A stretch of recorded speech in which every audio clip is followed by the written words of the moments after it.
Demon Lord Retry, Volume 03.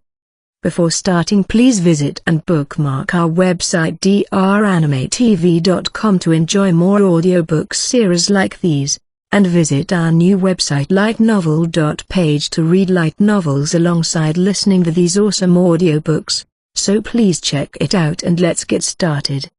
Attention: this volume starts at chapter 5 and previous chapters are covered in previous volumes. Diamond, diamond, diamond. Somewhere at midnight. So, Akira, what are you doing in a place like this? Not much, just a place I used to like. They were on the roof of a relatively tall apartment building. For some reason, Akira had brought XX along to gaze down at the sea of lights that stretched over the horizon. Naturally, they were trespassing, and there were no railings on the rooftop, only a water tank. Are you going to ask me out? Should I make a save file real quick? You really are. Akira turned around, chuckling. XX joined in with the grin of a mischievous cat, which soon vanished after hearing Akira's response. Yeah, I want you to make that save file. While the countless constructions of the city gleamed like gems in every color of the rainbow, their silhouettes alone flickered like a mirage. Epitaph, Finale. Diamond, diamond, diamond. Raising sim. In short, the place was a pile of trash. While that might have been an exaggeration, that was how Akira saw it, so he expressed his impression without reservation. Back in those days, he was young. His emotion superseded his thoughts and concerns. Hey, XX, there's no space to walk in here. Yeah, just kick stuff out of the way. As long as I can get to my bed and PC, I'm good. Empty cans, and change on the floor? What is your room, a donation box? Ha ha ha, you're funny, Akira. The funny thing here is your place. XX didn't show any sign of disdain in response to his comments, but booted up the PC and began typing. Unable to stand the state of the room any longer, Akira began throwing one thing after another from the floor into a trash bag. Hey, that's a treasure of mine. Listen, anything left on the floor next to a bag of chips is not a treasure. That's why I'm throwing it out. It's more important to make a comfortable space for me. Oh, wait, those are the beer bottle caps I was collecting. And, so, what? Akira didn't stop. He kept tossing junk into the trash bag. While Akira wasn't a neat freak or anything, he didn't feel like sitting on a floor literally covered with junk. You really are self-centered, Akira. Can't believe you're just doing your own thing at someone else's place. I can't believe you live in this place. Here, I'm opening the curtains. Get some fresh air in here. There we go, let the good air in. Put away the things you never use. Stop, the morning sun would melt me. What are you thinking? Putting a neat in sunlight? You trying to kill me? I want to live in darkness. The tragic thing is, I'm not a neat. I'm a part of the workforce. On top of that, I'm a genius with unhidden talents basking in sunshine. You're already drunk, Akira? I haven't had a sip. After almost an hour of wrestling with garbage, the room seemed impossibly larger than before, albeit, all Akira did was move the pile of stuff into garbage bags and into the kitchen. Didn't expect to walk straight into a landfill. Why am I cleaning on vacation? Wow, my room seems bigger somehow. I didn't even know it looked like this. Don't act like you weren't on your PC the whole time. What were you up to, anyway? Following in your footsteps, Akira. Tried making a game myself. Oh yeah? Show it. On the screen was an aquarium in which green, spiky, saw-like fish swam. XX moved the mouse to throw a cartoonish chunk of meat, placed at the right of the screen, into the tank. The green fish all started toward the piece of meat and chopped away at it. What is this, a fish raising sim? Nah, just something random I made up. Cool, right? Nope, this is definitely crap. For real, you don't get how cool this is? Okay, old man. Laughing, XX threw all sorts of things into the tank, an umbrella, a car tire, a wardrobe. The fish chomped at them all, devouring every last one of them.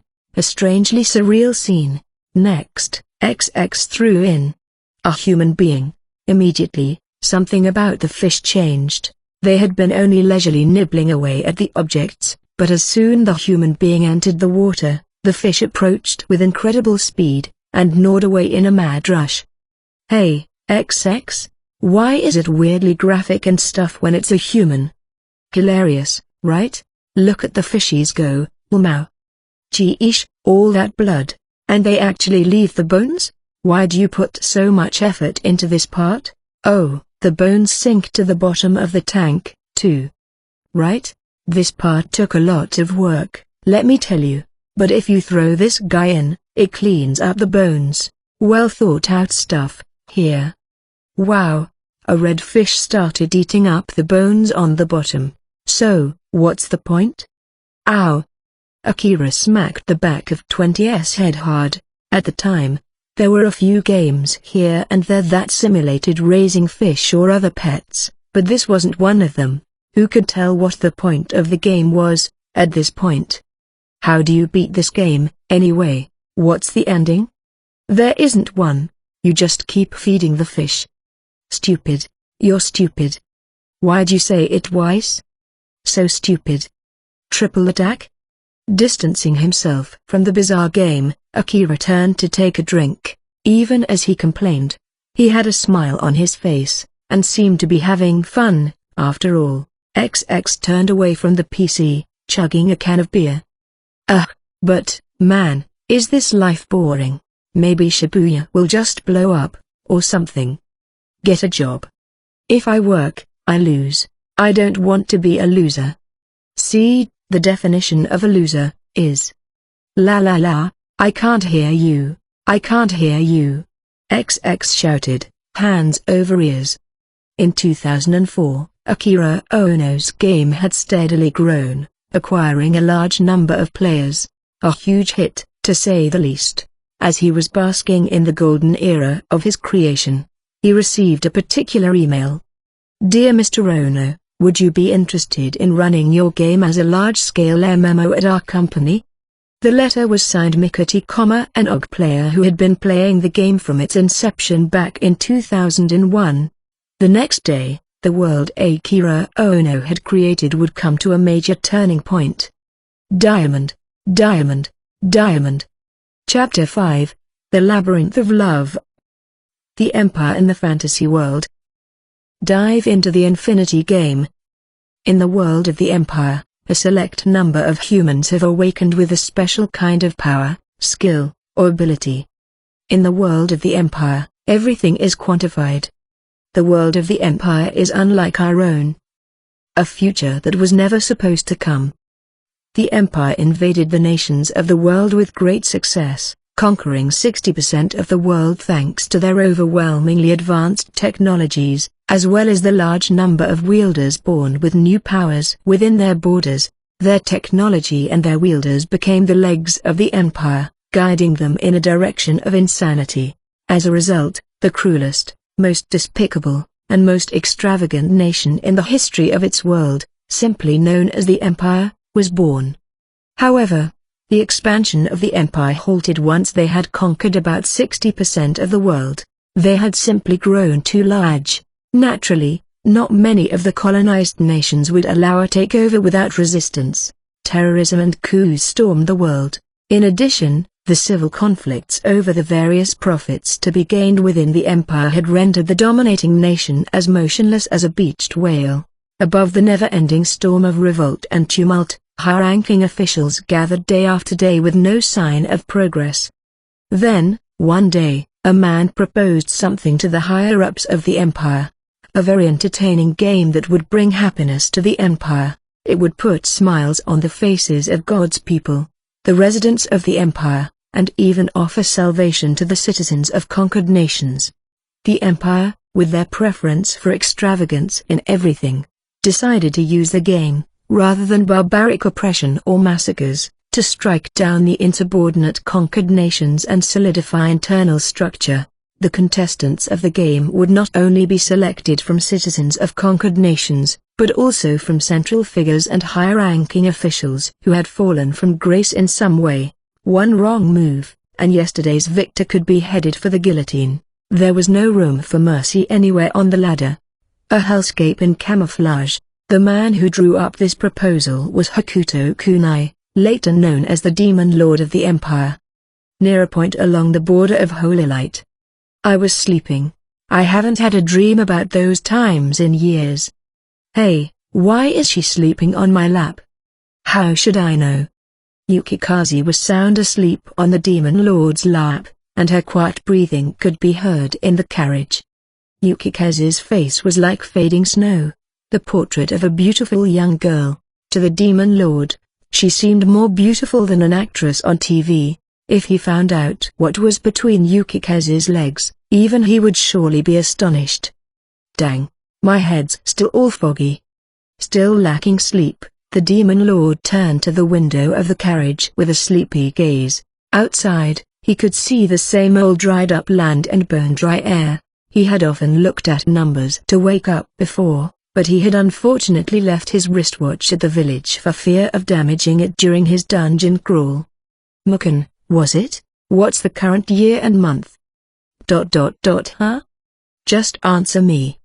What's with you? It's July 10th, of the year 2000 on the holy calendar, so what? The year 2000, huh? The Demon Lord chuckled in nostalgia. Mukon surely had no idea what was funny or nostalgic about it. Her already annoyed expression grew more stern. Strange that the two worlds share the same calendar, time, and even language.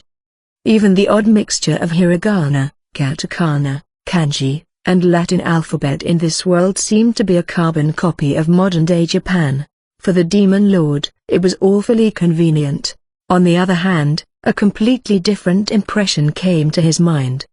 I guess it's sloppy workmanship. Whether or not he was correct in this assessment, this was the most fitting descriptor he could come up with at the moment. In every aspect, it was like someone had copied and pasted over the language and scripts of modern-day Japan into this world. You said it was war season now, didn't you? Did you hear what I said? You're just full of questions, aren't you? Ruffling the red locks, Mukon barked back at the Demon Lord. Her red eyes and slender body gave her a wild air, like a Doberman, when she snarled. Her bronze skin, along with her athletic outfit that revealed much of her shoulders and legs, added a healthy sensuality to her appearance. I'm tired of answering your questions, so here are the answers to your next few. The northern nations are in war season from April to September, and at ceasefire from October to March. Got it? Sorry, you were going too fast, and I didn't understand a thing you said. Come again? Gah, you're killing me. The northern nations are. Sorry, I couldn't hear it over Yukikaze's snoring. One more time. She's as quiet as a mouse. Opposite Mukon's roaring red locks, the Demon Lord laughed. His shoulders bouncing, he enjoyed teasing women like Mukon. For her, though, he was nothing more than a nuisance, of course. Are you really a human in the first place? From the way you took down Carnival, it's super hard to believe. How insulting. I am most definitely human. Humans, just so you know, don't. Whoa. Riled up, Mukon went to stand up, when the carriage rocked from driving over something in the road. Mukon was knocked off her balance, and her red lingerie revealed itself to the Demon Lord. For a few moments, silence befell the carriage's interior. Didn't you? You saw my underwear just now. Didn't you? The only thing that I see, and have seen, is the blue sky above, the Demon Lord said, full of confidence. Hearing this, Mukon began to shake. What's that supposed to mean? Don't go into that tragic hero smolder crap. Well, I suppose the sunset also appears in the sky. Why, you stared long enough to tell the color? I'm just talking about the sky. What are you going on about? The Demon Lord shrugged. He was an expert at counterattacks. He had maintained an unaffected expression while saving that particular color of red in his memory bank. Truly an unforgettable evil. "Why am I always surrounded by people like this?" Mukun shouted, clasping her head in her hands, waking Yukikaze. She looked like a snow fairy waking from her midsummer slumber. Mr. Fox, your lap. It's so hard. Keep this in your mouth, so you don't go saying weird things. The Demon Lord had learned his lesson. Before Yukikaze could say any more, he threw an ice cream bar he had created into her mouth. While it was a useless item that only healed 7 stamina in the arena, this was surely a priceless delicacy. Fofard, Mifferfoff. You learn a few tricks with age. The Demon Lord proudly laughed, tossing a candy to Mukun. While this only healed 5 stamina, since it could be found in packs of 10, it came in pretty handy in a pinch. Par for the course, it came with an excessive variety of flavors, like strawberry and cola. Not that he did it on purpose, but the flavor of the pack he threw at her was tangerine, or Mukun in Japanese. Like I'm going to trust something you've pulled out of your pocket. It is very sweet, popular with the ladies. Trying to bribe me with sweets? I'll have you know I am not that cheap. Mukun rummaged through her bag and produced a magical item, a strange doll holding a red flag and a white flag. Seeing the doll, with pity, the Demon Lord asked, "You still play with dolls? You, it's called Mr. Just Choose Me. How do you not know what this is? How could anyone come up with such a ridiculous name?" "Huh? Simple and straightforward, why not?" Mukun presented the candy in her hand to the doll. Soon, the doll solemnly raised the white flag and uttered, "It's cool." The Demon Lord nearly fell out of his seat. "What is that ridiculous thing?" "HMPH, you're the embodiment of ridiculous. This is an important item that tells me if there's anything harmful in a food or drink."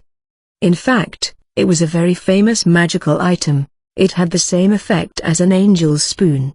Adventurers without a cleric in their party dreamed about this item. "You found that in a dungeon too?" "No. I went up to the city-states and bought it. It was well worth the good money I paid, but this is so sweet," Mukun blurted out after unwrapping the candy and throwing it into her mouth. The most common sweet food in this world was raw sugar. While they also had the likes of fruit and honey, there was nothing comparable to hard candy. Of course, Mukun couldn't help but smile at this sweet taste she had never before encountered. "It tastes like tangerines. It's my flavor." My flavor? You're a pervert, Mukun. Shut up. While the two bickered, the Demon Lord began thinking about another matter, the city-states. Since there was no comparable example on modern-day Earth, he was having a hard time imagining their nature. "Can you tell me a few things about the city-states?" "I'm never telling you anything again." I'll tell you, Mr. Fox. I want to licky again once I do." While Mukun turned up her nose, Yukikaze came back with another borderline comment. The Demon Lord continued asking questions without acknowledging it. He must have figured that he was running out of time to remain ignorant. He had to learn as many things about this world as possible, moving forward. While Yukikaze explained the simplified nature of the city-states, the Demon Lord was having a hard time processing it. Apparently, each city was its own nation, collectively forming a union. Each city was a sovereign state and had their own set of laws, but considered themselves a large nation combined. While it was most likely established as a method of defense against the wars raging in the northern nations, this was a system completely different from the concept of city-states on Earth. I suppose it's like each prefecture in a region of Japan being a sovereign state, but forming a collective nation. I guess issues that can't be dealt with on a state level could be handled when they get together.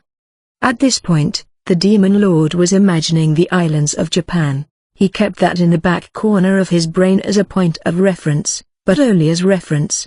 As a general rule, this man trusted the things he saw with his own eyes, heard with own ears, and smelled with his own nose. Furthermore, those became the center of his decision-making. While this could depict a calm and calculated person, his true nature was something a little different. He was someone that always put himself in the center of his world. He judged everything for himself, and valued his judgment above anyone else's. Under certain circumstances, he would easily succumb to the lure of self-righteousness, but for better or worse, he was the Demon Lord. As a ruling dictator, his nature, that is to say his inclination to always maintain his own will under his own judgment, was one of the prerequisites that could not be taught. Throughout history, whenever a person of this nature had taken power, they had produced both great progress and great destruction. Maybe I should go to the city-states one of these days. Take me with you when you do, Mr. Fox. Not me though, never. The cacophonous carriage carried on until the Demon Lord and his party left the area surrounding Yahoo, passed the fortress on the nation's border, and entered the northern nations. Passing the border during this time of year would not have been an easy feat if it wasn't for the madam's letter, which the Demon Lord presented at the checkpoint, an embodiment of the power of the connections he had earned. Diamond, diamond, diamond. A 3-hour journey. The suburbs of Sunio, in the northern nations. The carriage went smoothly down the highway and was approaching a city. While the northern nations had been long at war, these parts were evidently peaceful. Looking around at the expansive vineyards on either side of the road, Mukan cheered up. It's been a while since we were last in Sunio. So excited for the wine. Is that what this country is called? It's a small but wealthy place. The Demon Lord groaned at its bizarrely pop culture name, but the two girls seemed to be treating it as an ordinary name for a country. A small creek flowed by the vineyards, painting a stark contrast against the wasteland of eastern Holy Light. Vineyards, huh? While the Demon Lord wasn't picky when it came to drinking, he had never seen a vineyard in real life. He found himself enjoying the view somewhat. The food is great here, too. Now that I mention it, I'm getting hungry. You're just thirsty, Mukan. In heat, all year. You're the one who's always in heat. As he listened to their conversation, the Demon Lord's interest in the food in this nation was piqued. He hadn't really had a chance to sit and enjoy a proper meal since coming to this world. Food, huh? What do you recommend around here? When you're in Sunio, you have to have oysters. Oysters, are they safe? The Demon Lord was secretly surprised. He had been avoiding the dish, from his preconception that it should not be eaten raw. Don't you get it? That's why we have Mr. Just Choose Me. That ridiculous doll. The Demon Lord nearly clasped his head, recalling the scene from a moment ago. He couldn't very well have that doll assess each and every food or drink they would come across.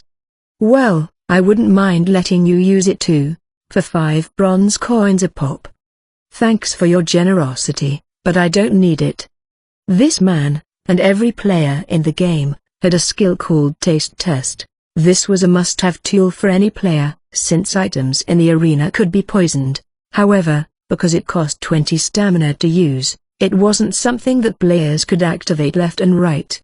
Still, since poisoned items would damage the user the same amount a non-poisoned item of the same variety would have healed them, not knowing whether or not something was poisoned was a big risk to take. If an item would normally heal the player's HP by 100, they would take 100 damage from the poisoned version of the same item.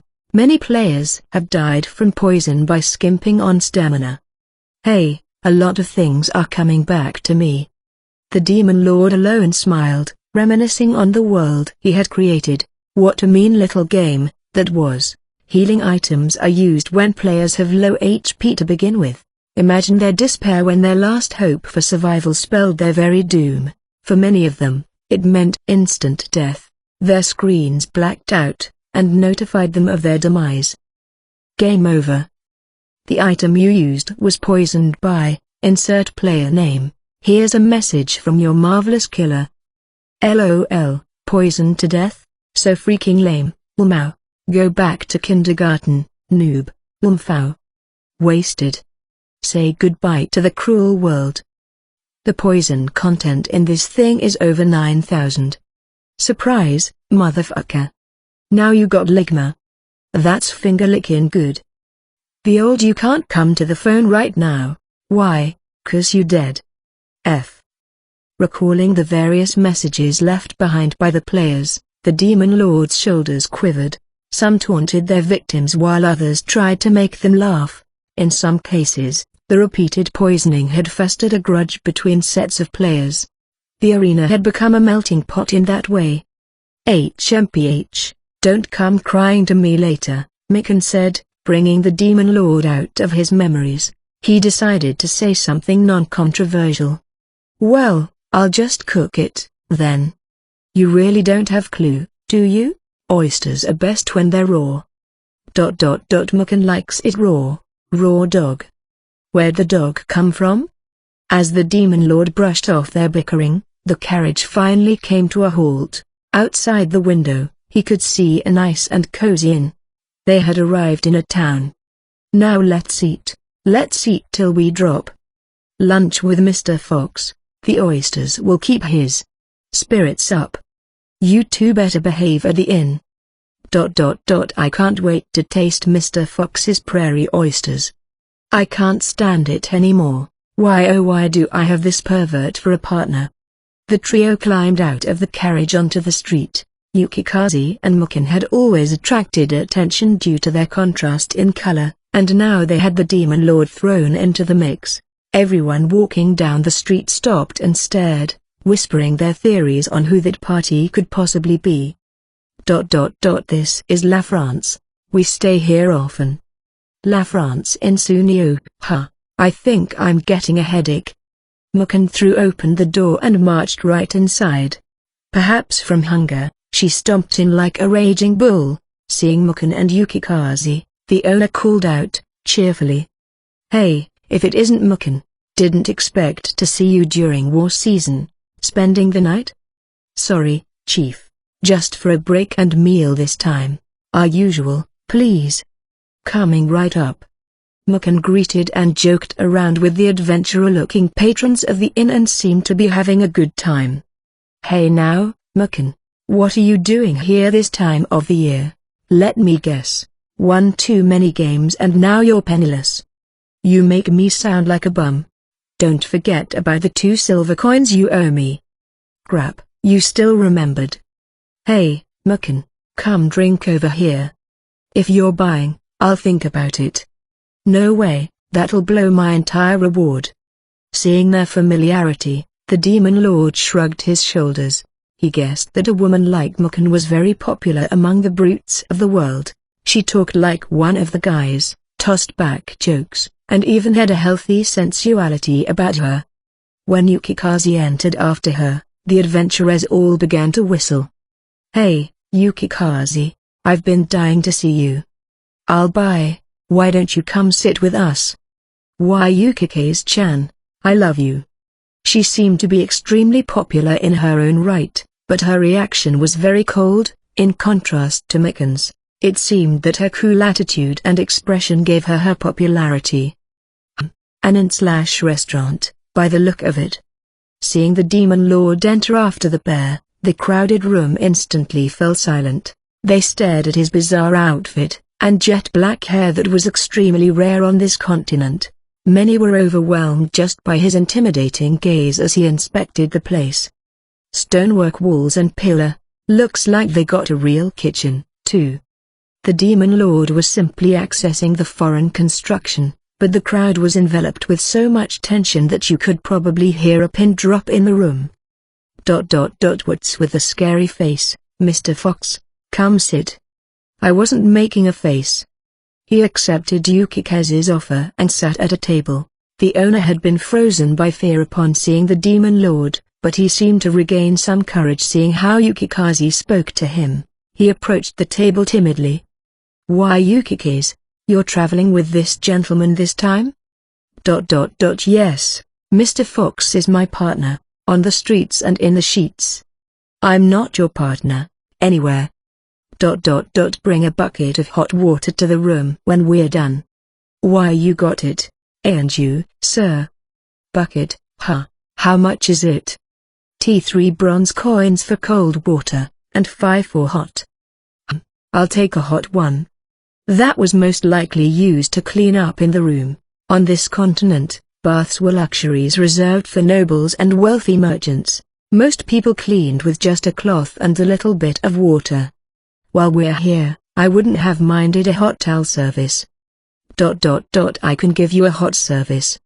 Not what I meant. The Demon Lord explained the Japanese culture of restaurants providing hot, steam towels before meals for the patrons to wipe their hands with. It didn't seem to register to Yukikaze why a restaurant would provide such a thing complimentarily. I think there's a market for it. You get dusty going anywhere in this world. Because most of the roads aren't paved, the Demon Lord assumed, while it wouldn't have been the case if the roads were paved, carriages and people going down dirt roads would, naturally, raise some dust. I don't think that's feasible, Mr. Fox. The inn would lose money on it. Let me ask you something. Those buckets of water. Do they sell well? Decently. The guild won't give you jobs if you're not presentable. Interesting. Hearing this, the Demon Lord sensed some mechanism behind the scenes. He guessed that the inns and the guild had a deal. If adventurers couldn't get jobs without a certain level of cleanliness about them, they were forced to buy water. Even if the guild was promised only 10% of each sale in return, they would have jumped on the deal. It didn't hurt the guild to have its rough and tough members clean and presentable, either. In any world, it seemed that commoners were taken advantage of everywhere they went, a little bit at a time. Back in Japan, for example, everything was taxed. Sales tax, registration and license fees, local taxes, income tax, alcohol and tobacco tax. There were countless examples. Even the government-run lotteries were nicknamed the poor man's tax. But once laws are set, and it becomes a rule of society, it becomes acceptable. Not that he did this often, but the Demon Lord began to contemplate governmental tax systems. He personally would have abolished sales tax altogether to encourage spending, since less spending directly led to a worse economy. Are you all right, Mr. Fox? Do you want a hot service after all? Not the one you're thinking of? As the Demon Lord sat exasperated by Yukikaze, Mukun came back to the table, carrying a large tray. There were numerous oysters lined up on the tray, and the owner brought over some ale. Now let's dig in. We're splitting the check, by the way. Oysters. Not the prairie kind, though. Mukun held Mr. Just Use Me up to one of the oysters as she chugged a glass of ale. The Demon Lord could only shrug at her gallant drinking. This is the stuff. I feel alive. What a dad you are. How dare you? I'm a young maiden of 17. Before the Demon Lord could comment back, Mukun poured vinegar onto one of the oysters and slurped it down. It heals all the stress I get from you two. After using Mr. Just Use Me herself, Yukikaze squeezed a lemon onto an oyster and sucked it down. Seeing her do this, the adventurers in the room erupted in cheer. I want Yukikaze-chan to suck on me. Milady may blush if she heard you. Now, gentlemen, let's keep it in our pants. Rolling his eyes at the crowd's reaction, the Demon Lord used his taste test command for the first time in a while. The oyster in his hand glowed white, indicating that it was safe to consume. If it wasn't, it would have glowed red. Suspicious of the glow, Mukun barked at him. What did you just do? The same thing that doll did. I checked for any poison. You're not a cleric. You're the avatar of evil, if anything. Mukun, you're the avatar of HRM. Why don't you have a drink, Yukikaze? Mukun poured ale down Yukikaze's throat to physically shut her up. You drank from this glass after taking it raw. Are you trying to knock me up? Will you never stop? They never stop. Ignoring the bear, the Demon Lord took an oyster. He could feel a longing in his throat, satisfied at the first taste of seafood in a long time. Not bad. You like it raw too, Mr. Fox? Erotic violence? I have no idea what you're saying anymore. The next plates the owner brought were boiled clams and green pea soup. I always eat these to rejuvenate from a long trip. It's been a while since I've had one of these, the Demon Lord said, recalling fishing, one of the skills in the game. It was something he had prepared for players who weren't good at combat, but it had proven surprisingly popular, to the point where there were special arenas created only to host fishing tournaments. Seafood created by the Empire should taste really ... He turned in the direction of the murmuring crowd to see 20 or so well-built men entering the store. The smell of their sweat and musk filled the restaurant. Yukikaze. Who are they? Miners who dig up spell stones. They're sweaty. Ah, no wonder they have the muscles. They smell bad. Yukikaze slyly buried her face into the Demon Lord's suit, saying, I need to refresh my nose with your scent, Mr. Fox. The Demon Lord, on the other hand, was more interested in the miner's loud conversation. That coward king, he doesn't give a damn about us. What do you mean, Mr. Goda? That coward told us to protect the mining mountains ourselves. Ourselves? We're facing down a foreign army. He doesn't want to stick his nose into conflict. All he cares about is counting money, and especially doesn't care about men like us who get our hands dirty. If they're not here to protect us when we need them, what are we paying our taxes for?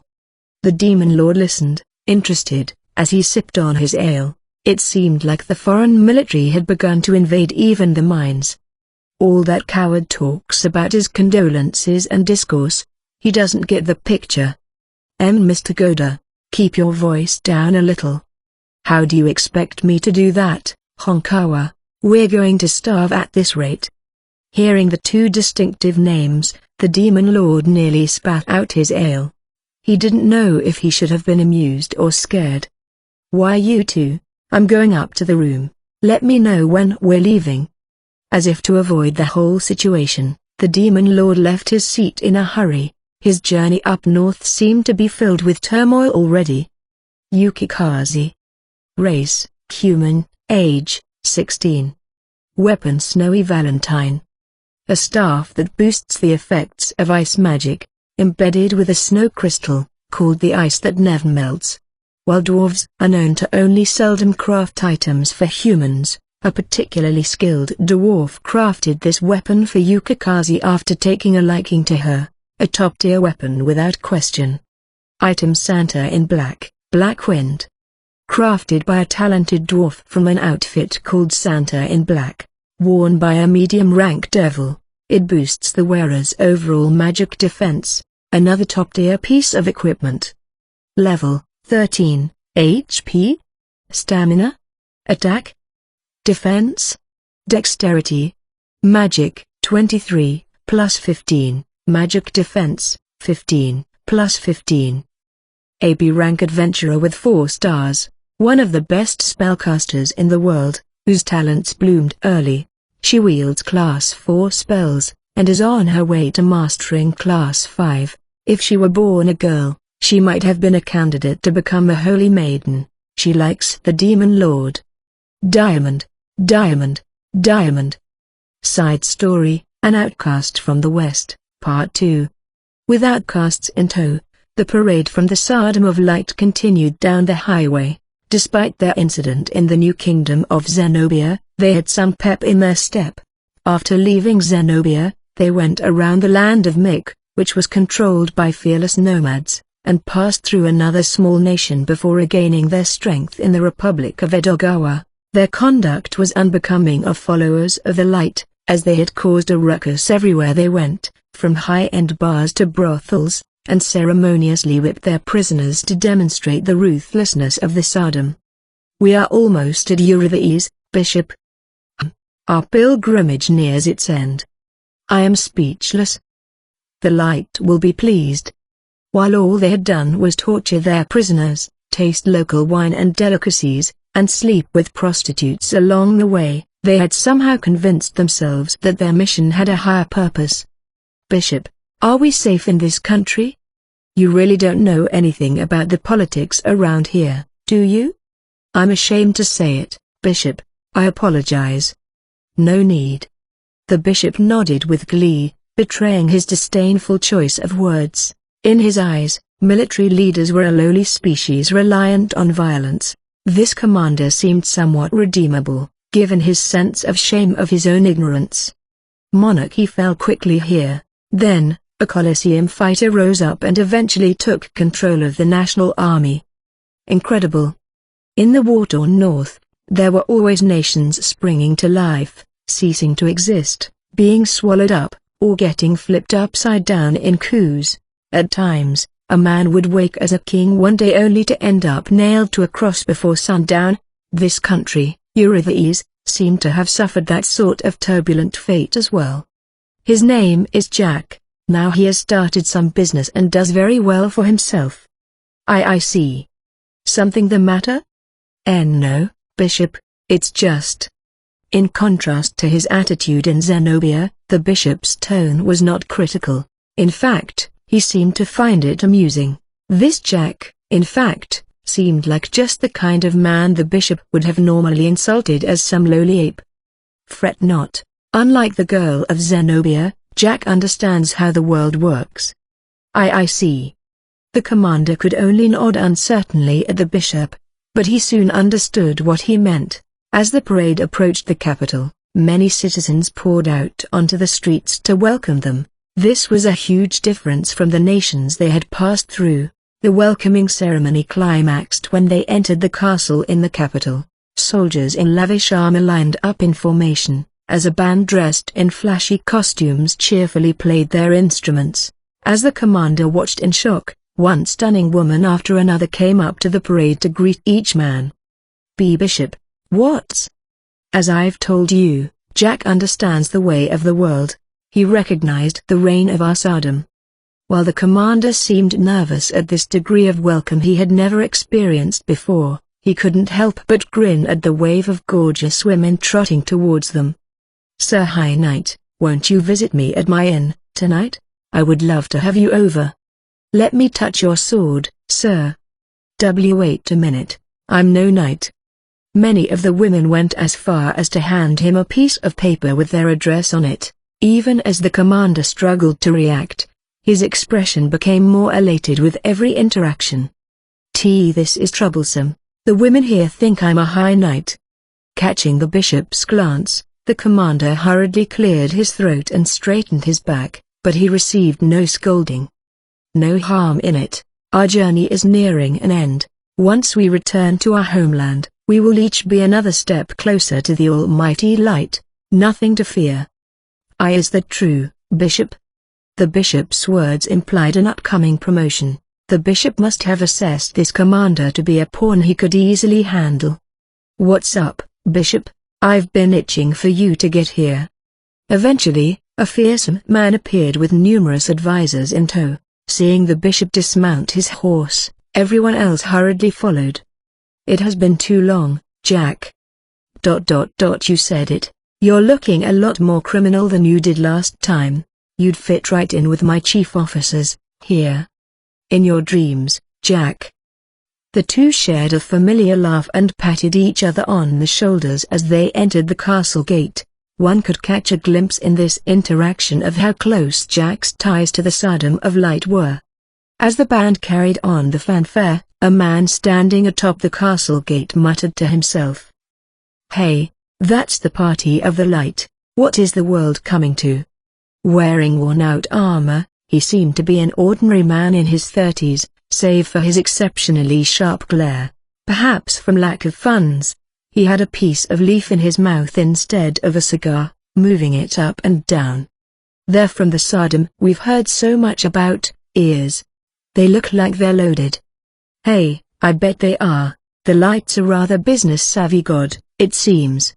Ears chuckled with sarcasm. He was one of the guards who guarded the gates of Eurystheus, tasked with picking out any dangerous figures among those who passed through. The young man next to him was a new hire. Oh, But what about the crowd behind them? They look pretty beat up. Slaves about to get sold. That's what happens when you lose a war. Wait, doesn't the Sodom worship the Great Light? They sell people? They'll sell anything for a coin. The Great Light's the light reflecting off of those gold and silver coins. No. Ears had a good laugh at the expense of the newbie's naive reaction. Soon, he was sure, his green compadre would become as jaded as he was. Judging by how cheery the boss is, there's going to be a good deal. What's the deal? The thing, the one that gets you high above the clouds. You mean? I guess they'd call it a pain reliever. The new guard's face turned green, as he apparently had heard enough.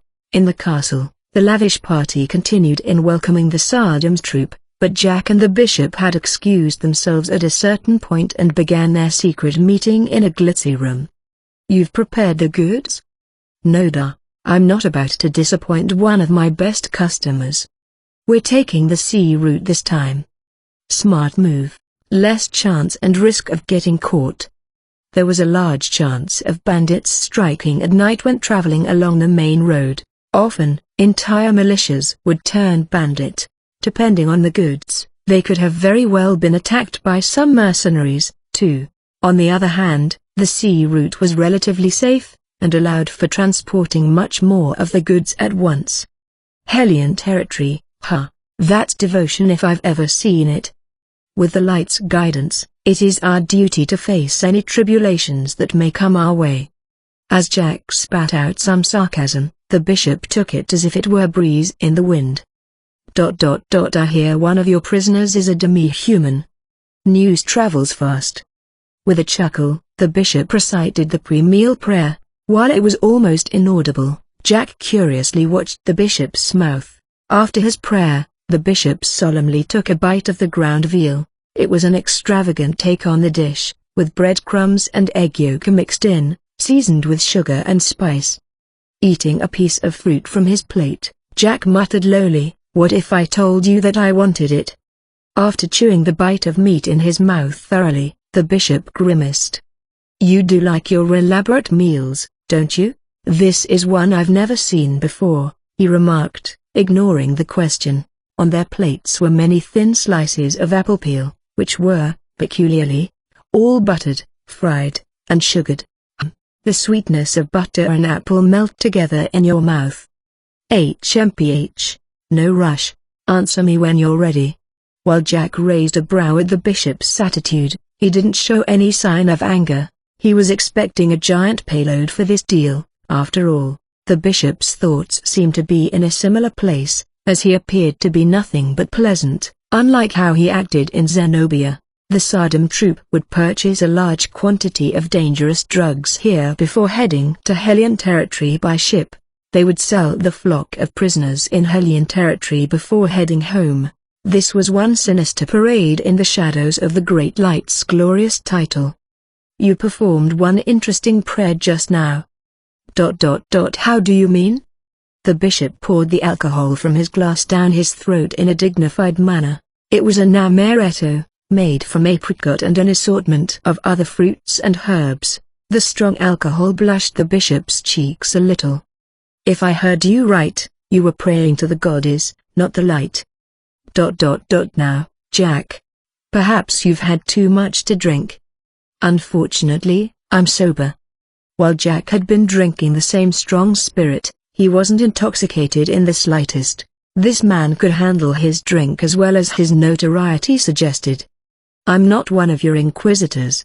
Who's going to give a shit? HMPH. To tell you the truth, I much prefer the fickle goddess of destiny over some grandiose light. Tactless to say so in front of a bishop. Why not pray to a gorgeous babe, if anybody? Moira, the goddess of destiny. She was a character of mythos, often depicted alongside the Great Light and Lucifer, the fallen angel. The goddess had plenty of uproarious legends, like turning a poor man into a tycoon overnight, changing a man's moment of death, and even forcing the Great Light itself to follow a destiny she set forth. Did you know, Bishop, the goddess is a lot more popular with the folks on the street. The goddess of Moira is said to be closer to man, because of her fickle nature. Nearly using the goddess' full title, the bishop hurriedly corrected his syntax.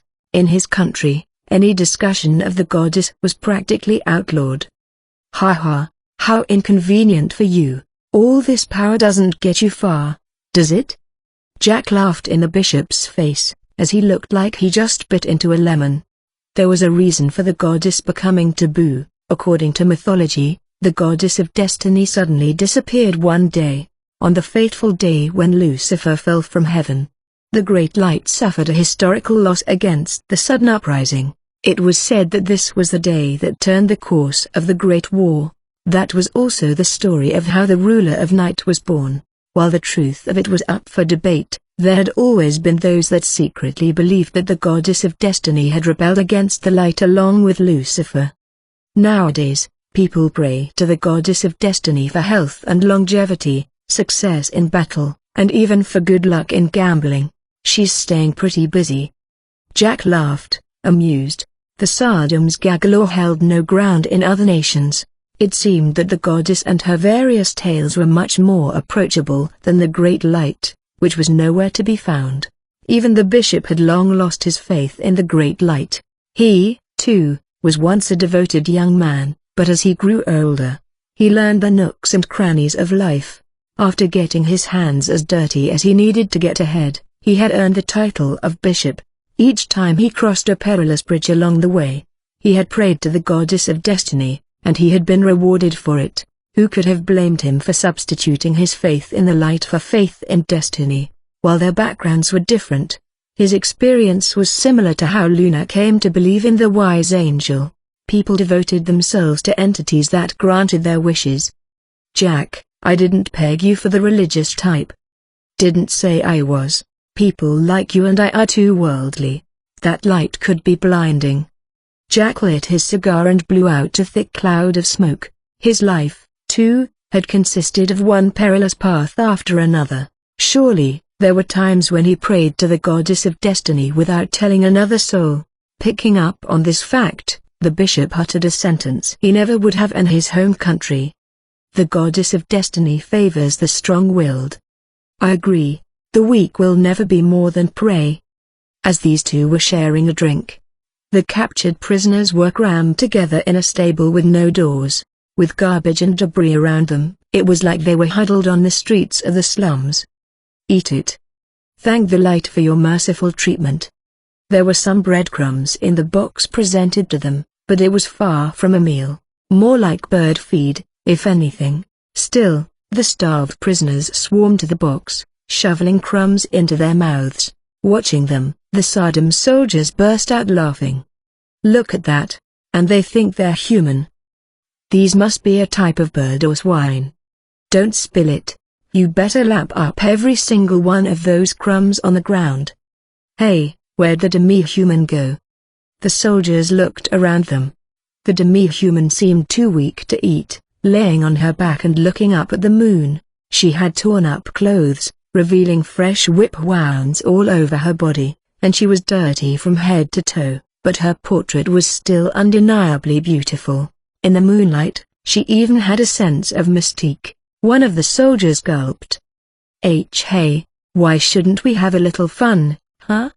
With that thing? They'll all be dead when we get there, anyway, so. With that, each of their eyes began to gleam. One of the soldiers grabbed the demi-human by the shoulders, and forcibly brought her to her feet. Little something for the road, let's have some fun. Breathing heavily, the soldier tried to drag the demi-human into a dark corner. Let me go. Shut up, I'm going to give you a taste of a real human. What hopeless scum you are, Afk. The soldier slugged her as hard as he could, and she fell to the ground. Seeing that, the other soldiers couldn't seem to contain themselves as they all jumped on the demi-human. At the same time, the other men began advancing on the good-looking women. It must have seemed unfair for them to be stuck on watch while the rest of their troop was partying in the castle. Let go of me. No. Hey, is that what your light commands you to do? Shut the hell up, you stinking heretics. Now, people of the Sodom, calm yourselves. After the area erupted into a cacophony of shouts and screams, everyone came to a halt, hearing this voice seemingly come out of nowhere. The voice belonged to Ears, who had been atop the castle gate earlier. "Who the hell are you? You're telling us what to do?" No, I wouldn't dare. But don't you think it's a little tactless for a troop of the glorious Sodom to mess around with that filth in our lavish capital? Even those about to take off their clothes came to a halt. They must have realized that causing a dishonorable commotion now could cost them dearly in the near future, especially if the bishop were to catch wind of it. That being said, I understand your frustration. The rest of your comrades are enjoying amazing food and wine with babes at their sides. That's right. He's right, it's not fair at all. The men and women of the Sodom troop chimed in. Right, I get it. So, we at the Jack of all trades would like to host your welcome party. What? For real? Perhaps he thought that merely calming the storm now could lead to the same situation in a few days. Ears skillfully manipulated them in order to keep the noise down. Now, please enjoy yourselves at an establishment of your choice. Of course, everything is on us. Wow. But, what about the watch? Don't worry, we'll be taking care of that, too. Really, Jack's business didn't get its reputation for nothing. They know how to entertain. Hearing Ears's invitation, they all got up, muttering all sorts of excuses. Now, that was an embarrassing display I've made. We would have gone too far to give any compassion to them. If you could not bother the bishop with any of this. Of course, you must have been overzealous with your enthusiasm to complete your mission. Spouting pleasantries, Ears cheerfully sent all of them off. The new hire behind him approached Ears as they watched the Sodom troop leave. Hey, are you sure it was all right to do that? Yeah, boss would rather pay up than have them cause a scene out here, too. He should be smiling ear to ear right now from that deal. Oh, okay. Hey, you guys get back to the stable. Scared by Ears, the prisoners returned to the stable with a begrudging look in their eyes. From their point of view, the Sodom, Ears, and everything around them was the same. We helped them out. I feel kind of ripped off. That's just how the cookie crumbles. I wasn't trying to help them, anyway. I'd rather be one of them than be forced to keep watch listening to raping and screaming. As if they had forgotten about those two guards, the Tsar's soldiers cheerfully patted each other on their backs and went out into the city. In any case. What's wrong, Ears? They're all going to die. Jolted by the sudden notion, the new recruit turned back to Ears. Ears had been working as a gate guard because of his rare ability to tell benevolent and malicious people apart, and he was especially sensitive to looming death. Thanks to this ability, he avoided as many dangerous people as possible and managed to survive this long. What do you mean die? I dunno, that's just what I see. Besides, no one's going to miss them.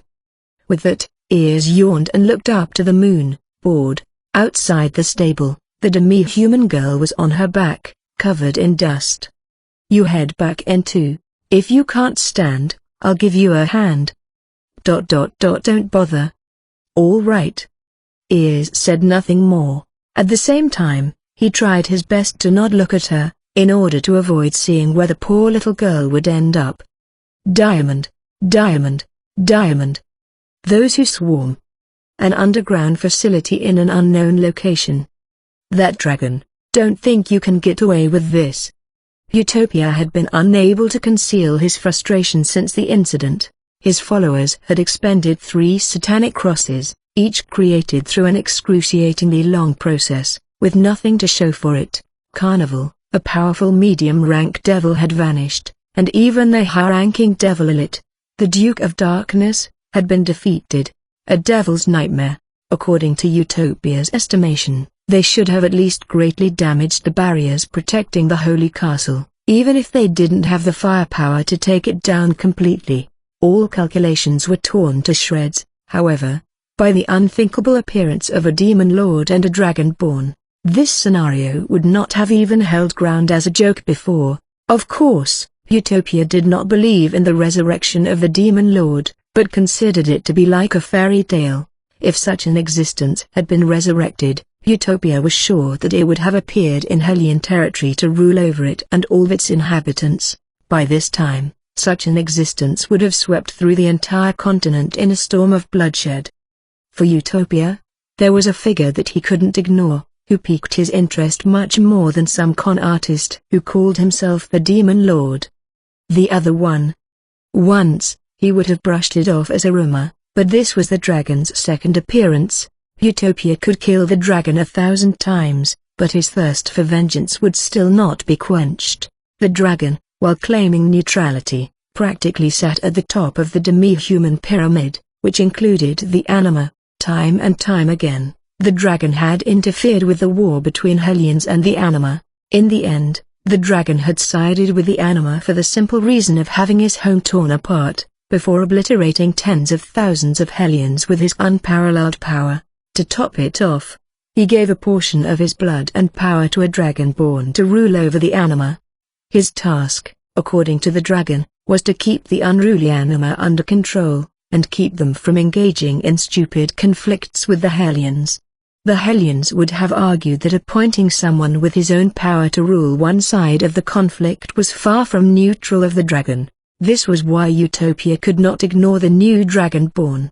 From the Hellions' point of view, he was surely another enemy sent down by the dragon.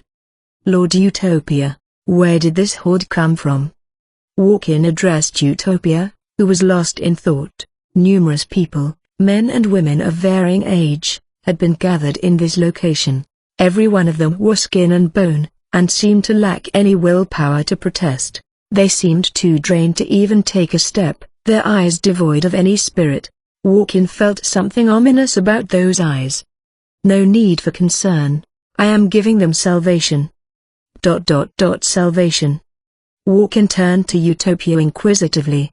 He seemed rather strange to Walk-in recently. Before, he had always acted with the confidence and guidance of the great leader that he was. Lately, he had been on edge, raising his voice even over trivial matters. Just as happiness comes in many forms, so too does salvation. Walk-in couldn't help but internally sigh at the riddling reply. Utopia had no intention of giving a straight answer. Many Satanists had died in the last battle, and many of them didn't get along with Walk-in. While most of them were hot-blooded, he was the odd man out, always the type to construct logical steps to achieve a plan. While everyone around him clamored for death and destruction, he alone had calculated a meticulous plan and ambushed the holy maidens before using Tartarus. In fact, he had them cornered. While his scheme ended in a failure, it was only due to the unexpected zero. There was nothing wrong with his plan itself, and yet all Walk-in had to show for it was a reputation as a coward. The Satanists had a custom, like many isolated groups throughout history, that shamed survival without victory. They found beauty in a warrior's death. Stupid. What good would I be dead? Since Walk-in had the ideals to better his country at his core, he didn't subscribe to this belief. Once his life would end, so would his patriotism. Where is this nation headed to? Walk-in pondered, looking up at the throne. Donia's manor. Azur opened the door and twisted his handsome face ever so slightly. Inside, a hulk of a man was straddling a little girl, pummeling her body as hard as he could. Every part of the girl's face and body was bruised and bloated from internal bleeding. At a glance, she only looked like a bag stuffed with meat. Milligan, you've captured another girl from the slums? Don't glare at me like that, I'm just goofing around. The girl had been long dead, but the man didn't seem to pay mind to that fact as he continued bludgeoning her body. It will hurt our lord's reputation, I've told you before. Don't be such a square, your precious Lord Donia gets more toys than anyone. The man's name was Milligan. He was one of Donia's longtime mercenaries. While Azur ranked above him, he didn't have to answer to Azur. Donia liked Milligan's wildness, and let him do as he pleased. Perhaps he liked to have a rabid dog around for protection. Orders from our lord. You are to head to the village of Ruby and research. Hey, I finally get a chance to play with some bunnies, huh? Hell yeah. Milligan, I said, research. Thsk. All right. Cool it with the eyes, man. After Milligan exited the room, Azur rang a bell for the manservants of the manor. He couldn't have any of the female servants witness such a scene. Bury her, please, with reverence. Yes, sir. The servants seemed to be accustomed to this chore. They quickly wrapped the girl's corpse in a black cloth before carrying it out of the manor. Their expressions lacked any real emotion, as they must have concealed it all to earn their living. In actuality, working in this manor brought in good money. They all started out giddy of their good pay, but eventually their enthusiasm would dampen, and over time, they all became expressionless. Azur would have described it as a faceless manor filled with gold. Not that I have a face to speak of. Azur twisted his lips with a sense of self-deprecation as he contemplated the village of Ruby, where a man who called himself the Demon Lord lived. For some reason, the man had traveled north beyond the border. Azur's master, Donia, was quick to react. While contacting the Demon Lord was forbidden by the Holy Maidens, Donia came up with the childish excuse that, as long as the Demon Lord was absent, he was free to search the village. Although no one could stop him from acting upon childish instinct and logic, the only thing keeping him from crossing the line entirely was white. A sense of foreboding flashed over Azur. There might even be a secret order to steal the music box from the village if it's there. Azur could tell that it was excruciatingly humiliating for Donia to have that music box slip out of his clutches. Each day and night since the auction, Donia had been cursing Buttersauce. One might have wondered why Donia didn't bet, say, 100 gold medallions if he wanted the item so badly. But this is where the prideful nature of nobles came into play. The elegance of winning by a small margin through a one-time psychological battle was the only form of noble victory. If Donia had written something like 100 gold medallions on that sheet, the room would have rolled their eyes at him. He would only be left with some nasty comments by those in the room, not respect. Milligan, there's no way he's not going to make a mess out of this. While Azur acknowledged this, he had no way of stopping him. Milligan was one of Donia's own projects, and owed no loyalty to anyone else. All Azur could do was pray for the mess to be a small one. Of course, life wouldn't prove to be that easy. In the village of Ruby, there was a man trusted by the Demon Lord and a terror-inflicting witch, after all. Diamond, Diamond, Diamond. Rookie. Near the borders of the Republic of Edogawa. The carriage carrying the Demon Lord was approaching its destination, the most bustling city in the Republic of Edogawa. It was located in the southwestern region of the northern nations, neighboring Animania across a mountain range. Is that really what this country is called? Sounds kind of historical, doesn't it? Why do you complain so much? The name Edogawa reminded the Demon Lord of a certain child detective, but he doubted that Mukan would understand. What's the town called? It's not Konantan-Orke's closed city or something, is it? The town of Rookie, that's where the Bastille dungeon is. Rookie, huh? So it's a town full of noobs. Very perceptive, Mr. Fox. Since Yukikaze gave a round of applause for him, the Demon Lord struck a pose staring out of the carriage. You idiot, Mikan mumbled as she tossed a piece of candy into her mouth. As much as she complained, it seemed that she enjoyed the sweetness of the candy. What is this? It's spicy, my throat feels breezy. It seems you got the menthol flavor. Menthol, I mean. Now you're easy and breezy, Mukan. Hey, you want me to just go? I think I'll just go. After calming Mukan down enough so she wouldn't leave the party, the Demon Lord asked a few questions about the town of Rookie. According to the two adventurers, the name of Rookie was born out of the Bastille dungeon. It originally had a different name, before it was renamed due to all the Rookie adventurers gathering at the dungeon. Bastille. That doesn't sound like much fun.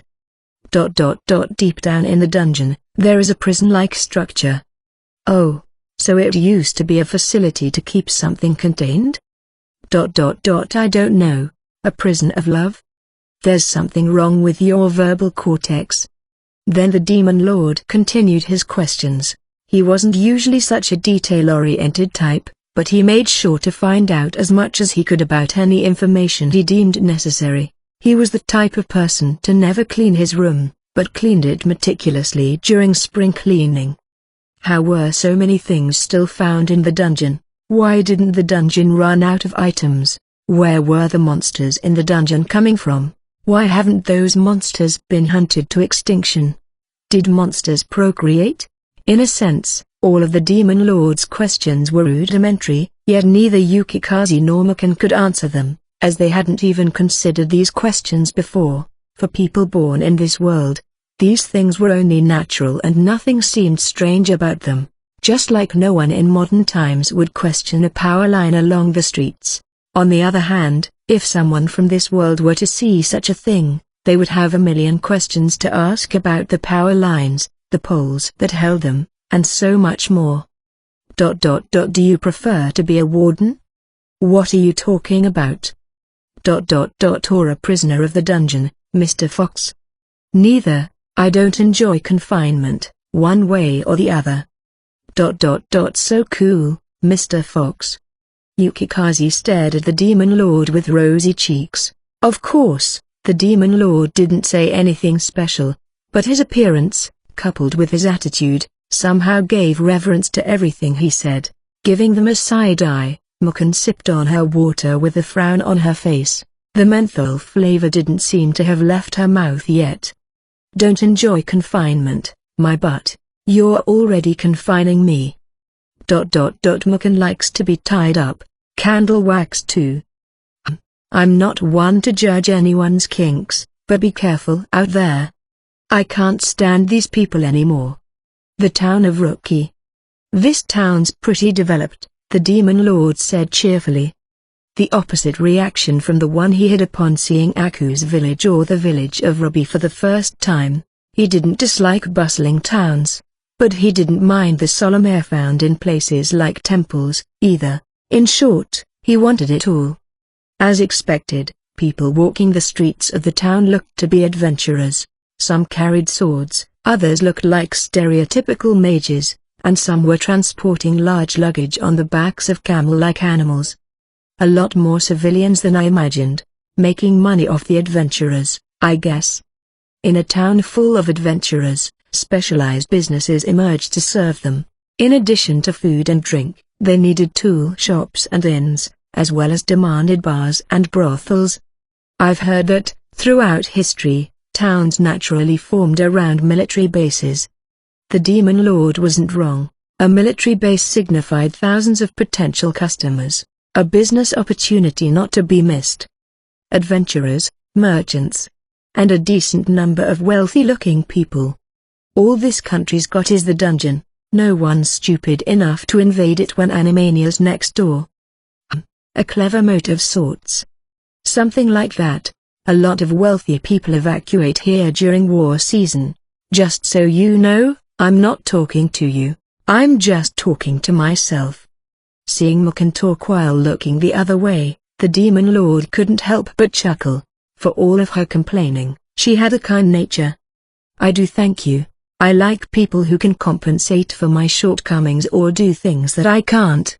I don't want you to like me. Again, just talking to myself. Unfortunate. I wanted to invite you to my salt and tangerine bath, as a token of my gratitude. What could that be? Talking to myself, of course. Mukan couldn't help but now turn to look back at the demon lord.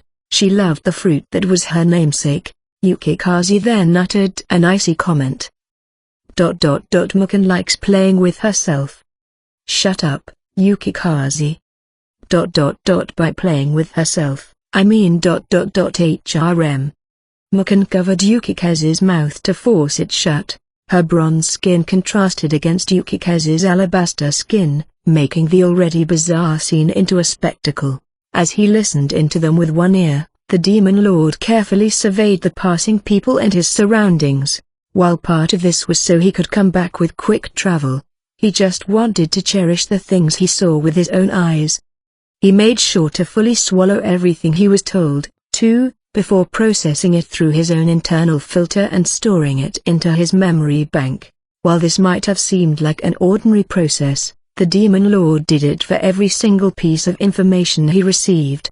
For others, that was surely extraordinary. That's how Akira Ono was able to create his own world over the course of 15 years, extraordinary willpower and solitude, creating a world, finishing it, and vanishing it all on his own. He was sort of a god, dictator, and demon lord in that way. Room's not bad for the low rate.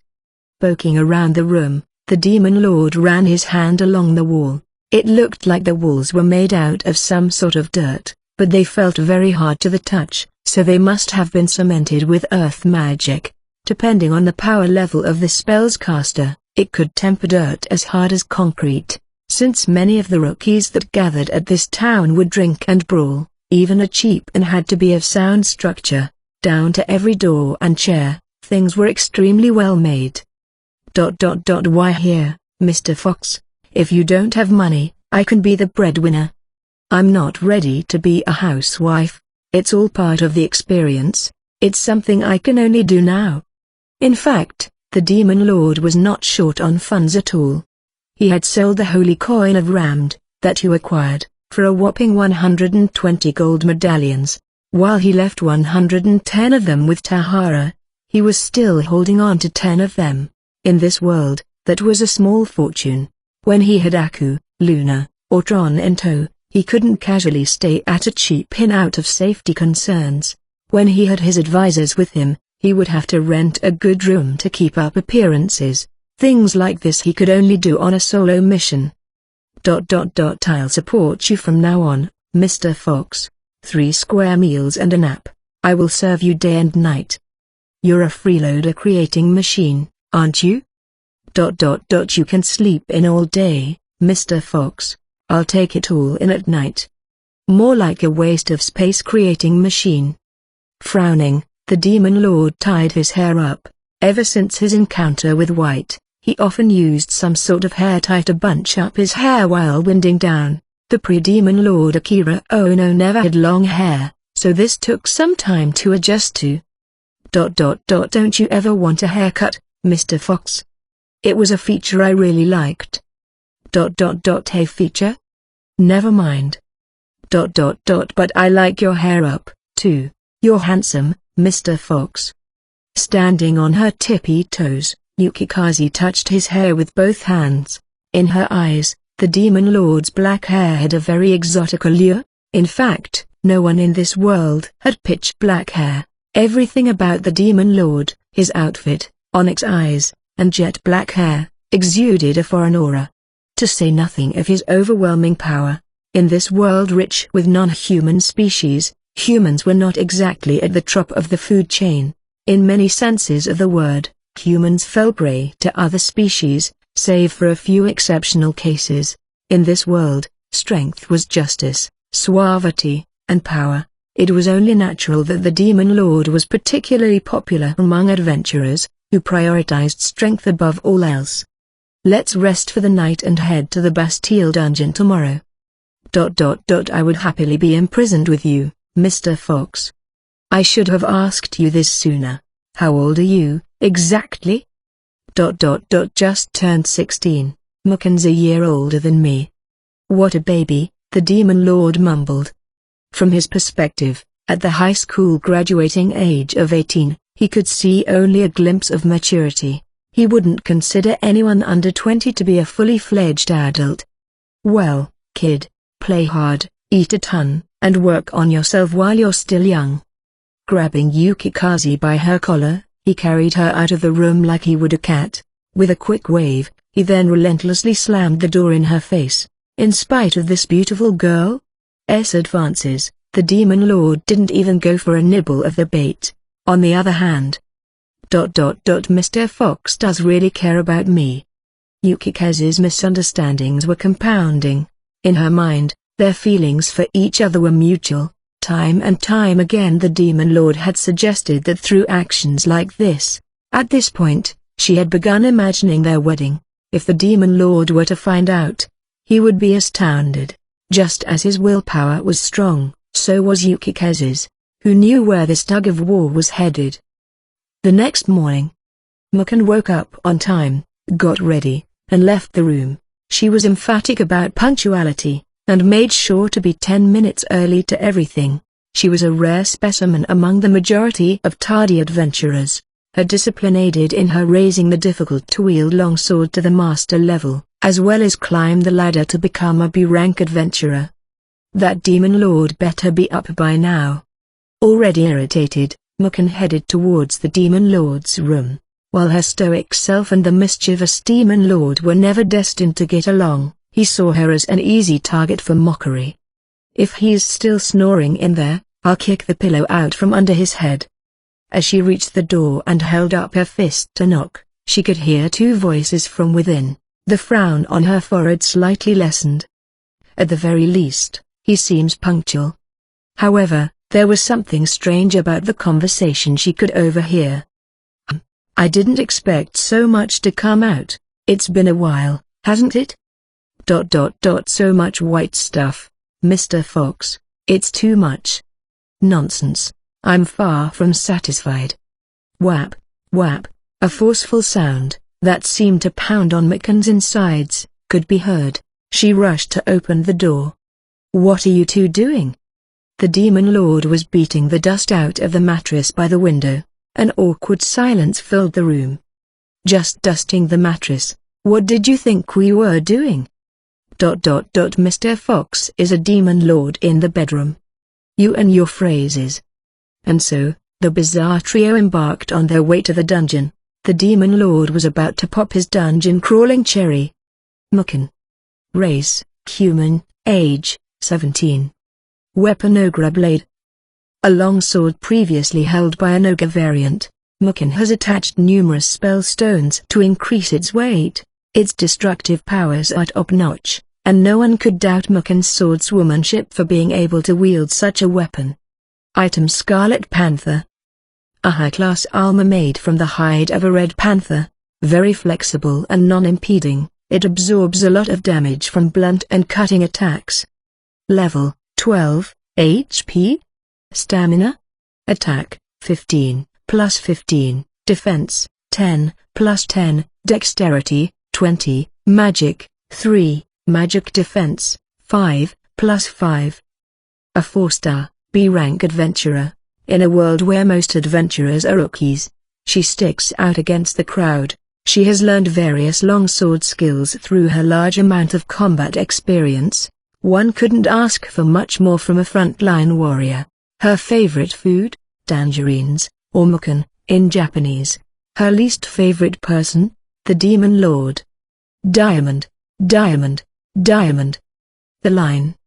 Fort Arthur, on the border of the Republic of Edogawa.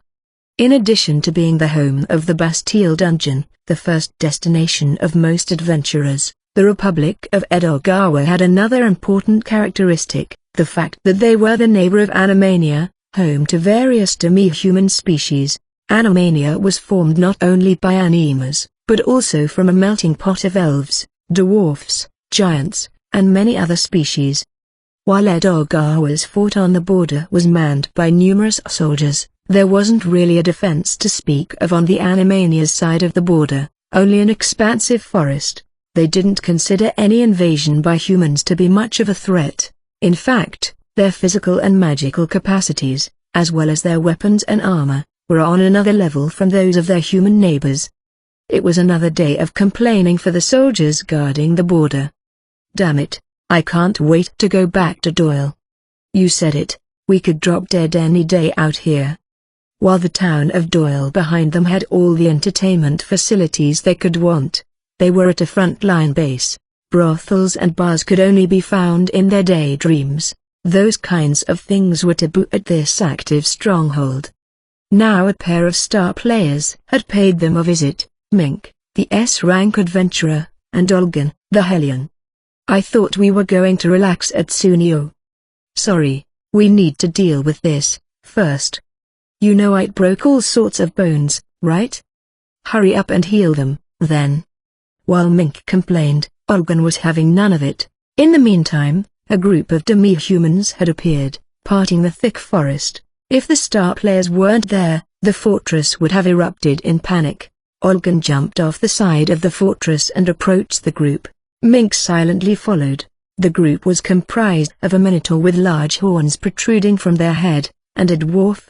While Mink and Olgun couldn't see them, they could sense more figures further into the woods. Stroking his beard, the dwarf stuck out his hand. "Where's the stuff, lass?" "Here." She produced some things from her bag, Mr. Handy. The dwarf inspected them for a while by tapping them with his finger and holding them up to the light before giving a nod. "These are it, claws of a molten eater and fangs of a catburus." The demi-human residents of Animania, for the most part, disliked humans and hated Hellions, while humans were endlessly enchanted by the craftsmanship of dwarves and elves. The same could not be said for the other way around. This was simply because of the gap in their product's quality, in addition to the difference in currency. Naturally, trading proved to be difficult under these conditions.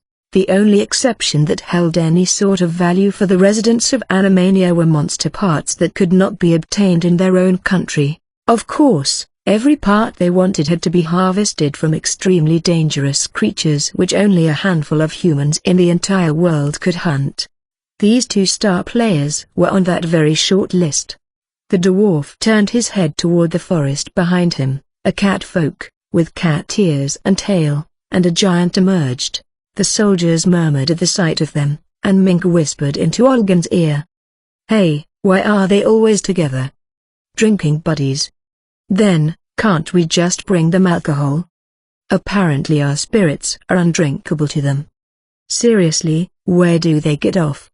Dwarves have always been picky about food and drink." Mink's impression of the demi-humans, who looked down on humans as inferior, was not favorable. Olgun, on the other hand, seemed to value this trade, and kept a straight face. "Hey, cat, the rest is your job. Be sure to give me some drinks later, old man. Fire drink and thunder water, too." "Shit, thunder water, too. You got some thick skin, you know that? I'm a cat, after all. Of course I have thick fur." The cat and the dwarf argued for a minute. When they settled down, the girl with cat ears approached the humans. "The same topic, per usual?" "Yes." The cat whispered something into Olgun's ear. Olgun nodded at times, and grunted or sighed heavily at other times. "Its powers are growing." "Yep, I'm feline bad for you," the cat said casually and retreated into the forest. The rest of the party followed without a word. The meeting concluded with a cut-and-dry silence, no greetings. Olgun fell deep in thought when Mink gently tapped her shoulder. "So, did you get the info you wanted?" Yeah. "Let's go, no sense standing around here." "Where to?" "Let's catch a break at Doyle. The black phoenix that slumbers in my right eye whispers the same to me." "Right, black phoenix, huh? You just want to sleep in a warm bed." Mink and Olgun's exchange continued as normal. "Oh, speaking of? Apparently the paladin boys in this country. HMPH, that hypocrite, it's never enough. Come on, it's cute. Thanks to people like him, my darkness has a chance to shine." Olgun rolled her eyes before floating up in the air. Mink jumped her way up onto the fortress, and the pair started on their way to the town of Doyle. Diamond, diamond, diamond. The Bastille Dungeon, Level 1. It's crowded, but the energy isn't bad. The demon lord cracked a smile upon seeing the bustling plaza. Some were yelling into the crowd to sell food or drink, some had herbs laid out for sale, and some were even recruiting party members to go into the dungeon with. The Bastille Dungeon was at the center of the city, surrounded by the town. It was no exaggeration to say that the dungeon itself was the economic engine of the area and a business in its own right. Where people gathered, all sorts of business opportunities were born. The entry fee was 1 gold medallion, right? That's right. And the government takes 10% of the revenue you earn from selling the items and the monster parts down there. Just talking to myself, by the way. 10% isn't too unfair for a tax, rather reasonable, in fact. Are you kidding? We're risking our lives every time we go in. Still talking to myself, though. As he overheard Mikan talking to herself, the Demon Lord realized that this dungeon was a money-printing machine for the country. Various items and monsters replenished themselves in the dungeon, so the government was reaping a killing in tax revenue by having adventurers do all of the legwork hunting and collecting them. They weren't hiring these adventurers in any capacity, so it wasn't the state's problem if any of them were to get injured or died. The adventurers were practically a colony of ants raking in money for the government until death. Even the supply of adventurers is automatically replenished. The Demon Lord formed this kind of impression, but he didn't say it out loud for fear of insulting many of the adventurers there. This time, he asked Yukikaze about something he was wondering. You said most of the northern nations have at least one of these dungeons or ruins, right? Many places are much more dangerous than here.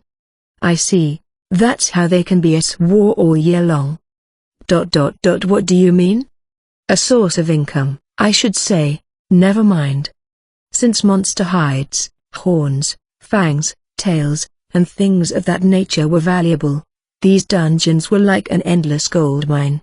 As they approached the entrance of the dungeon, he could see numerous shops crowded together, vitalizing the area despite the early hour. A branch of the Adventurers Guild stood closest to the entrance, accompanied by the tax collector's office right next to it. It seemed that dungeon crawlers would come out of the dungeon and immediately sell the loot at the guild. This is a straight-up day labor site, with no kind of social security to speak of. The crawlers earned only from their day labor, paying taxes on the spot. The Demon Lord could imagine that any money left over from their loot disappeared on booze, women, clothes, and the like.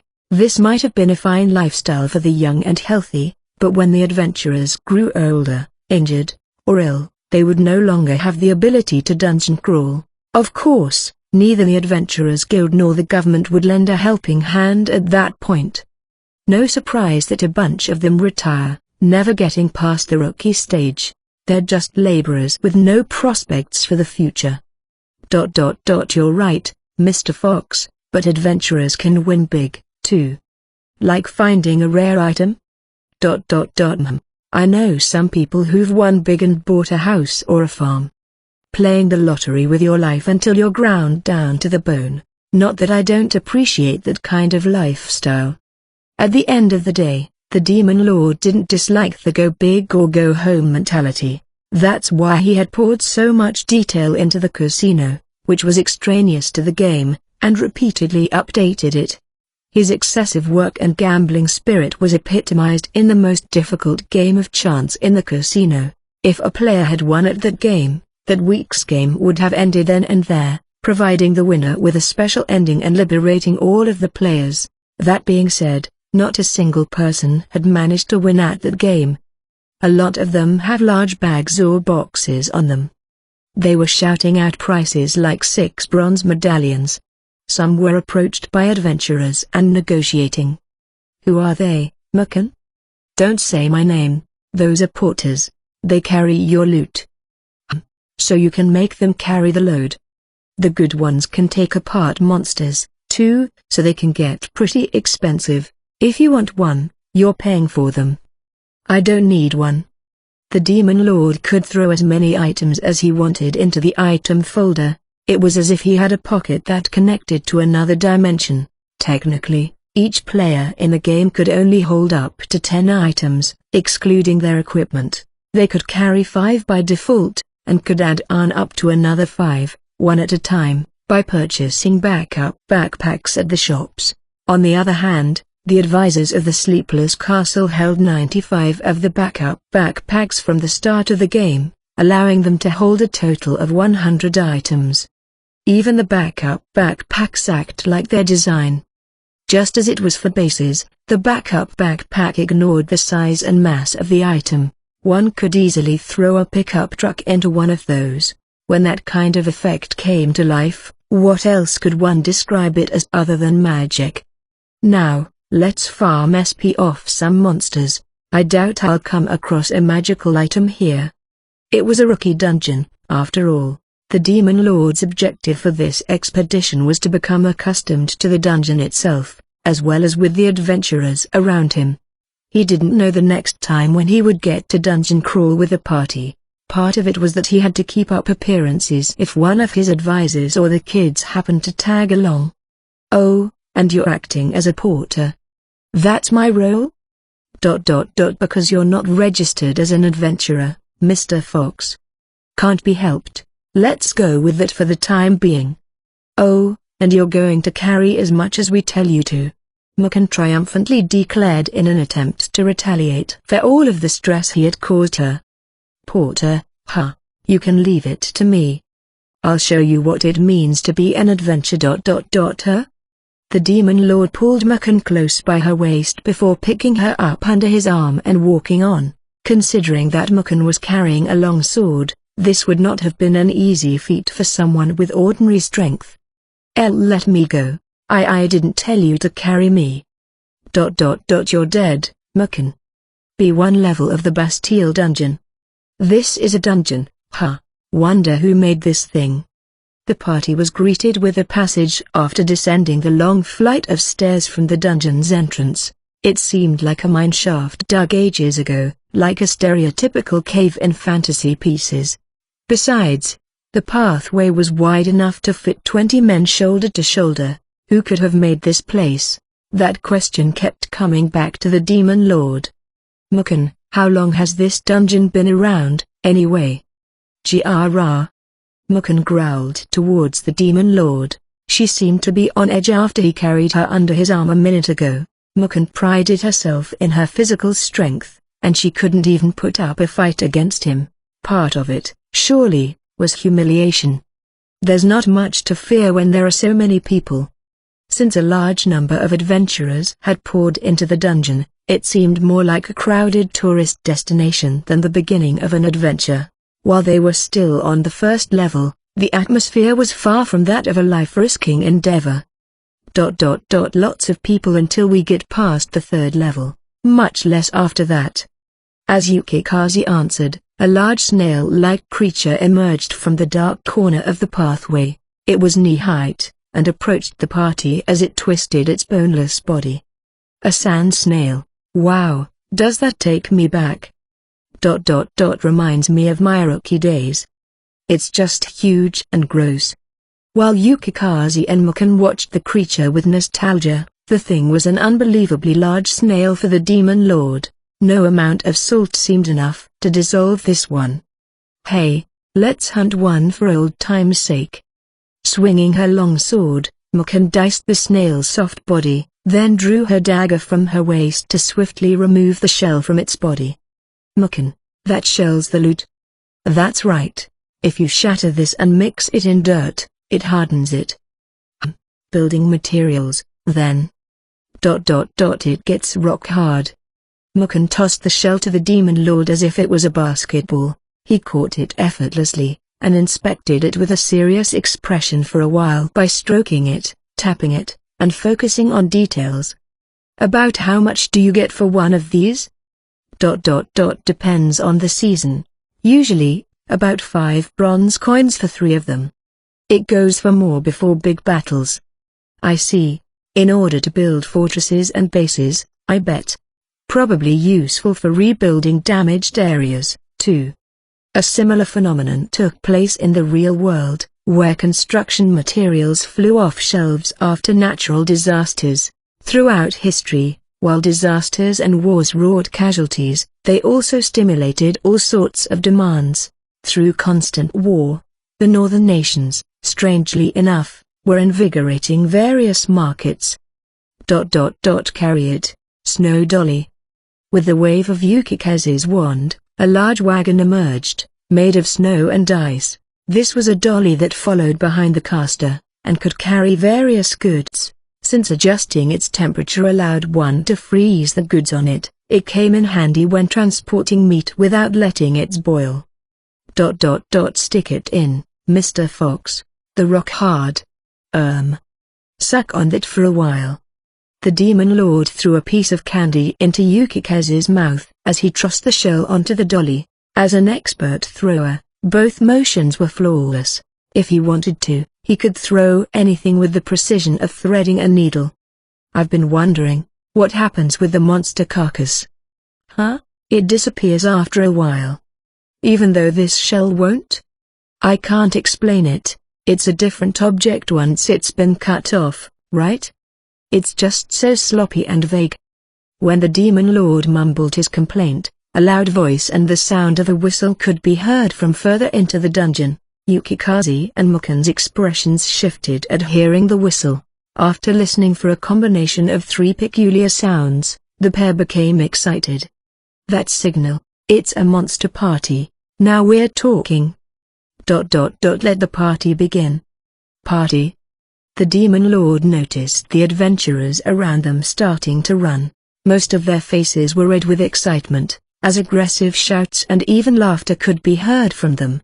The adventurers began setting up torches and spell stones along the walls and ceiling to rapidly light up the dungeon. All right, let's go, guys. Yeah. The adventurers roared back in response to Muken's call. The excited voices spread like a massive wave, and they could hear the stampede of a crowd behind them. Grabbing hold of the longsword from her back, Muken sprinted into the dungeon without hesitation, like a wild panther. Wait until I come, too, Muken. I'm not one to miss out on a party. Enjoying the energy of the crowd, with a flourish of his coat, the Demon Lord began to run. Diamond, diamond, diamond. Monster party in the village of Ruby. A monster party spawn location in the Bastille dungeon. The crowd of adventurers were frantically culling sand snails. Somehow, countless sand snails and giant crows were rushing towards them. The adventurers hunted one monster after another, storing their loot into bags and boxes. All of the porters were busy running back and forth, too. While the beak of a giant crow had some value, the best prize for hunting a giant crow was its feathers. While they were often used for arrows, they were also used to decorate clothes and armor as well. About 12 feathers could be obtained from each crow, which sold for 1 bronze medallion as a set. Naturally, though, if any of the feathers were damaged, the price decreased. Everyone around the Demon Lord was in a frenzy of dismantling snails and plucking crows.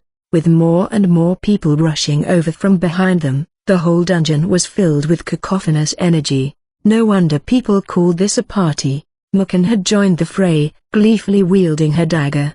While these targets were pennies to $1 compared to her usual loot, it seemed that monster parties had an irresistible excitement for an adventurer. Back in the day, monster parties kept us afloat. Something like a bonus, the Demon Lord mumbled. For the adventurers, though, matters were surely more dire. Many of them didn't know if they could afford shelter or food for the day. To top it off, their career could end in an instant if they were to get hurt. It was only natural for them to want to make and save as much money as possible while they still could. However, as he watched the crowd of people in a commotion, the Demon Lord was reminded of an entirely different time. This brings me back. Mr. Fox. Oh, just reminiscing. With nostalgia, the Demon Lord stared off into the distance. He was remembering various scenes from the game. The time when it was so populated that people could barely sign up, when someone won big at the casino and caused a whole commotion, all of the special event battles, and the once-in-a-blue-moon raid of the Sleepless Castles. All of these scenes had been burned into his memory in black and white. They didn't hold their colors anymore. This is their party. I don't want an outsider like me to crash it. As the Demon Lord turned his back, he could hear loud footsteps approaching from the end of the dungeon. As the footsteps grew nearer, a giant, rusted, metal-plated golem appeared. Crap! Here comes Tin Man. Someone stop it with magic.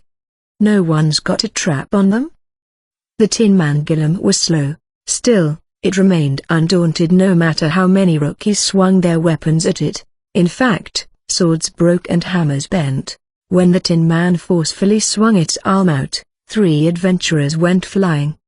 Mr. Fox, that thing's a little too much for rookies. Yukikaze looked at the Demon Lord expectantly. Mukon began to run over to Tin Man with her longsword in hand, but a red beam fired past her before she got the chance. It was the Demon Lord's Sodom's fire. In an instant, Tin Man's face blew up like it was a toy. Tin Man stood still for a few moments, as if it couldn't comprehend what had just happened, before falling to the ground with a loud crashing noise. The adventurers who had gathered for the party all turned to the Demon Lord. "Excuse the intrusion. Please, party on. Party on." As the Demon Lord turned to leave, Yukikaze followed after with a cute wave of her wand. The adventurers were taken aback for a while, but the commotion continued to grow again. The party wasn't over, after all. Who was that? What did he throw? Snap out of it. This is our meal ticket right here. Hold on a second. Who gets the Tin Man parts? The guy who killed it ain't here. Jump on it. Forget the sand snails. Peel the metal off of the Tin Man. While the men snapped out of their surprise and swarmed the Tin Man, the female adventurers began chatting about another matter. Many were starstruck by the Demon Lord's overwhelming strength and distinguished appearance. What a handsome man. Who is he? Is the chick next to him his girlfriend? Damn it, it's all about the looks, isn't it? A girl's got to be cute in this world. Amidst the clamor of the adventurers, Mukon shouted out, "Don't ditch me like you came here alone." She would have made it easier on herself if she had just left the dungeon then, but Mukon wasn't the type to do that. She was the type to chase the hurricane. With Mukon following the pair out, the adventurers delighted in their first monster party in a while. The hot springs resort in the village of Ruby. "Madame, what is this oriental masterpiece?" A lucky group of 30 noble wives were collectively breathtaking at everything about the resort, from its fantastical aura and wind chimes ringing to the breeze, to the polished floors that showed their reflections and the beautiful bunnies in revealing outfits. There was nothing like this facility anywhere else in this country, maybe not even in this entire world. "Please, this is a door called a Fuzuma. D-door. If this is touched every time someone enters the room, its beauty shines brighter with use." The madam returned a smile filled with confidence at the murmuring ladies. Thanks to Tahara's detailed explanations, the madam was now fluent in describing the resort's facilities. She wasn't just the sole provider of the figurative ticket for the facility, but also the pioneer of knowledge for the ladies. Her power and knowledge regarding the facility only boosted her charisma in it. With the chattering group in tow, the madam continued toward the hot springs. There, she had further astonishment for them in store. Once they experienced that, they would never be able to truly leave the facility. They would never be free from it. That madam's some character.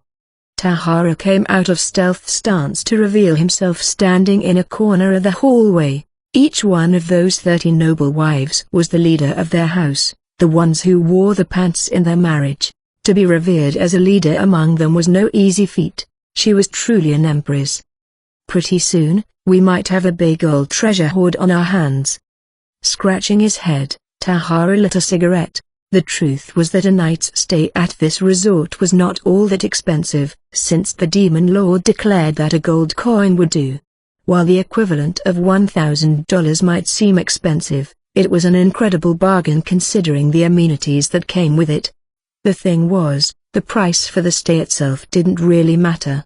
To improve the Demon Lord's reputation, the listed price was best kept comparable to the high-end hotels in other cities.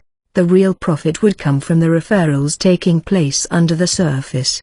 A deal had already been struck with the madam that she would split any goods and money that were sure to be sent her way. There was no need for an unreasonable price setting. Initially, the madam had made it clear that she didn't want a single bronze coin, as long as she could live at the resort, but the Demon Lord insisted that both parties had to win in order to hold up a bargain. Reluctantly, the madam agreed to the Demon Lord's insistence. As he blew out delicious smoke, Tahara recalled his meeting with the secretary, the only man that stood above him.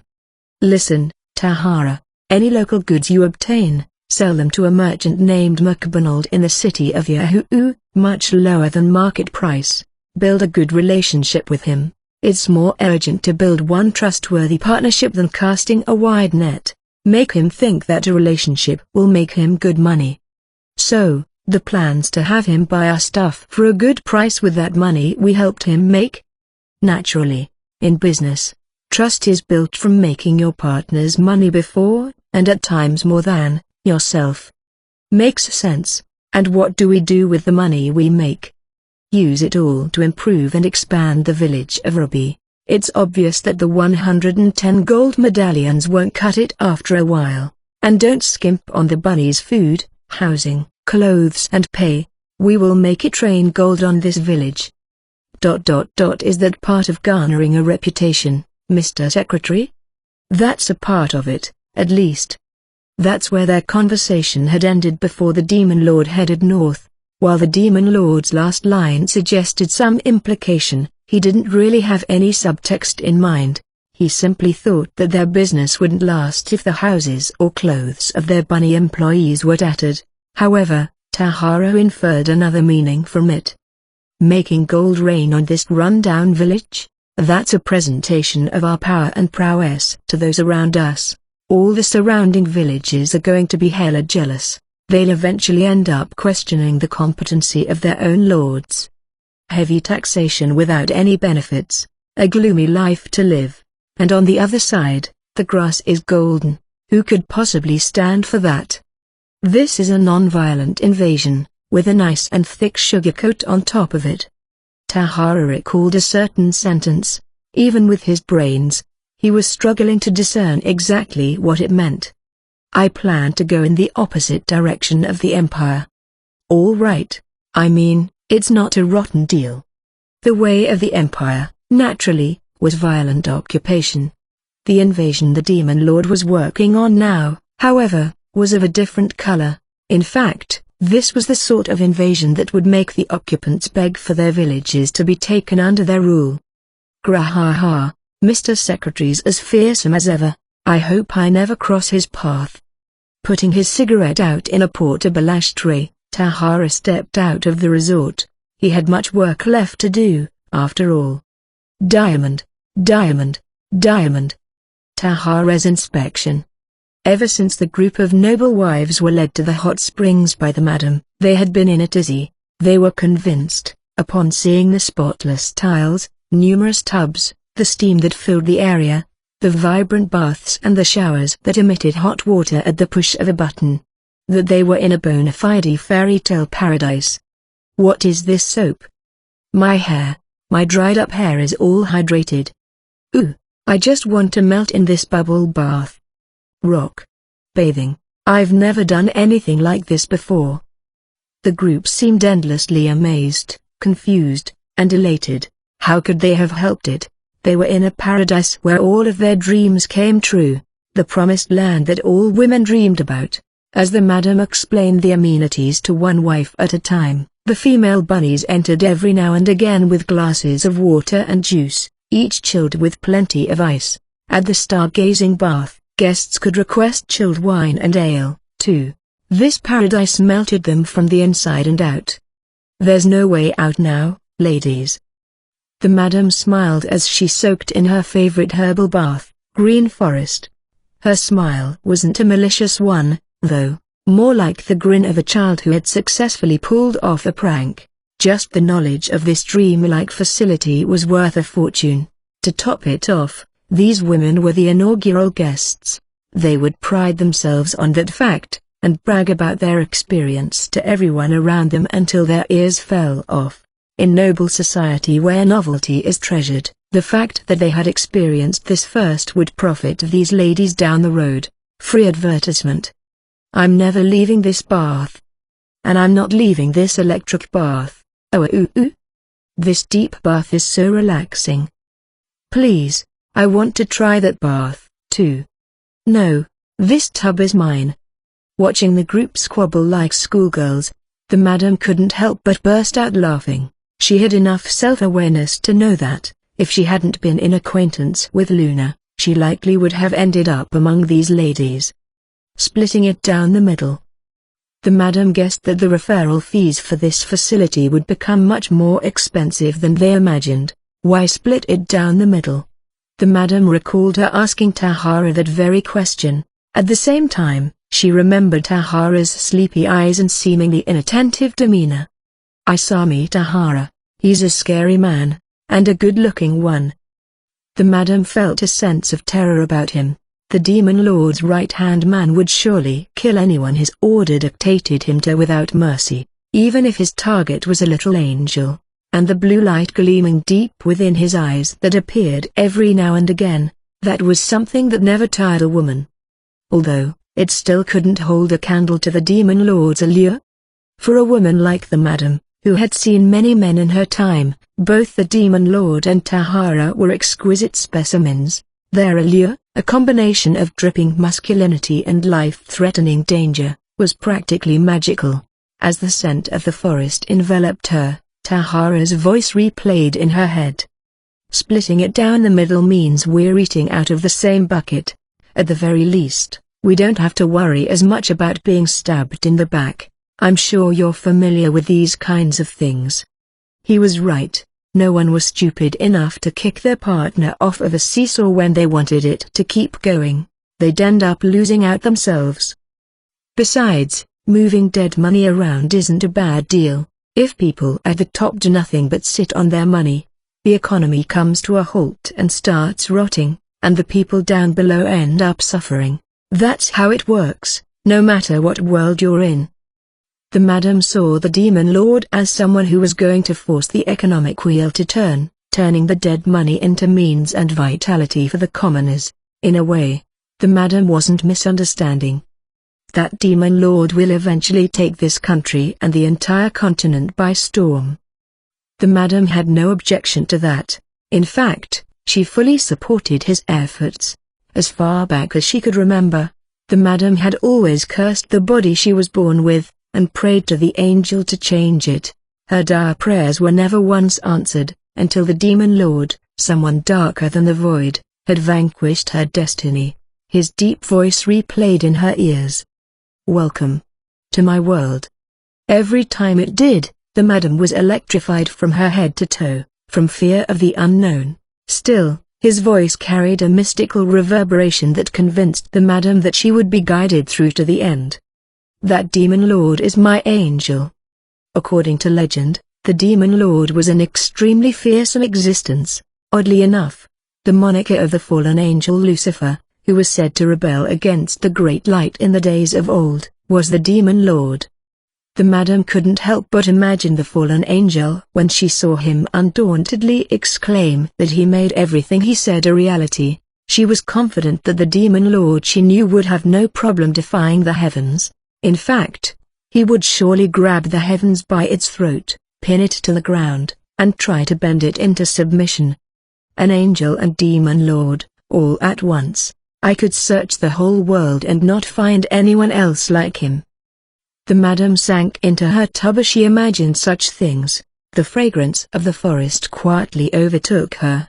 She relished the sensation of lying in a tub of hot water in the middle of the woods. Construction site in the village of Ruby. Good thing these constructions are going on. We barely get by during war season. Still in stealth stance, Tahara was walking around the village. While most of the workers were full-time carpenters and construction workers, there were quite a few adventurers among them, too.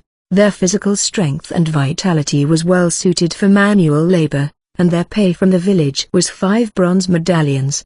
With the current market, it was a sweet deal for them to earn that much without risking their lives. Of course, the full-time carpenters specialized in this kind of work made at least double that. It was only natural that there was a pay gap between meatheads and professionals who had spent years honing their technique. Perhaps, in any world, the smart way to live was to hold down a day job and gain experience and technique in that field. In that sense, adventuring was the polar opposite of a typical day job. Since no adventurer would dungeon crawl alone, each day's loot had to be divvied out, which made the job even more unstable. Dungeon crawling with a 20-man team, for example, would be much less dangerous than going with a smaller party, but the expected pay in that case would never put enough food on the table for everyone. As a result, most of them took on dungeons in teams of 2 to 4, since that provided a reasonable balance or safety and share of loot. Many rookies have died charging into a dungeon alone, and it wasn't uncommon to hear of a few adventurers getting cocky and going down with a team too small, only to never return. The public bath here is amazing. You said it. I almost want to move here just for it. They're not going to make an inn, huh? As he listened in on people's conversations, Tahara checked the progress of construction in detail.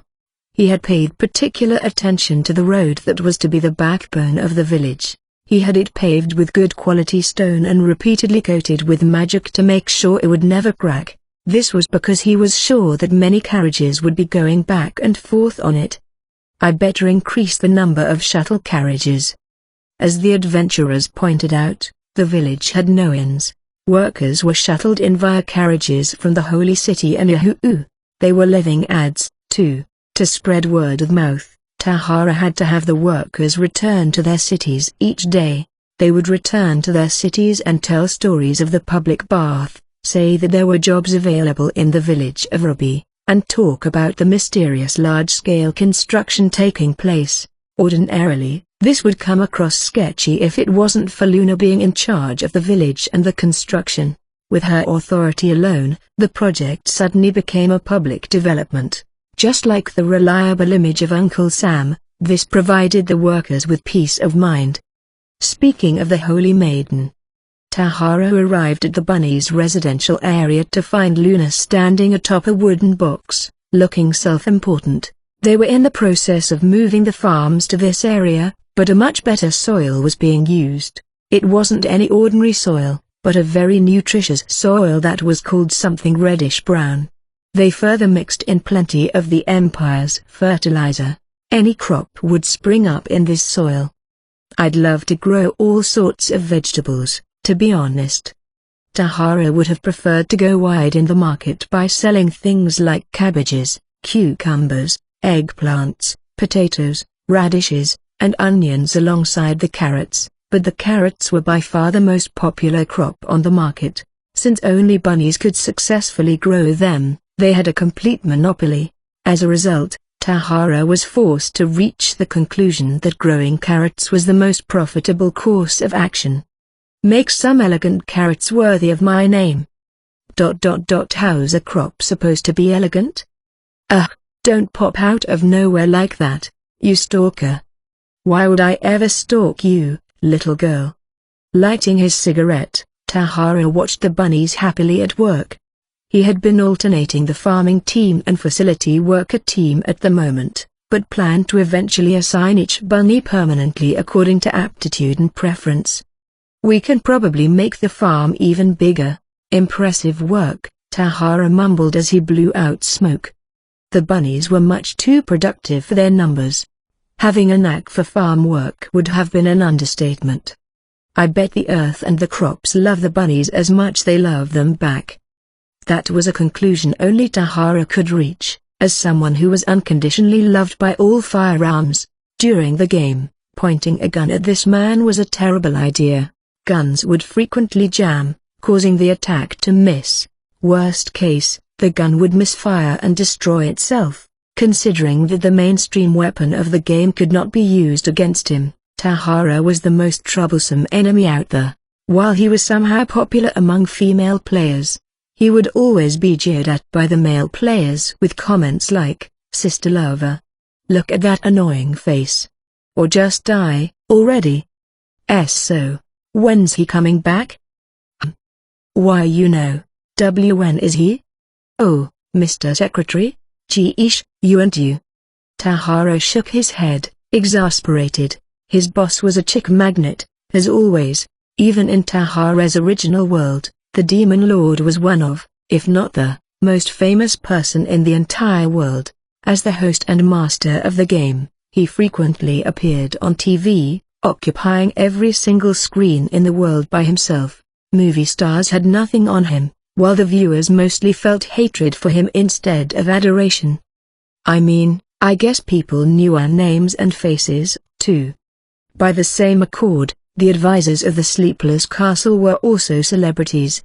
They had special programs aired on TV, so everyone knew their names. Each of them had an astronomical bounty on their head, enough for one to spend 10 lives in the lap of luxury. All Tahara really had to do was watch people of this world not have a particular reaction upon seeing him to be confident that he really was in an alternate world. I remember the secretary had some fanatic fans. As it probably was the case with many TV popular celebrities, there existed a fanatic fan club in support of Hokuto Kunai, called the Nine, since the name Kunai started with the Japanese kanji that meant 9. They would wear various hats, armbands, and accessories decorated with variations of the number 9. Throughout history, no matter how despicable or criminal that person was, there had often been groups that treated those notorious figures like ordinary celebrities. Akira Ono had written that backstory to add a bit of dark humor, which of course, became a reality in the Empire's world. I guess you're one of the 9, little girl. 9? Never mind that. I'll just tell him you miss him. Who's missing who, exactly? I couldn't care less if he never came back. Tahara brushed her off as he walked further into the commoners' area. Diamond, diamond, diamond. The advisors. All right, these commoners got it right. Tahara nodded in satisfaction as he looked around at the numerous standing bars and food stalls. This area housed the public bath in its farthest corner, and these pop-up businesses tightly lined the road leading to the bathhouse. At night, the area lit up as bright as a Japanese summertime festival. Most restaurants and shops in these parts were simple structures with simple merchandise. It's also worth noting that there was no rent for any establishment built in this area. Any revenue went directly into the sellers' pockets. In exchange, Tahara had warned them, any unpopular establishment would be cycled out without mercy. Only keeping popular businesses would lead to the overall quality of the district improving. He didn't expect any monetary revenue from this area, however, only more people and energy in the village. Tron, they have skewered raging chickens over there. I want to eat them. He noticed Haku and Tron happily touring around the food stands, and couldn't help but wonder, what was Haku's deal? Tron, I get. She had incredible physical strength and the mysterious power of seeing people in colors.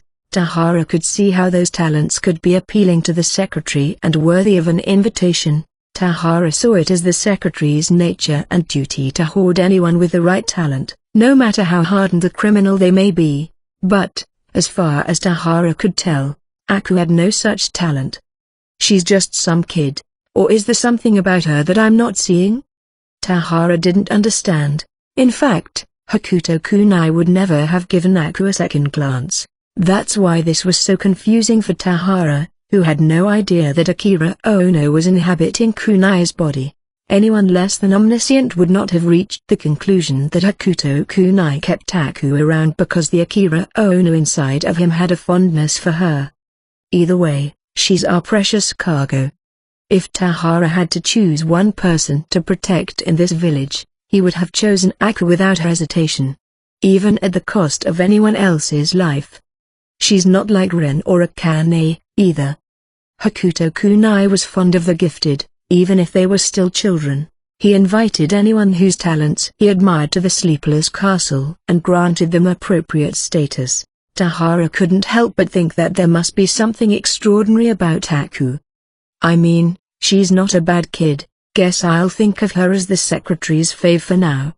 Tahara headed to the field hospital. In the witch's lair, there was already a huge line of patients, most of them suffering in poverty. After Tahara had run carriages to neighboring towns and villages advertising cheap medical care, the place was packed. I haven't had a headache since I took that medicine. My bruise doesn't hurt anymore since I put that salon pass on it. Doctor, she's too beautiful. She only has to touch me too. While they were still few in number, There were some nobles that through their connection with the madam, everyone who had been treated had been spreading rumors that you was a goddess of healing. Surely, her name would soon spread through holy light. Her beauty reminds me of the moon. The moon's reflection on quiet water, perhaps. But that building was amazing. It showcases the wealth and power of the demon lord the madam was talking about. Who gives a crap about the building? At my old age, I've fallen in love all over again. For the most part, the hospital was well received, while the reasonably priced and flawless treatments played a part. Whose beauty seemed to grab hold of people's hearts more than anything. For Tahara, who knew how she was on the inside, it wasn't funny. But for the patients, she appeared to be a goddess of salvation. In fact, you had used her various medicines to faithfully heal these people. Well, she was treating them. But for her, each day was filled with experimentation, new discoveries, and joy. In addition to prescribing medicine, you also performed surgeries. The silver lining was that the patients were not able to see you's face as they were put under anesthetics. I bet every day has been like a dream for you. Guinea pigs formed lines out the door to come see her each and every day. She must have been ecstatic. Of course, she did properly heal everybody, so no one was losing here. I don't care if I get the flu, I'm never stepping foot in here. Just imagining it sent shivers down Tahara's spine. It almost felt like she would toy with his brain, not just his body. In fact, she could. I guess it's time to take care of the other thing now. Outside the village of Ruby. That night, Milligan was hiding in a bush a slight distance away, intently watching the village of Ruby. The village was nothing like the desolate village he had remembered. It felt like he was daydreaming. The run-down place was transforming into something. What it was, he didn't know. Milligan was a skilled mercenary and a formidable force on the battlefield, but nothing more. From the outside, he was just a rabid dog getting off on thrashing his violent tendencies against those weaker than him. I don't know what's going on, but I can still snatch a couple of little bunnies. He lusted over young girls. The only moments he really felt alive were when he was beating and breaking those girls, treating them as if they were toys as they begged for their parents. He lived solely for this hobby now. Even for him, though, a bunny girl would be a first, because there were many legends left behind that the bunnies were adored by the wise angel, they were respected yet kept at a distance. But he was finally given the green light by Donia, his boss. When Milligan took a step forward in ecstatic excitement, a drawling voice interrupted him. A weirdly nonchalant voice that almost made the listener feel laid back too. "Hey, brother. Where are you headed?" Milligan turned toward the voice to find a man lying down on a board atop the village fence. Judging by the weird metal rod in his hand, Milligan pegged him to be a guard. He almost burst out laughing. He had encountered many guards in his life, but had never met someone that seemed so unmotivated. A guard laying down on the job? It would be more useful to put up a scarecrow. I mean, I already know the answer. But like, formalities, you know? Sorry to bother you so late. Milligan thought it best to manipulate this idiot into bringing him into the village rather than killing him outright. What he didn't know was that this particular idiot was aiming his sniper rifle at the intruder, poised to kill. He also didn't know that no one could escape that bullet now. Got lost in the dark? Hate to impose, but... Sure. Pop. Milligan heard a sound he had never heard before. In that instant, his right leg was blown clean off, knocking him down on his side. Milligan lost consciousness from the shock, but soon regained it from the pain. He tried to scream, but couldn't find his voice. You, standing behind him, had injected something into his body. Hey, Tahara, don't damage my sample. You're just gonna tear it apart and put it back together, same diff. You can't just willy-nilly. You have no clue as to the proper treatment of guinea pigs. Why would I want to know that? Listening to this conversation, Milligan desperately moved his hands and managed to sound the alarm using a precious magical item that sent a beam of light to a distant location, but there was no sign of the backup Milligan had thought he'd brought. "Oh, I'm sorry. Your little friends are in here." You opened her backpack with a smile and showed the contents to Milligan. Upon witnessing what the warped, white space inside the bag held, Milligan silently screamed. All of his men were in there, entangled with each other in eldritch shapes. Not only were they bleeding from countless places, their hands and necks bent in ways they weren't supposed to, and there were plants with ominous fangs and needles growing around them, as if to suck their blood. No, please, it's true, I was just lost." Tears flowing down his face, Milligan desperately pleaded his innocence. Realizing that his missing leg no longer hurt only amplified his terror. Yu's expression remained unchanged, though, if anything, her smile only widened. Milligan turned to Tahara with a dire expression, looking for a saving hand. He was only met with an ordinary expression, as if he was merely discussing what to have for dinner. "You've been peeping at our village since daytime." No, I was lost." "Oh yeah? Tron, what's your verdict?" "He's lying. Guilty. Right? My gut's telling me that he's a piece of shit even flies won't eat." Tron had appeared out of nowhere, joining in the fun. Even if Tahara had, impossibly, believed Milligan, you never would have. He was as good as dead. "Now, let's begin. You'll be a part of our very important soil." Let go, please, help." You grabbed Milligan by the hair and dragged him away. He was like a pathetic worm being snatched by a monster. "You, play with it all you want, but get all the info we need first." "Don't worry, you know I'm good at both torture and playing doctor." "Yeesh, you hear that, Tron? I don't care how sick you are, don't go near that place." I'm not sure I want to know the answer, but, what do you mean, soil?" "I'm growing a new plant. With human bodies as feed, she grows off of their blood and nutrients. She's going to bloom a beautiful flower." All right. I want to gift the secretary that flower when he returns from up north." Hearing this, Milligan desperately tried to break free, but his body remained motionless. Someone speaking about something so horrific had the expression of a teenager writing a love letter. "Tahara, don't you think the secretary will like it?" "Why yeah. I knew it. When I tried it with his friends earlier, I think the flower became more vibrant when I induced certain levels of pain in them. This one's got a lot of work to do." Right. Leaving Tahara's frozen expression and Tron innocently waving her goodbye, you carried off her new fertilizer with a jubilant attitude. Being dragged by the witch, Milligan squeezed out. I don't know, nothing. I was just told I can come and play." "Don't worry, I'll make sure you tell me all about it. For example, I have a skill called censorship, which allows me to manipulate information. Humans, in a sense, are just a collection of information." What are you? "Take your age, that's a piece of information. If I manipulate that to make you 8, you'll be a child again, excited to tell me everything. Ooh, I can manipulate your sex, too. It could also be fun to manipulate who your parents are. Once I'm your mother, you'll open up to me." You explained her skill like a teacher giving a lesson.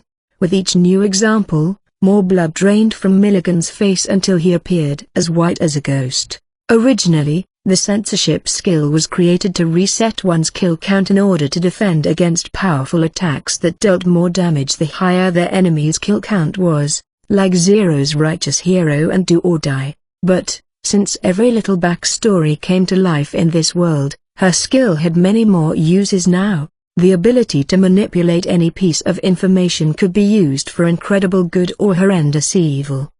"I want to make the secretary proud, so I'm counting on you. I'm going to pull out all the stops, too." Help. Ha ha ha ha, you idiot. You finally burst out laughing at Milligan's pathetic cry. Her witch side finally came out. "No one is going to help you. Did you ever let anyone go because they cried for help? I don't think so, so I'm not helping you, either. Why would I? You're going to die, and not as a human, but as a plant. You'll forget all your words soon." No. Oh, that's a good cry. I've been thinking lately. Even an ant mustn't disrespect the secretary by soiling the sole of his shoe. The ants should clear the way for him, don't you agree? As she gleefully went on, she stored Milligan and his torn-off leg into her backup backpack. The next morning at the village of Ruby was peaceful, as if nothing had happened. In fact, nothing had happened at all. Diamond, diamond, diamond. Keep starving tigers separated. A girl who appeared to be a farmer was walking through the city of Yahoo. Her name was Hanzo, the chief of espionage for the new kingdom of Zenobia. She entered a house and removed all of her clothes. This is going to be worse than I thought. Recalling the events from the other day, the girl sighed a little. She had visited the village of Ruby under the guise of delivering a letter from a noble-seeming knight, as directed by Kongming, of course. That building. When she saw the Hot Springs Resort, a building of her homeland came to mind. It was uncanny. Her ancestors had passed down, through generations of storytelling, that they sailed across a long, long ocean from the Far East. The legends had faded over generations, but Hanzo couldn't help but remember them upon seeing that construction. And that elusive man. Her expression twisted in distaste as she remembered the grinning face. It was like hammering a nail into mud when dealing with that man. She had come all the way to the village of Ruby, after hearing that the demi-human being transported used to be Luna Elegant's servant, but she was greeted by Tahara instead of the Holy Maiden. He seemed to be in charge of the village, and what's with the large-scale construction going on? There were countless things to contemplate and to report. As she organized all of the new information in her mind, she swiftly dressed in her ninja outfit. Once she finished, numerous shadows appeared in the room, seemingly out of nowhere. They were all girls wearing the same garb. Lady Hanzo, how did it go? Don't call me that. Wah? I told you to call me Coco. Well, that's... The shadows looked around at each other, seeking direction. Hanzo was the name given to their leader generation after generation. It had never been changed before. It is a proud name that carries the legacy of our clan. I can't stand being called by that hideous name. I don't know what to. Imagine this rosy-cheeked girl of 18 being called Hanzo. What am I, some man in his 50s with 5 o'clock shadow? The other shadows in the room secretly sighed at Hanzo's usual conniption. Sometimes it was Kotone, sometimes Tuka. In any case, Hanzo would force her subordinates to address her with a traditionally feminine Japanese name. Then, Lady Coco, about the mission. Make it sound cuter. Put some love into it. It means love in your heart, okay? I'm sorry to have to say this, Lady Hanzo, you are acting like that girl. Don't call me Hanzo, I said. Hanzo was an extremely talented woman in espionage and stealth, but because she was raised to live in the shadows under the strict training of their clan leader, she now craved all things girly. In any case, who is that man? The foreman of the village of Ruby, who came from somewhere in Holy Light. As none of the other shadows seemed to have found the answer, no one could answer Hanzo's question. The man practically fell out of the sky one day, after all. Should we dive deeper? No. There's a strange woman there, too. With just a glance, Hanzo could tell that she was dangerous. It even felt like the woman was housing hundreds of devils under her lab coat. Hanzo decided that, barring any direct orders, it would be too dangerous to go in any deeper.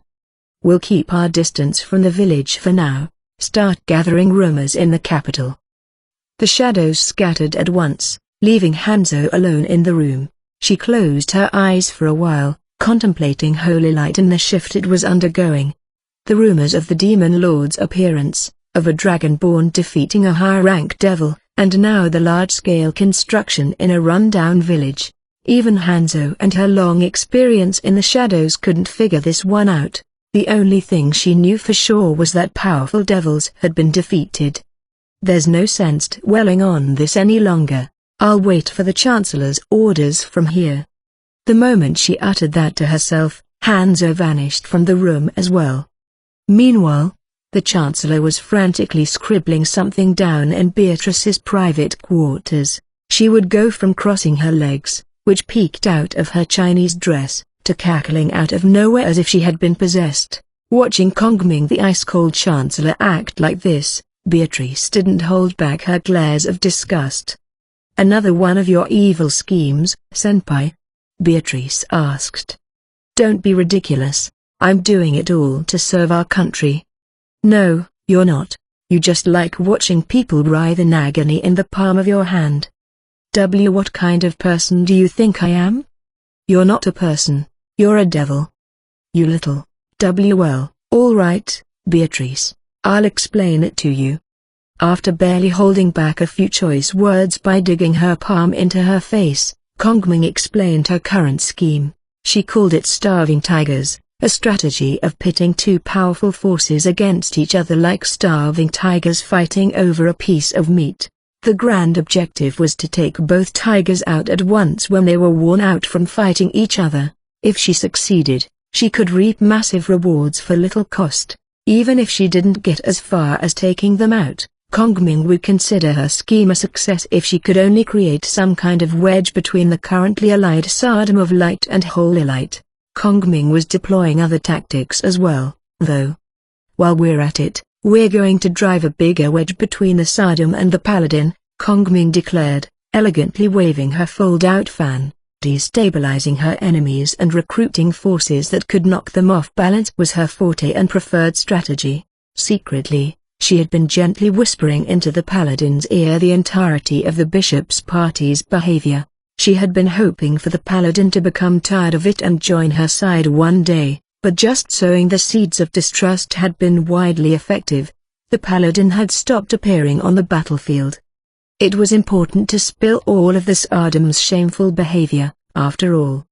Kongming's eyes squinted further, making her appear as devious as ever. Beatrice turned her nose at the familiar sight, standing up from the bed. "You're really a piece of crap, Senpai. Do you remember when I tripped in the middle of that dance party? Because you put olive oil on the soles of my shoes?" What are you talking about? You must be tired, Beatrice. Don't try and deny it. Who else would do such a thing? Beatrice, you suffered a terrible injury to the head that day. Ever since, you began telling me stories of the past that never happened at all, Kongming said, with a sorrowful look in her eyes. She was trying to brush everything under the rug this way. "Senpai, ever heard the saying la, Kongming's pants on fire? Stop making up colloquialisms, and don't stand while I'm here. Sit down. Does it bother you that much that I'm taller than you now? Does it? Does it?" Beatrice looked down on Kongming, as if to rub it in. While there wasn't much of a difference in their height, it must have been a dire difference for these two. Seeing Beatrice looking down at her with smug victory on her face, Kongming's shoulders began to quiver. "Don't look down on me, you idiot. I'll put you in your place. And the truth comes out. Somebody, come imprison this evil Chancellor. You're going to be the one locked up. You want to eat your meals on the toilet again? I hate this country. I'm running away, just you see." "You're not getting away, not you." The couple rolled around on the bed, entangled, and continued their bickering. No one knew how Kongming's schemes were going to play out. Diamond. Bastille Dungeon, Level 5-7. After leaving the monster party, the Demon Lord's group went further down into the dungeon at remarkable speed. This was a dungeon for rookies, after all, so B-rank adventurers like Yukikaze and Mukan could traverse it with their eyes closed, while the monsters from the first to the third level were pretty much the same. As soon as they reached level 5, a monster called the Raging Chicken took the Demon Lord by surprise. The meter-tall bird had attacked them out of nowhere. Mukan easily decapitated the thing, but a giant chicken charging humans was a shocking sight for the Demon Lord. For him, it was more terrifying that an enlarged version of a familiar animal attacked him than it would have to be attacked by something like a lion or bear. Pluck the feathers, chop the meat. Gleefully, Mukan sang her song off-key as she took apart her kill.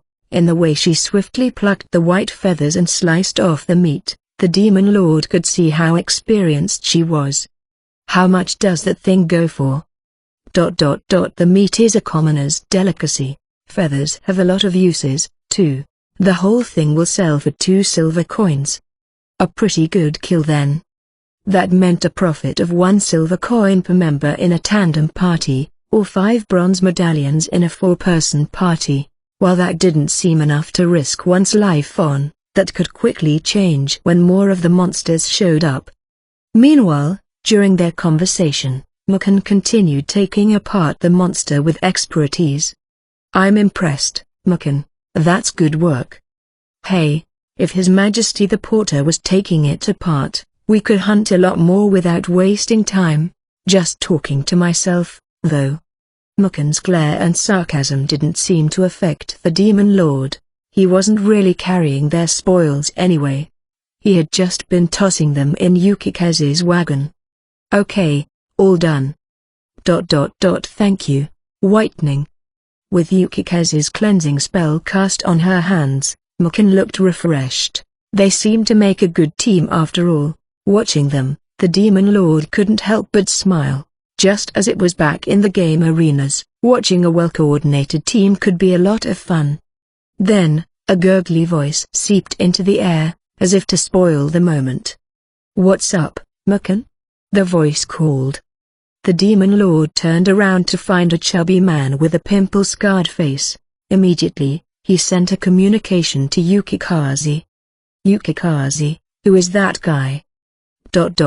I can hear Mr. Fox's voice in my head. "Is this what marriage is like?" "What are you talking about? Who is that guy?" That's Enjoy, a D rank. He's after Mukan's cherry. To each his own. The Demon Lord almost wanted to wish him luck for going after this bucking bronco. Still, Enjoy's attitude seemed too familiar to her.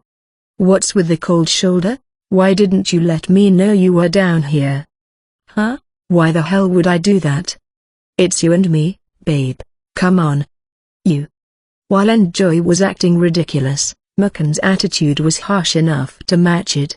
Then Enjoy turned to the Demon Lord with an exaggerated gesture of "Oh, I didn't see you there," and a smug, condescending grin to boot. The Demon Lord nearly clocked the guy in the face, but managed to control his temper. "Mukan, don't tell me you're into geezers now, okay?" Enjoy's comment was stopped short by the Demon Lord lightly flicking a pebble into his stomach. While he could absolutely control his temper, he didn't shy away from teaching the disrespectful youth a lesson. "What, a stomachache? You must have eaten too much ice cream." The Demon Lord's comment didn't seem to reach Enjoy, as he was struggling to breathe while holding his gut. When he dropped to one knee from the agonizing pain, a loud fart echoed out of his rear. After a moment of silence, the Demon Lord spat out in laughter, which he covered with a large clearing of his throat before steadying his expression. With a solemn tone, the Demon Lord said, "Letting it trip in the middle of a dungeon, and you fancy yourself an adventurer? I must say, you should take this more seriously." What the hell? What? Is that a special skill of yours to allure monsters to the stench? I'll kill you. When Enjoy tried to stand, enraged, a second blast was released. "I don't get it, you disappoint me," concluded the Demon Lord, as if he had any prospect for Enjoy. Unable to withstand this barrage of insults, Mukan finally burst into laughter. Of course, the Demon Lord could already barely even remember the guy's name.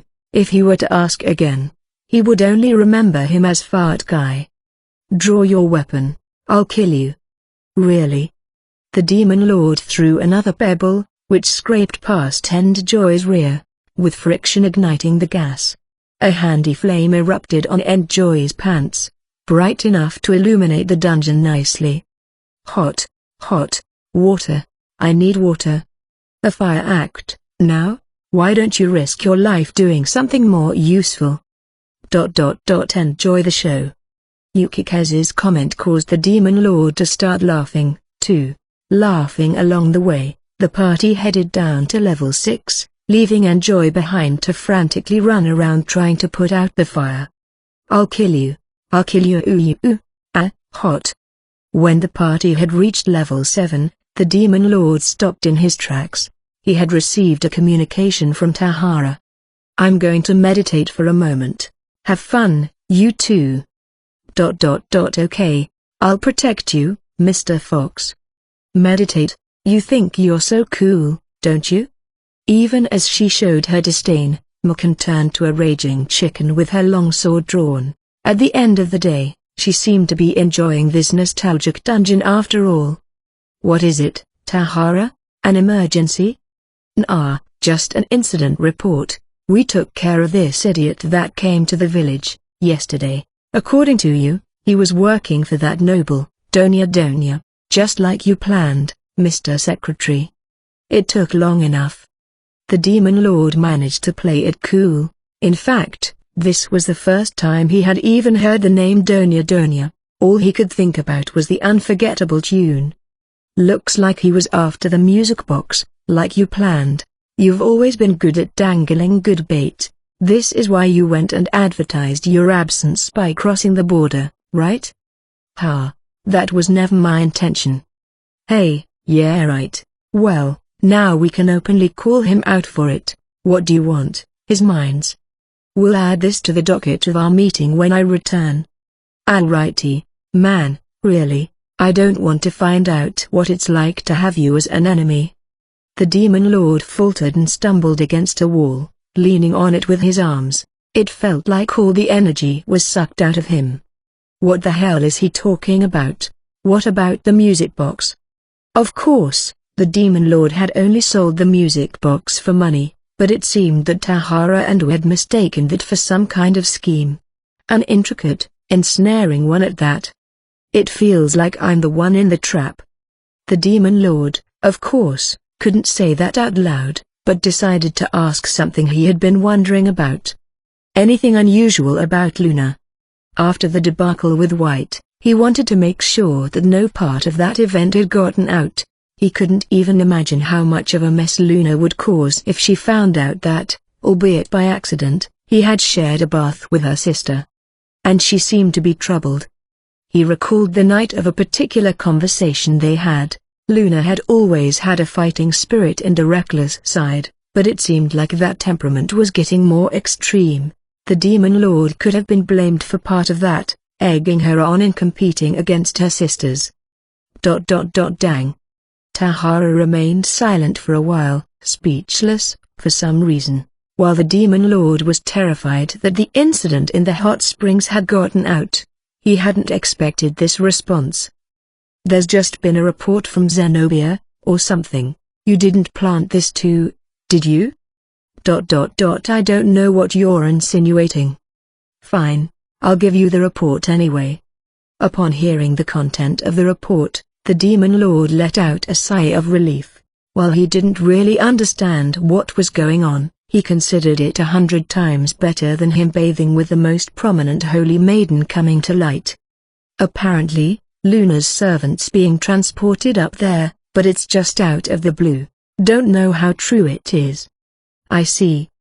Mr. Secretary, is this something I can pass on to Luna? The Demon Lord considered this for a moment, when Luna's saddened face flashed before his eyes. Do you have any friends? Remembering Luna's uncharacteristically quiet attitude, the Demon Lord decided to give a safe answer. We don't want to give her any unconfirmed intel, but let her know whether or not the servant is all right. Knowing Luna, she lacked up for a while, but go easy on her. For real, we're going to play their game, huh? What? The Demon Lord sensed foreboding subtext in Tahara's response, but couldn't figure out what it was, so he rushed to add.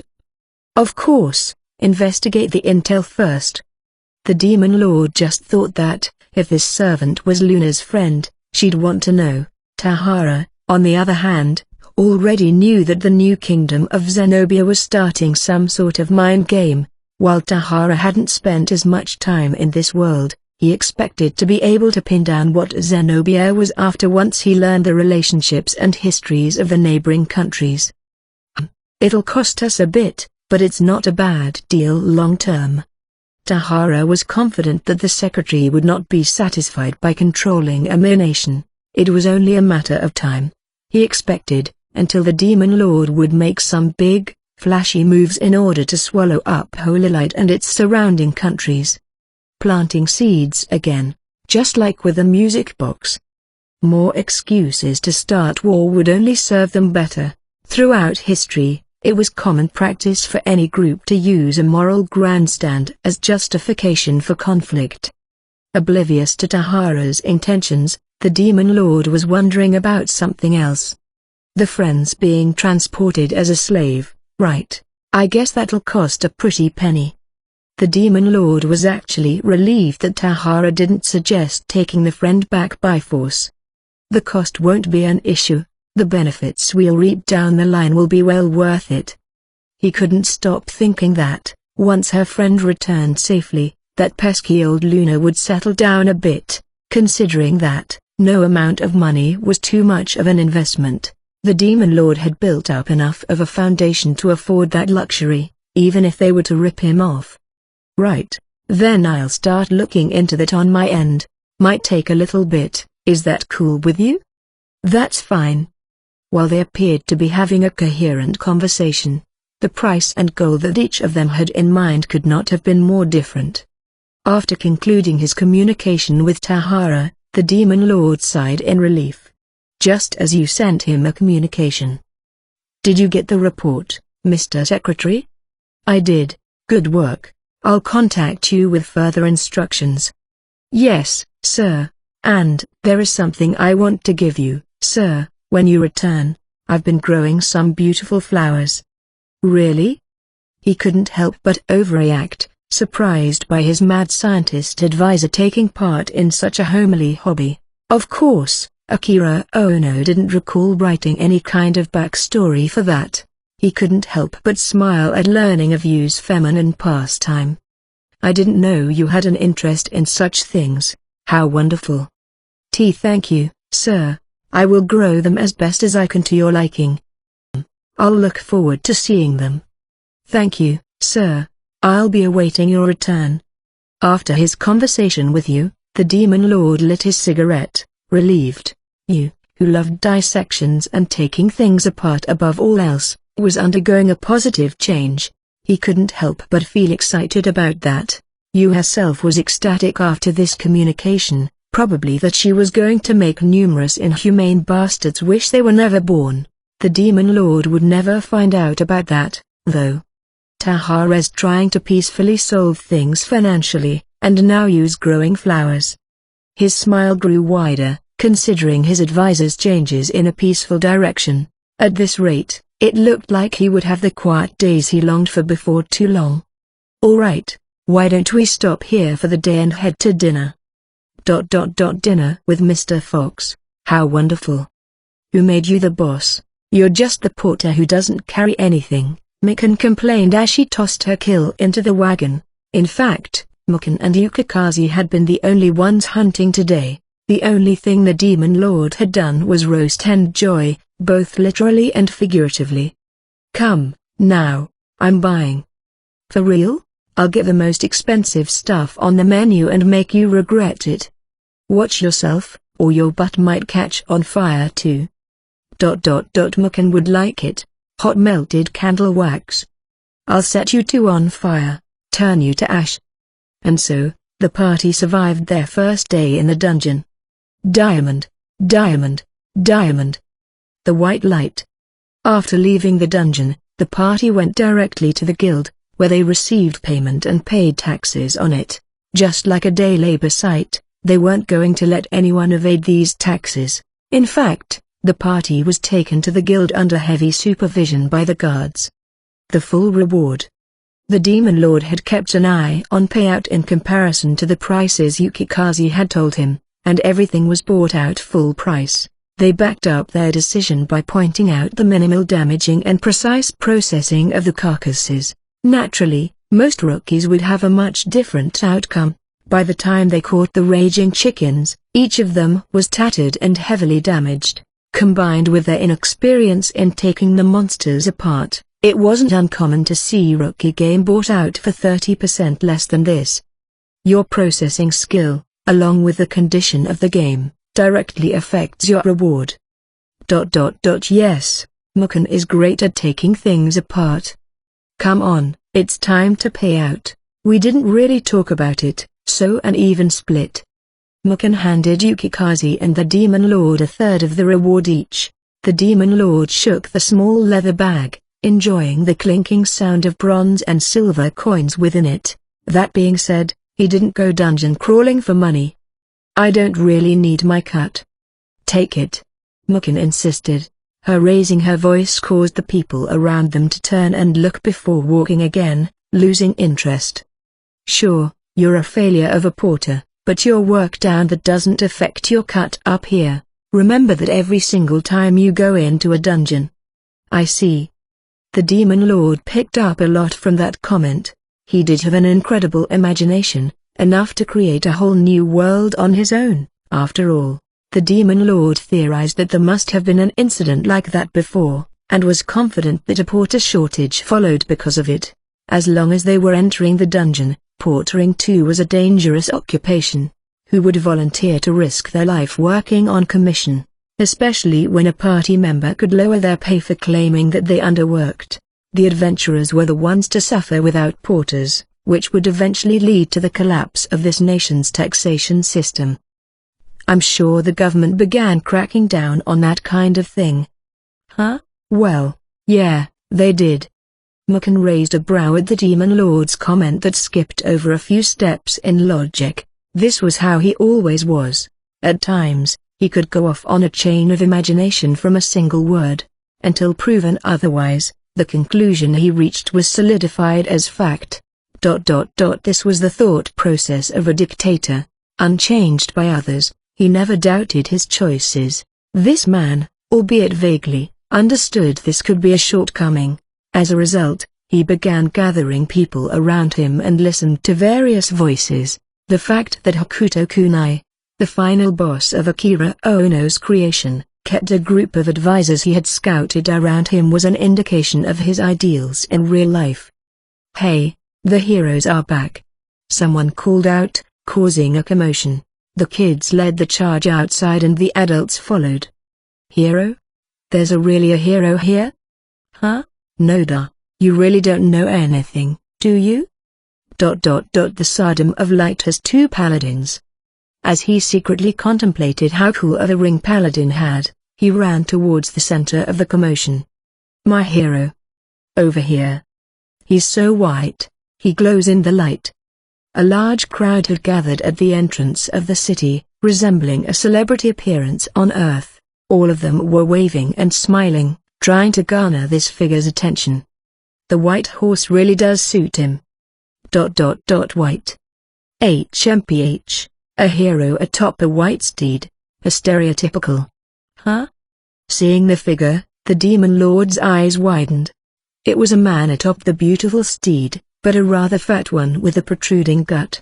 On his face rested a gleaming pair of silver glasses. He had a large white box on his back, with two rods protruding from it. All the Demon Lord could see was a brave soul on his journey home from the comic market. Don't tell me, that's what they mean by hero? What are you talking about? Sir Weeb is most definitely a hero. That's his name, huh? The Demon Lord couldn't help but break character. Both his appearance and name were fully committed to it. Sir Weeb has the moniker of White Comet. He is white, but isn't he just pale from never going outside? The other paladin has the moniker of Red Devil. Those are the other way around. Where do I start?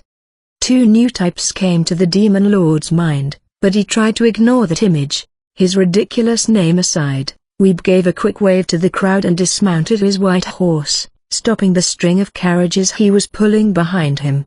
Seeing this, the children formed a line at once, erupting in cheer.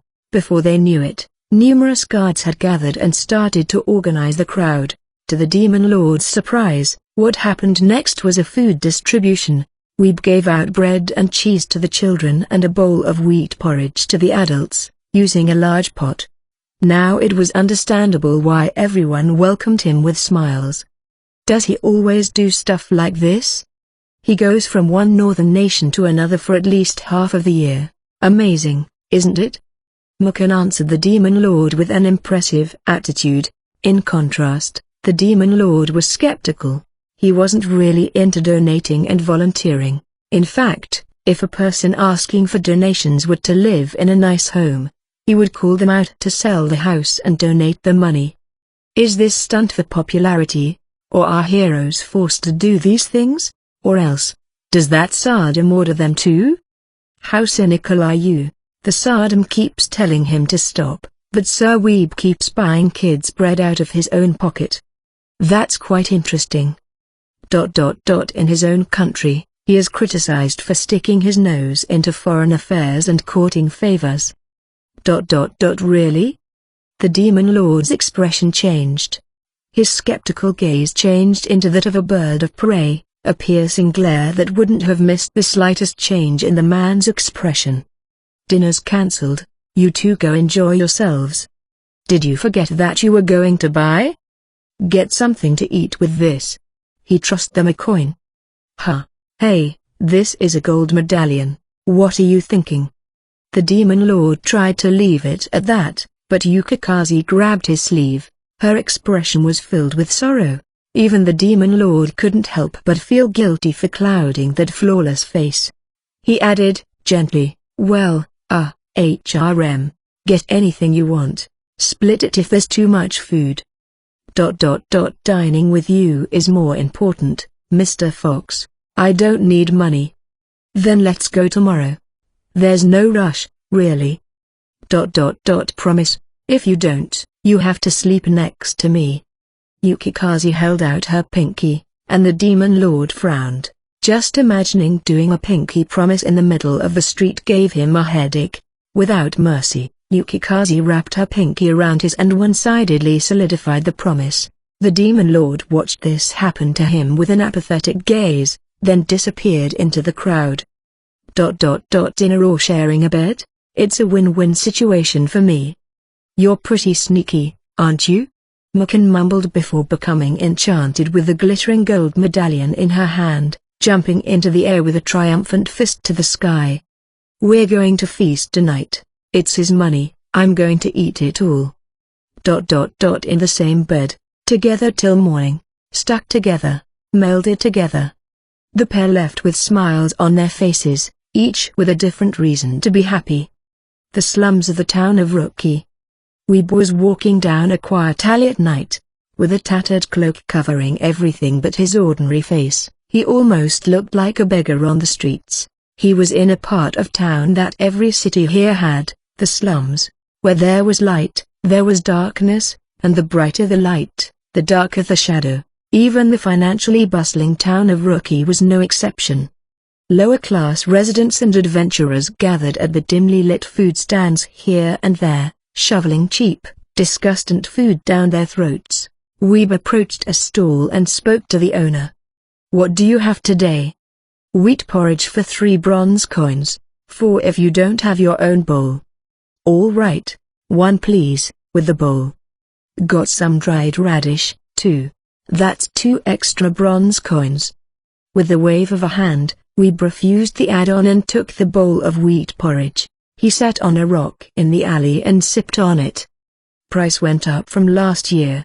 Fried potatoes cost 2 bronze coins more now, but come in a smaller portion. Oh, really? Someone responded to Weeb talking to himself. It was the Demon Lord, concealing himself in stealth stance. Weeb didn't show any sign of surprise, though, and continued. The oil was bad, too. It's been used for a while. That can't be good for you. No more lard for stir-frying vegetable scraps, and there's no salt in this porridge, either. You have an eye for detail. Not as much as you do. With a chuckle, Weeb sipped on the porridge again. With close to no flavor, it was difficult to swallow. Compared to the porridge he had served earlier, which had been properly seasoned, he couldn't help but be disappointed. You're interesting. Immoral good deeds are better than moral inaction. Immoral, I can't argue with that. Don't get me wrong, it's a compliment. Not everyone can tour countries all year to serve people on the streets, especially when it endangers your status in your own country. Status, I just do as I please. Your own decisions are that important to you. The voice chilled Weeb to the bone. He looked up for the first time, hand instinctively reaching for his sword. The Demon Lord's tone was malicious enough to warrant it. It felt as if countless hands had sprouted from the earth and were entangling him. Now, I must ask you, what do you want? Weeb said, but the Demon Lord continued his long silence. While he couldn't be seen, Weeb could feel his playful attitude. Interesting. You're interesting. Very interesting. When the Demon Lord finally spoke, it may as well have been a child's reaction. He implied no malintent. That was his honest reaction. I want you. Straightforward, cutting right to the chase. A display of how sincere the Demon Lord was being. I appreciate the sentiment, but you terrify me. Ever since I felt your eyes on me, I've been trembling. Sorry about that. I have to see everything for myself before I make a decision. It's admirable that you keep doing your own work despite your power. When I have enough men, I'll delegate the crap out of my work. With more capable people under me, my life gets easier, work becomes more efficient, and more people benefit from it. Simple, yet true. Having finished his porridge, Weeb stood to leave. The Demon Lord called to him, I'm developing the village of Ruby in Holy Light right now. One day, I want you on my side. I will have you on my side. You don't cease to terrify me. Weeb left, without turning around. The Demon Lord walked in the opposite direction. The first encounter between the hero and the Demon Lord. While light and darkness crossed paths. Deeper into the slums, one bottom-rank adventurer was sulking. He was wobbling closer, then further from a food stand over and over. There was no force behind his steps whatsoever. Ms. Michi. It's you, Hammer. Got scammed again? Michi, a middle-aged woman, acknowledged the portly, middle-aged man approaching her. Upon her comment, Hammer apologetically shrunk his heavy body. Someone sold you some weird crap, again? You did get your cut, didn't you? Well, I did, but they used it to pay for their food. Get it together. They're just stomping all over you, making you their money bag. I'm sorry. Stop apologizing. Dampens the mood around here. Her thunderous scorn caused Hammer to roll up like a roly-poly. Michi raised her voice again, even more frustrated by his miserable state. I'll give you one bowl. Eat it and scram. Thank you so much. Again. Without even answering, Michi swiftly filled the wooden bowl and handed it over. It was filled with rice, an extremely rare crop on this continent. It came with a good portion of cheese on top, like a risotto. Oh, one of these days, I'll pay you back double. Don't you act like you got a spine. But I know things are tough with you, Miss Michi. My business must be screwed if even you're pitying me. Michi turned her nose up. Hammer was an adventurer notorious in Rookie for being useless. Michi's food stand in the slums wasn't turning much of a profit, either. Well, I was thinking of catching a gig in Uri. Don't matter where you go, you'll quit the minute your feet get wet. Hammer had come to this town to make a living as an adventurer, but suffered an injury soon after his arrival. Now, he was scraping by each day collecting scraps in the dungeon. There's a big fleet of ships going out of Uri, hiring a bunch of porters. You'll fall overboard and drown before you know it, Michi laughed. Since she frequently watched Hammer trip over nothing on the street, she couldn't imagine him surviving on a ship. I'll make enough to come back, and bring back any pay I can. Nothing I haven't heard before. Michi kept on, and Hammer's head drooped even lower. Not that Michi had any malice towards him, but Hammer was just too pathetic. She couldn't keep her mouth shut as she watched this grown man get bossed around and mocked by adventurers that were at least a decade younger than him. Tea this time, I'll bring some back. Don't let people bully the money out of you. I wouldn't expect anything else from you, though. Gazing up at the murky sky of the slums, Michi sighed. Hammer just barely kept from tearing up at how pathetic he was, and choked down the contents of his bowl. Neither of them had a clue as to what was being transported over in Uri. Diamond, diamond, diamond. March of the Demon Lord. Outside the town of Rookie. Outside the town, there were many carriages parked and some tents set up to accommodate Weeb's party. When touring the nations, he always made sure to set up camp outside town, since he would be approached non-stop by people of importance if he stayed anywhere within it.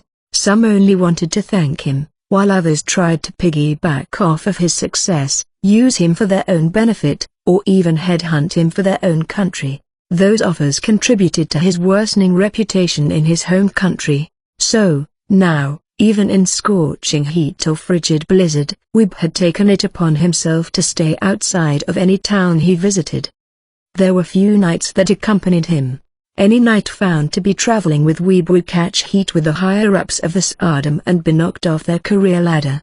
While Weeb had hired a coachman for each of his carriages, he was only joined by 3 proper knights. Sir Weeb has a woeful expression upon his face. Perhaps something troubles him. What could it be? The trio was called the Trinary in White, all of them skilled knights. In a word, they were brawny, with muscles built like mountains. These were unparalleled fighters who had conquered battlegrounds with Weeb. Each had a spine of steel and devoted themselves to the paladin. By this point, the higher-ups of the Tsardom had given up on them.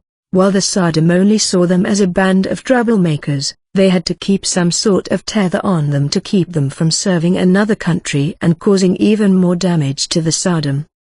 But look how Sir Weeb glows. How white he glows. I feel purified just from gazing upon him.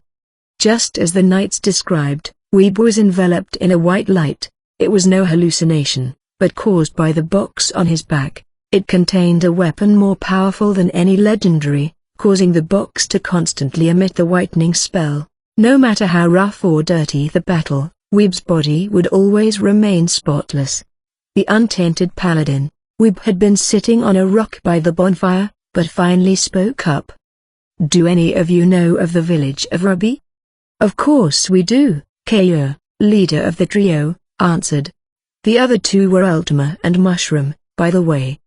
As I recall, there is a large population of poor bunnies living there. The trio agreed with Weeb's statement. The Tsardom of Light and Holy Light did have a decent relationship. While they had the religious difference in what they worshipped, the Great Light and the angels shared some characteristics. The Great Light was only recorded in literature for having led the angels. No one knew if it really existed or what deeds it had accomplished. In that sense, one could say that the Tsardom of Light was a more faithful theocracy by nature. On the other hand, the existence of the angels had been proven, and many of their doctrines were practical. One could say that Holy Light was less devoted. What about the village of Ruby, Sir Weeb? I've heard a few times during our journey that the Demon Lord has appeared in Holy Light. The trio chuckled, unsure of what to say. Of course, the Trinary had heard the same rumor, but had brushed it off. With all due respect, Sir Weeb, the Demon Lord. If that Demon Lord resided in the village of Ruby, what would you make of it? What do you mean? Never mind, it was a silly question. Weeb turned back to the bonfire. The eyes under his glasses were endlessly calm and clear. By just looking at them, the knights were filled with an indescribable sense of fulfillment. They muttered to themselves. What a beautiful person he is. Sir Weeb is our true light. How I wish his strong arms could hold me till morning. When Mushroom whispered that to himself, the air changed, their glares sharpened as if they could kill. Shut your filthy trap, Mushroom. I will be the one to receive Sir Weeb's blessing one day. Keep dreaming, neither of you pieces of filth will taint the white light. They were powerful, honorable knights that could stand up to their own country. Unfortunately, all three of them saw Weeb with a romantic eye, mixing their chivalry with infatuation. It seemed that the hero had just as much to worry about as the demon lord did. 8 sheep in the town of Rookie. Oh, today's a day off? That's right. We always rest the day after we go into a dungeon. The next morning, the demon lord and Mikan were having breakfast in the inn's lobby. Yukikaze was still asleep. Not that she was oversleeping, but she needed to sleep in order to recover. The pair had learned through their years of adventuring that plentiful rest recovered both HP and stamina, so they made sure to reserve a day for rest after dungeon crawling.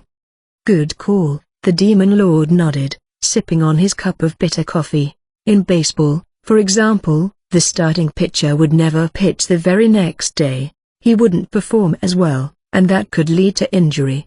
Especially when it came to life or death combat, it only made sense to make sure to go in fully rested. You two know what you're doing, surprisingly. Good for you. Where's all this coming from? Are you sick? It's just that, when I was 16 or 17, I only thought about goofing around, considering that, you two are standing on solid ground. Weirdo. Mikan disregarded the comment, but the demon lord was sincere. In the peaceful modern-day Japan, who could say that they were completely independent, making a living off of risking their lives each day, the demon lord had a newfound respect for the pair, and for Weeb. Not that I'm interested. But what did you do when you were younger? Where did you come from, anyway? When I was your age, I went to school. School?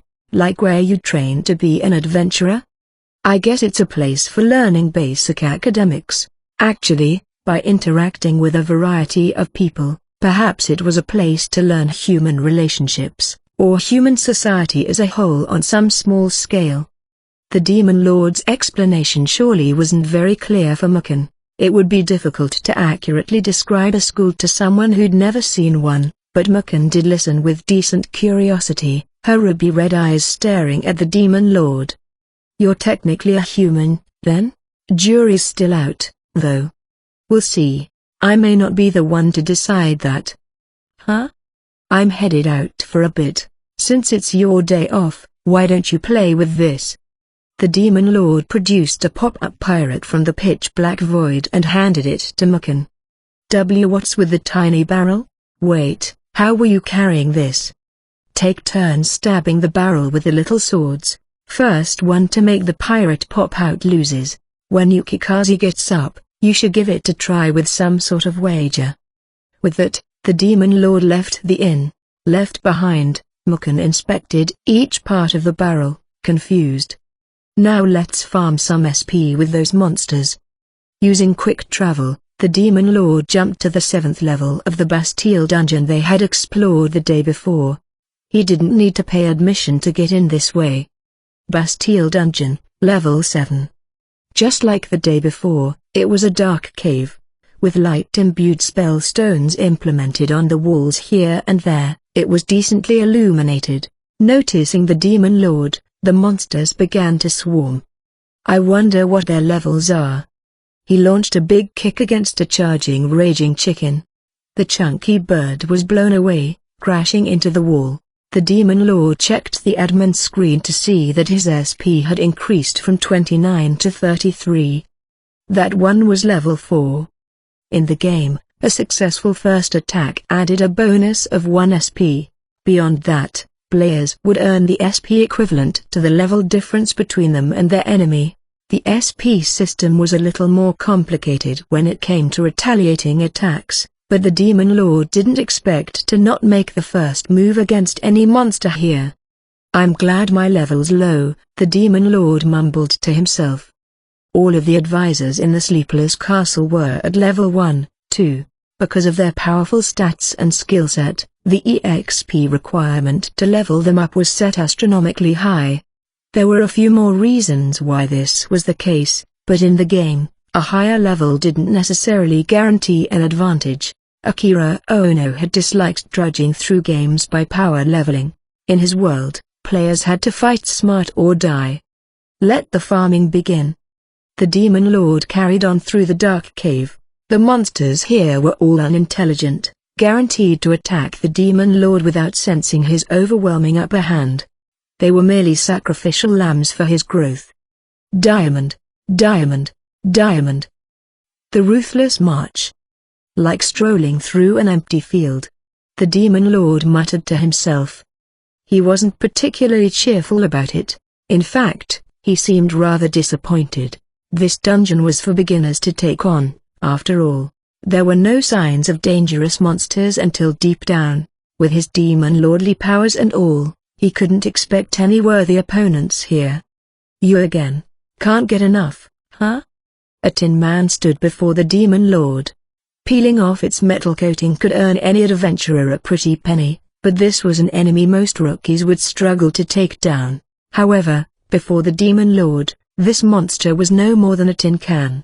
The demon lord approached without another word and slammed his fist into its metallic body. Without even having to use Sodom's fire, the tin man went flying, scattering shrapnel everywhere before crashing into the wall. In the dungeon today, the demon lord had fought all of his battles hand to hand, exploring various combat styles. No money to be made, but this is perfect for farming SP. After defeating each enemy, the demon lord had not touched them at all.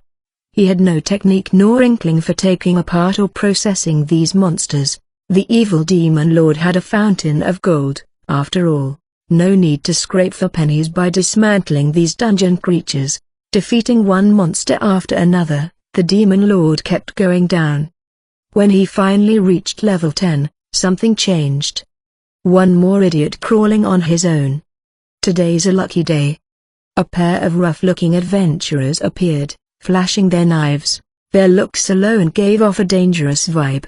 In fact, the stench of blood, like that of rusted metal, filled the air. The demon lord wrinkled his nose at it. I'd ask you what you want. But I have a good guess. Ooh, smart one. Leave every coin you got. Hold on, he doesn't have any loot on him. No one could blame the muggers for being confused. While someone confident in their skills could dungeon crawl alone, they usually carried with them a porter, or at least some sort of box or bag to carry their loot. This man, though, had nothing of the sort. I doubt I'd walk away scot-free, even if I did pay. The demon lord glanced over at a headless body on the ground, where the stench was coming from. The headless body seemed fake somehow, like a well-made dummy. He was having a hard time registering the fact that it was a real body. That guy got tonight's special. Thought he could fight his way out. You don't want to turn out like that, do you? Now, pay up. Dead men tell no tales. I'm sure your livelihood is at stake if you get ratted out up on the surface. You dealt with the situation. Despite the predicament he was in, the demon lord couldn't help but imagine the American gold rush era. When gold mines were first discovered, everyone mined for themselves, until someone discovered an alternate way to earn their gold. Killing and stealing from those who had mined their share, a less laborious and time-consuming method. It was clever, albeit immoral, of course. As the demon lord took a step forward, one of the muggers snapped a spell. Now, stay right there, deep sleep. Ra. The water spell cast from the mugger's finger caught the demon lord's eyes. That instant, the demon lord's knees buckled and his body faltered. A Class 2 water spell, effective against monsters as well as humans. Since the demon lord had no magic defense to speak of, it was critically effective. Rag.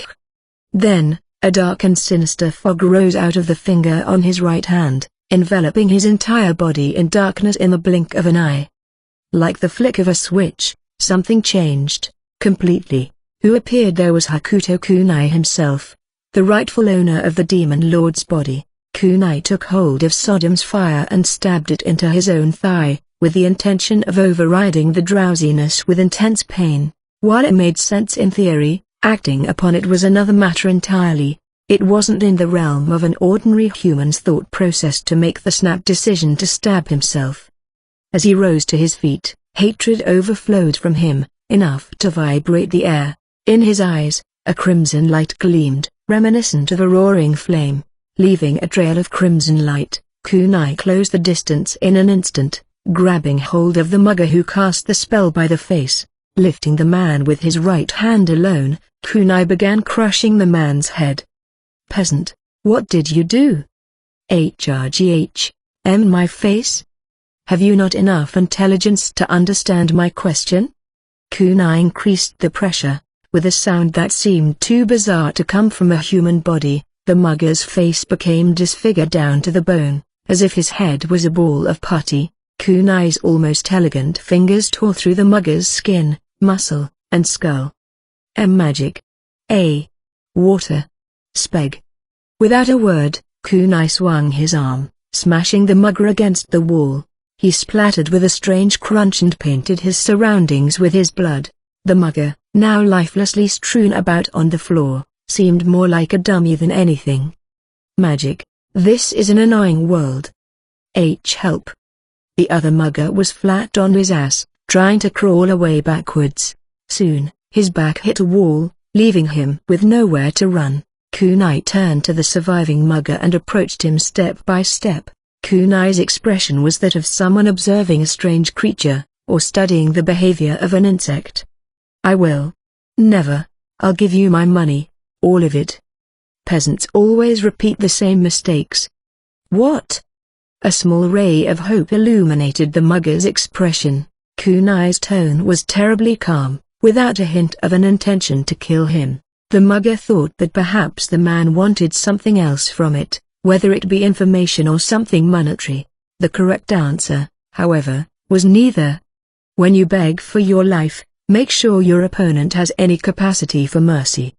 Kunai raised his foot and stomped his heel straight into the mugger's face. His head went flying as it sprayed all sorts of fluids, painting another red stain on the wall. Looking around at the three carcasses in the room, Kunai grumbled, "This idiotic creator. I need better entertainment than this." With that, Kunai looked down at the ring on his right hand. The ring showed a gauge that seemed to be filled with blood, which decreased over time. After checking this gauge, Kunai wore an uncharacteristic smile. "Well, he is causing a certain kind of chaos. Ha ha ha." With the red light trailing from his eyes, Kunai went to the level below. Bastille Dungeon, level 11. "Fuck that bastard, acting like he owns this body." The demon lord lit a cigarette and blew out a cloud of smoke. Losing control of himself came with an extreme sense of disgust. Killing people left and right, as if he were stomping on bugs. That was not combat. On the bottom of his foot, the demon lord could still feel the vivid sensation of trampling and crushing the mugger's face. Recognizing the SP he was wasting, he still produced a bottle of water and rinsed off the sole of his shoe. But this is weird. Why am I so calm? It was the same way back in the Shrine of Wishes where he had met the Still Angel. There were countless dead bodies there, too, with an unbearable stench leaking from the organs strewn out on the ground. He had observed that sight as if he had seen it many times before. "I'm used to seeing dead bodies. That's ridiculous." The demon lord's seed of doubt only grew, though. In an attempt to check something, he returned to the level above and was dumbfounded.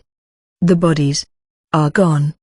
The red stains that looked painted on the headless body, all of them were gone, as if they had never existed at all. Mukun's casual comment came to mind. They disappear after a while.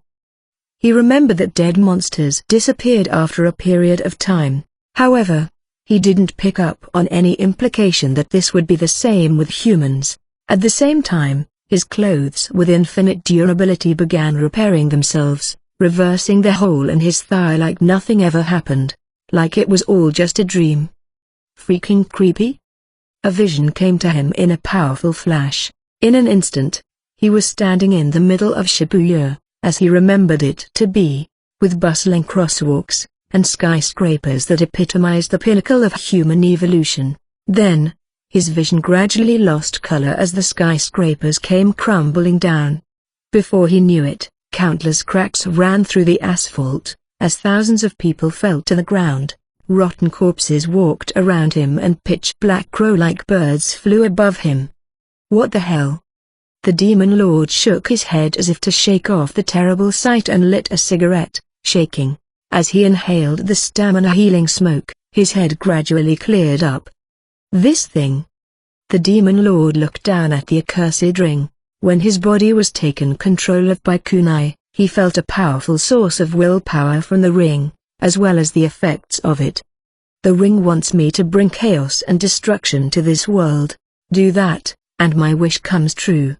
For the time being, he could conclude that this was the will of the still angel. Through this ring, kunai seemed to be searching for something. You think I'm going to let you walk all over me? The irritated demon lord slowly regained his undaunted expression. A million choices came to mind. I'm going to be the only one getting his wish granted around here. Whispering that into the empty air, the demon lord headed further down into the dungeon. Diamond, diamond, diamond. The Bastille dungeon level 1215. So this is the prison they were talking about. The demon lord was facing a prison cell-like space with metal bars. That being said, the metal bars were rusted and deteriorated here and there, so the space could no longer serve its purpose. Even just a quick glance told the demon lord that the cell was created a long time ago. They just dug into the wall and installed metal bars. Pretty archaic. He curiously inspected the space all over by knocking on the bars and running his hand along the wall, but there didn't seem to be anything noteworthy. The demon lord was almost expecting the stereotypical human skeleton, but the cell was very clean, to his disappointment. It's like someone cleans it regularly. Now that I think about it, the whole dungeon is too clean. Despite the heavy traffic, there wasn't a single piece of trash around. This wasn't a tourist destination, but a battlefield of life and death. It would not have been strange for him to see chipped blades, blood marks, or even a body part. The demon lord couldn't help but think that someone was managing the dungeon.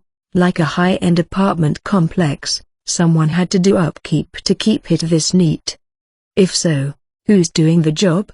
It's like there's a band of uber-powerful janitors, the demon lord contemplated as he roundhouse-kicked the monster charging towards him.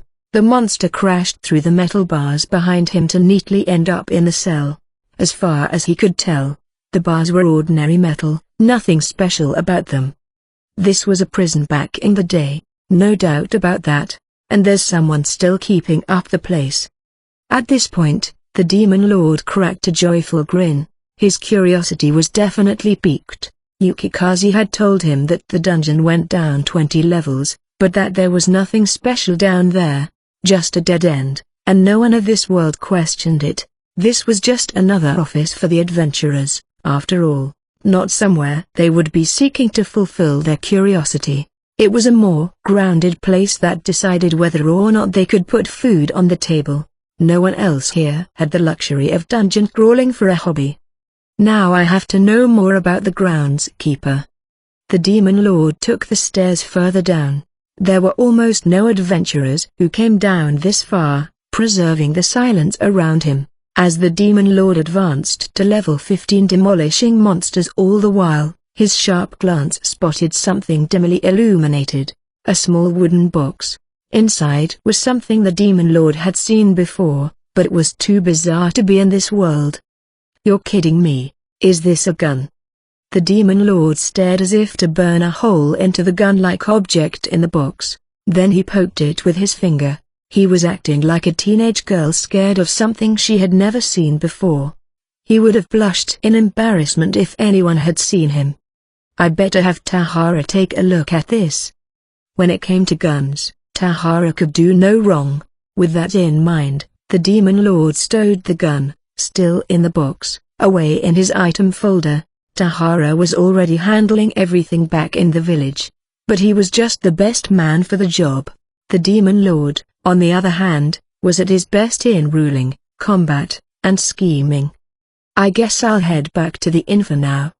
Using quick travel, he returned to his room at the cheap inn. While quick travel was already broken for its cost of 30 SP for any jump regardless of distance, it bordered on ridiculous that he could use it to escape a dungeon as well. While the skill couldn't be used mid-combat, it was more of a miracle than a magic spell when it came to how much of a time saver it was.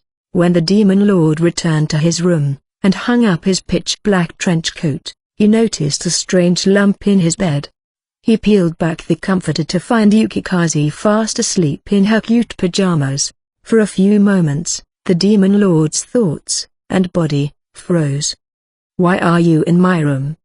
Yukikaze didn't answer. She was fast asleep. "Wait, how did you get in the first place?" Come inside, Mr. Fox, you want to, HRM? Suck on this."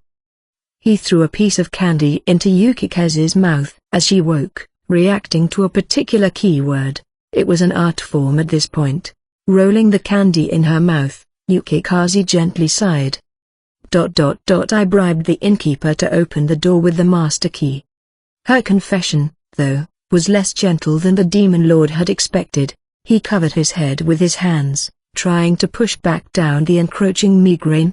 First the muggers in the dungeon, and now this little trespasser. Is there no order in this world? The Demon Lord grumbled, but he was in no place to talk. Considering how much of a mess he put Holy Light in, trespassing into his bed was a misdemeanor at worst. Mr. Fox, that pirate game, it was a really fun toy. Good to hear, it's a traditional party favorite. Of course. That was another useless item with one attack, but it served its entertainment purpose just fine. According to Yukikaze, the adventurers were having a blast betting pocket change on it. There were heated games taking place in the lobby as they spoke. May as well give it a try, it's been a while. Mr. Fox, if you're going to give anything a try, HRM? Suck on that. It hurts so bad, but it tastes so good. After another round of their routine, the Demon Lord went down to the lobby. He could hear excited voices from below, as a large number of participants seemed to be playing with the game. It was a classic tabletop game for a reason. "All right, I win. Now that's 3 bronze coins each. Pay up." "Damn it, this red girl's too good. This stupid beard face. One little jab and out he pops." As the adventurers cursed out loud, Mukan gleefully scooped up the bronze coins thrown onto the table. While this amount of money was only pocket change for her, Mukan was beaming as bright as the sun. Like any good adventurer, she seemed to enjoy gambling as well as winning. She was gambling with her life every day, after all. "Looks like we got ourselves a party." With a dauntless smile, the Demon Lord approached the table that hosted the game in the center of the hall. The adventurers naturally parted the way for him.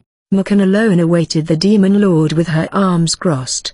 Her shapely breasts, slender waist, long legs, and sharp eyes all gave her a beauty like that of a wild panther. "Oh, you're ready to give me more money? I like to play the house, mostly. I don't prefer games of chance." "Making excuses already? What, you're afraid?" That's a cheap attempt at an insult. With that, the Demon Lord grabbed the pirate and placed it back into the barrel. He then grabbed one of the small swords, nostalgia in his eyes, and stuck it into a hole in the barrel. Seeing this, Mukan grew an aggressive grin. After having played all day, she seemed confident that she would win. She picked another sword and moved to stab it into the barrel, but then the Demon Lord spoke. "If you're challenging me, I need an ante."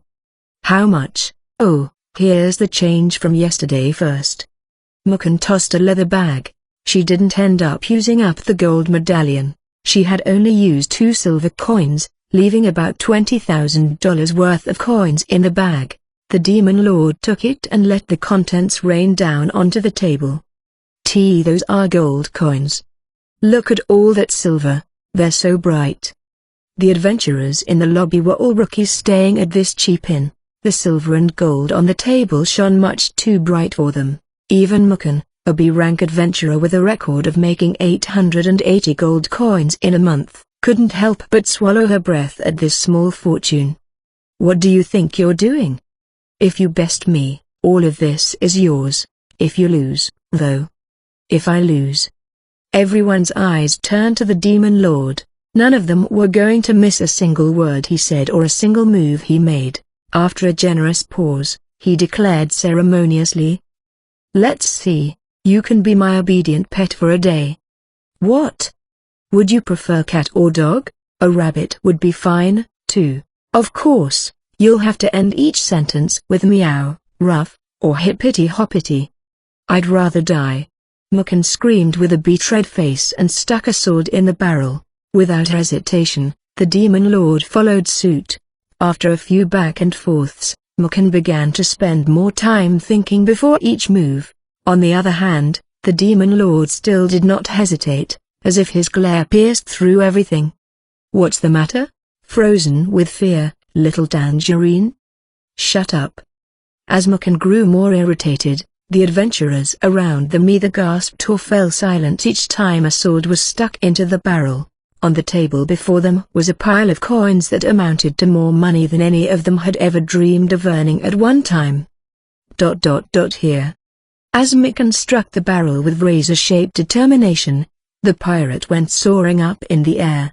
The cheers and screams came to an abrupt halt as gloom filled Mukun's expression.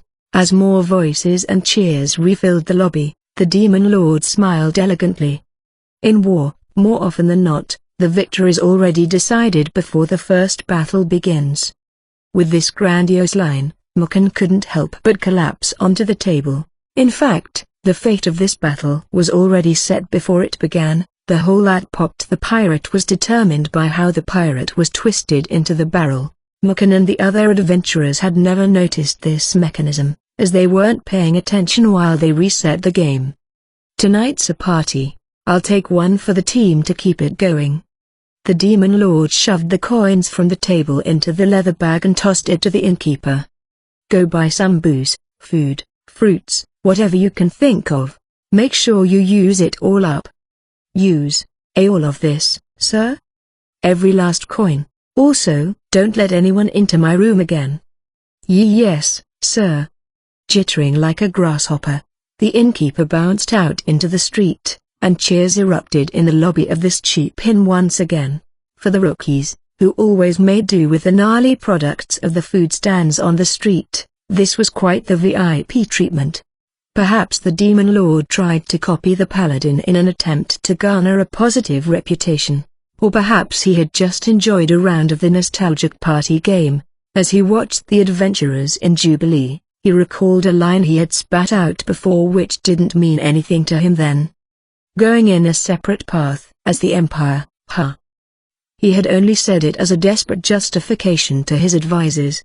But now that he knew who was behind his ring, it carried a different meaning to him. Kunai was trying to accomplish something through that ring on his finger. "Maybe I'll go back to the village just once."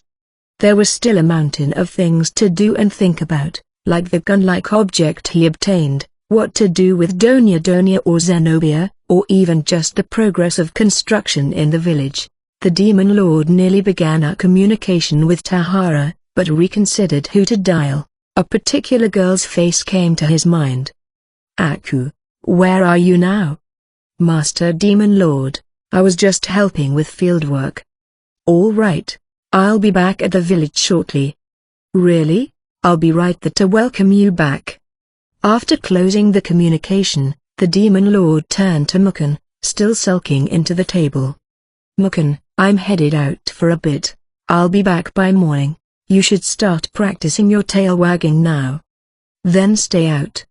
For the first time in a while, the Demon Lord would return to the village. Diamond, diamond, diamond. Divergence, black hole. Akira Ono was walking down a long hallway on the top floor of a skyscraper. Any Japanese person would have recognized the names of the major corporations who held offices here. The hallway was long, and Akira had a terrible spell of dizziness. He couldn't even tell if he was walking straight or in circles, even his vision was blurred. As he was hit with a sudden rush of nausea, Akira started for the bathroom with faltering feet. but even this walk seemed terribly long. What is this? When Akira reached the bathroom, he was a little surprised. He couldn't see the gender labels on the doors. He could tell that some sort of silhouette occupied the signage of the wall, but couldn't see if the silhouette was wearing a skirt or not. Crap, I think I'm gonna bath. Stopped in his tracks, Akira tried to regain some vision. After some time, when he opened his eyes again, he could see a little more clearly. He immediately ran into the men's room, and forcefully threw up the contents of his stomach. He had been drinking with XX the night before, so vomit alone wasn't too unexpected. Yeesh, I guess I'm getting old, he mumbled to himself, now looking in a mirror. At the time, Akira could decently hold his liquor for being in his 20s. It wasn't often that he would feel it rush back up his throat the next day. After washing his face and rinsing his mouth, he turned back to his reflection. Yep, 10 out of 10. He's a genius, too. He could say all he wanted as he stood alone in the bathroom. In fact, he felt that he had to convince himself, considering the person he was about to meet, Mikati, one of the inaugural players who had been playing Akira Ono's game. Mikati's profession in real life, as he later found out, was an executive director for 42OMG, a video game company famous overseas. Someone who lived in a different world than Akira. Large-scale MMO, my ass. Maybe I'll think about it for 100 mil, he said, but didn't mean it deep down. In fact, he kept thinking about what was behind this deal. What are they thinking? Truth be told, it was abnormal for such a famous international corporation to show interest in a tiny indie game, and even more unusual that they would try to scam an individual by the same token. If they were really interested, why didn't they just make it themselves? They had limitless manpower and finances. Who would pay mind to a minuscule indie game in some tiny Far Eastern island nation? Just so you know, I'm penniless. Sad but true. The only thing anyone would gain from scamming this man, who spent all of his money creating his own world, was an earful of insults. Let's go, I guess. Slapping his cheeks, Akira returned out into the hallway. Now it appeared straight. He walked down a long hallway with proud strides and knocked on the door he had been looking for. An elderly gentleman with a monocle and a foreigner in a butler's uniform appeared. Akira Ono. Do you speak Japanese? Welcome, Mr. Ono. Thank you for coming all this way. The gentleman responded in fluent Japanese. He was an elder with an impermeable aura about him. Akira had a gut feeling that he was in over his head. He was sure that the gentleman was more experienced and knowledgeable than him, many times over. Is Mikati here? I am he. What? A few hours later. After a not-so-short meeting, Akira Ono had returned to 20S Place. To save on hotels, he had been crashing here throughout his stay, although his attitude was not that of someone receiving free lodging. How'd it go, Akira? Well, they want to make it really big. That's awesome. You can buy me drinks when you get some money. Get a job. Not a chance. You know how hard it is for me just to breathe? Don't you know the pain? I'm moving my lungs and my heart. That's heavy labor. That's something literally every baby can do. Akira's harsh comments were already becoming of his future demon lordization. As Akira bagged up the trash flooding the floor and tossed the sack into the kitchen, he let out a sigh. The room that he had cleaned was already a mess, again. How can you produce this much crap in a day? What? Don't you get a little bit of byproduct when you're looking for something you need? Your life is a byproduct. Damn, you're really a piece of work, Akira. You asbestos. Polyethylene. You know that's just plastic, right? As he popped a beer can open, Akira glanced over to see XX playing a bizarre video game. There was a black spiral in the middle of the screen that sucked everything in. People, horses, cars, buildings, everything was being swallowed up by the black swirl. It was a creepy sight to see. Did you make this one, too? It's like a prophecy, I guess. Huh? Akira scoffed, tilting back his can of beer. He adamantly rejected the likes of prophecies, dream horoscopes, guardian angels, palm reading, etc.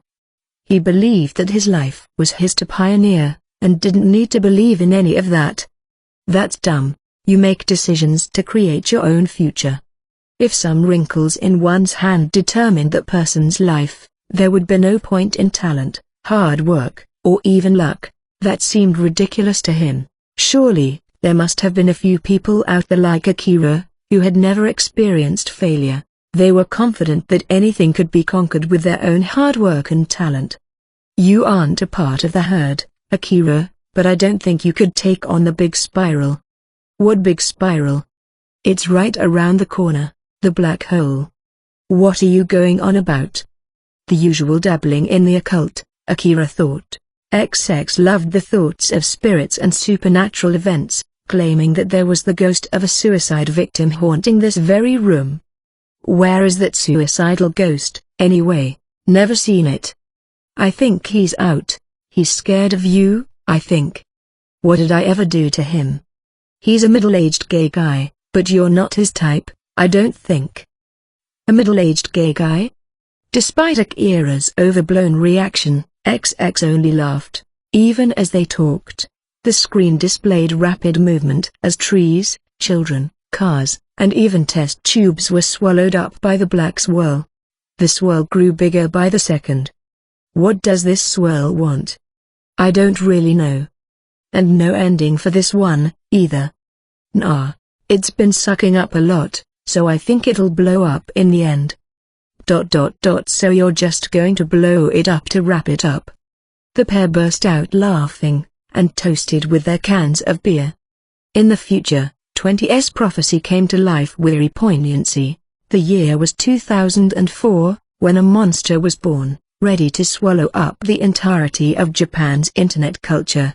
Personal websites were deleted, blogs were abandoned, and the concept of individuality became buried as everything gathered at a singularity.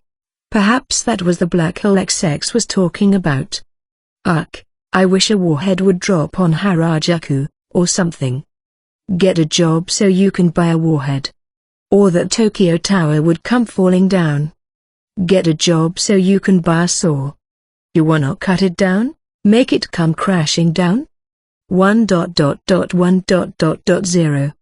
Hey, Akira, are you dialing for real? The screen flashed to black and the spiral swallowed up all of the desktop icons, too.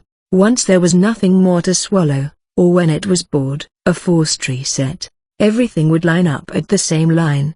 That grown adult over there, and the cute girl over there, they all had the same first day of school look. Congratulations, and welcome. The world will soon explode. Happy graduation. Everyone will equally drop dead. Diamond, diamond, diamond. White's return. The Holy Castle in Holy Light. A little earlier than when the Demon Lord began crashing the dungeon and Ju began her garden project, the Holy Castle erupted in a commotion surrounding the leader of the Holy Maiden, Angel White. Upon her head was the Angel's ring, emanating a majestic glow.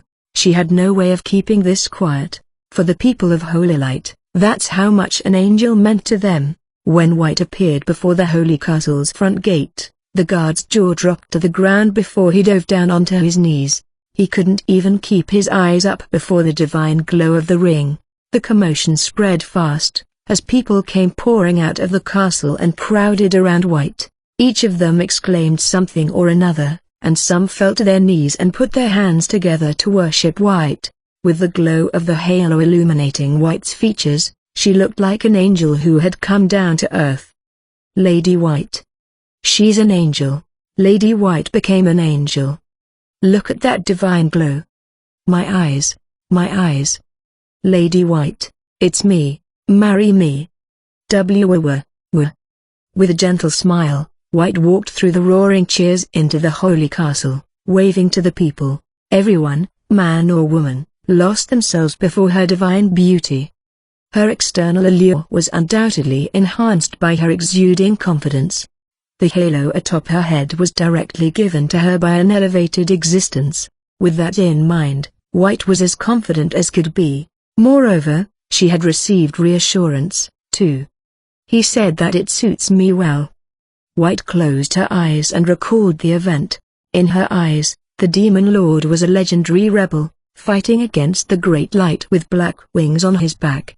The good girls always seem to be the ones who fall for a taste of evil, convincing themselves that only I can understand him, only I can protect him. Lord Lucifer. Recalling his body enveloped in the white steam, her cheeks turned red. His devious brain, his dauntless attitude, his very presence, all ready to trample everything in his path, marching to the ends of hell. He was the mythical fallen angel, the one who ruled the night in times of old. He had accepted White, and bestowed upon her the halo of an angel. One could only imagine the glee, joy, and elation she felt. Lady White, what is on your... As White walked through the hallways of the holy castle, the commotion only grew louder. As people saw her, they ran to their co-workers to spread the news. The entire castle erupted in chaos until a certain someone emerged. Upon seeing her, everyone straightened their backs and tightened their lips. It was Gran, the living history of the Holy Church. While she was allegedly older than 90, her presence was as strong as ever. As an advisor, her words carried extraordinary weight. White, what's with all the noise? Have they no respect for the holy castle? Eek.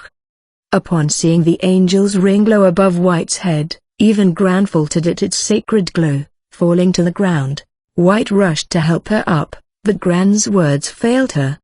White, that thing, your head. It was given to me by someone. With a smile, Angel clasped her hands in front of her large twin peaks, an unmistakable angel. Who might that be? White didn't answer, but only smiled quietly. She had been repeatedly sworn to secrecy. Gran picked up something from her response, too. White must have been holding back from taking in vain the name of an existence who had bestowed a halo, of all things, upon her. The angels had vanished from this world long ago. They couldn't take any chance, no matter how slim, of offending such an existence. This was the one glimmer of hope they had been waiting for. I see. I won't ask much. But tell me this, is this deity in our country? They wouldn't forsake us by turning to another country, would they? Gran had a desperate look on her face. They couldn't let anyone else catch this glimpse of salvation. White answered deliberately. I won't let that happen. All right. Yes, I will serve him by his side, and... White couldn't help but blush at her own choice of words. She couldn't help but recall how close they were in the hot spring. Gran saw this, and her eyes widened. She picked up on a particular scent. Unbelievable, don't tell me that. A CC child? With a holy maiden? What is happening? No, I'm not. I know, our situation is much too dire. Gran immediately decided to put a gag law on most of these details. The fact that a holy maiden was given an angel's ring was good, very good. This information could serve as an intimidation against enemies and a brimming hope for their own people. White was popular among the people to begin with. But if they were to cause a ruckus about who exactly bestowed the halo upon her, he might disappear. Legends told of higher beings with various personalities. Angels and humans were the same, in that sense. Some were quiet, some were boisterous, and some even spent their days in solitude, away from worldly trifles. I'll leave the matter to you, White. Don't let him go. Yes, I will always. Keep him close. Ha ha ha, well said. Even as she blushed, White's determination came through her timid nature. Gran smiled in return. She had known White since she was very young, but had never expected her to experience romance. Gran must have felt a sense of relief for that fact, too. A meeting room in the Holy Castle. When White returned to their usual meeting room, Queen was looking bored, her feet up on the round table and her hands behind her head.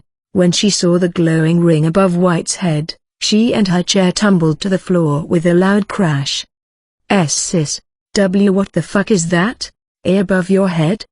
Uncharacteristically, White wore a teasing grin. Normally, White was the one being surprised and tormented by her sisters. Now the tables had turned. That's an angel's ring. What the hell is happening? Yes, someone gave it to me. White gave Queen the same answer she gave Gran, but had a clear picture of the demon lord as the man he was. Who could have blamed her? While their encounter was short, much had happened during that time. He had seen her naked, sipped from her glass, and pulled her by the waist to accompany him for the execution of a miracle. Then he gave her the angel's ring.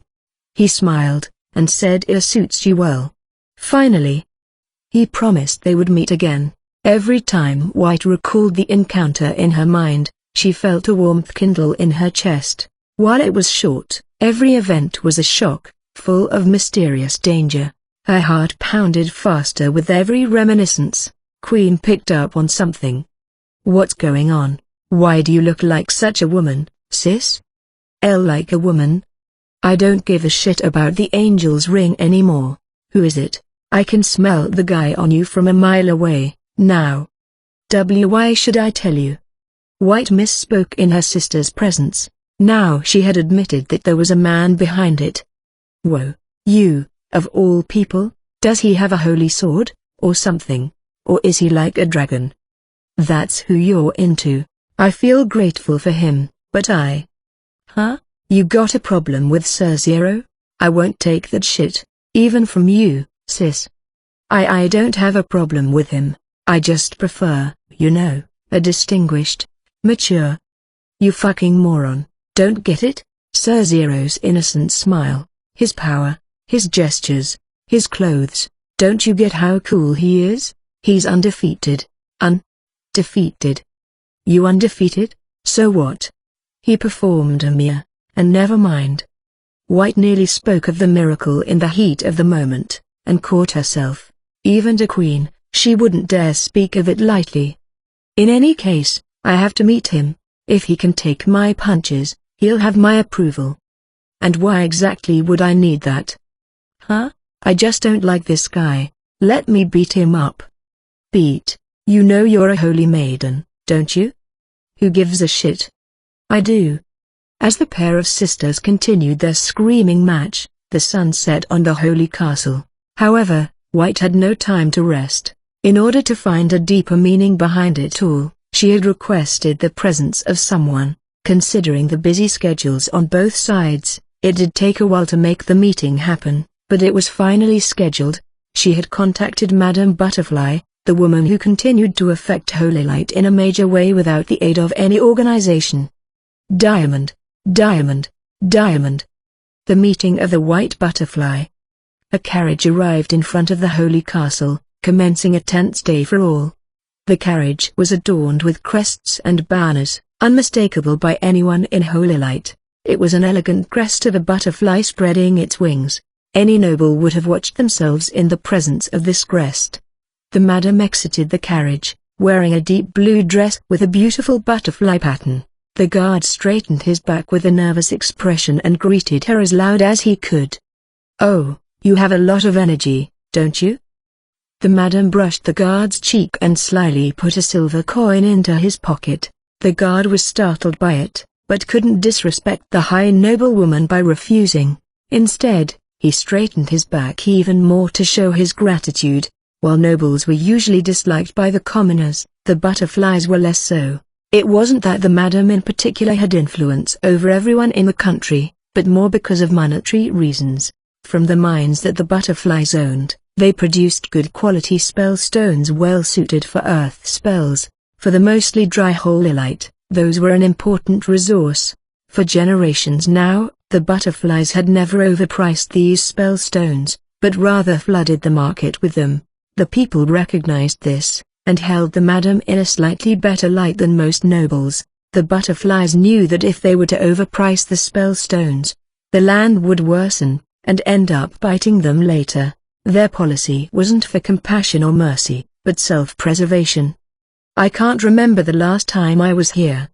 The madam walked to one of the farthest rooms from the gate, with ample soundproofing, where, coincidentally, White and the Demon Lord had had their first meeting.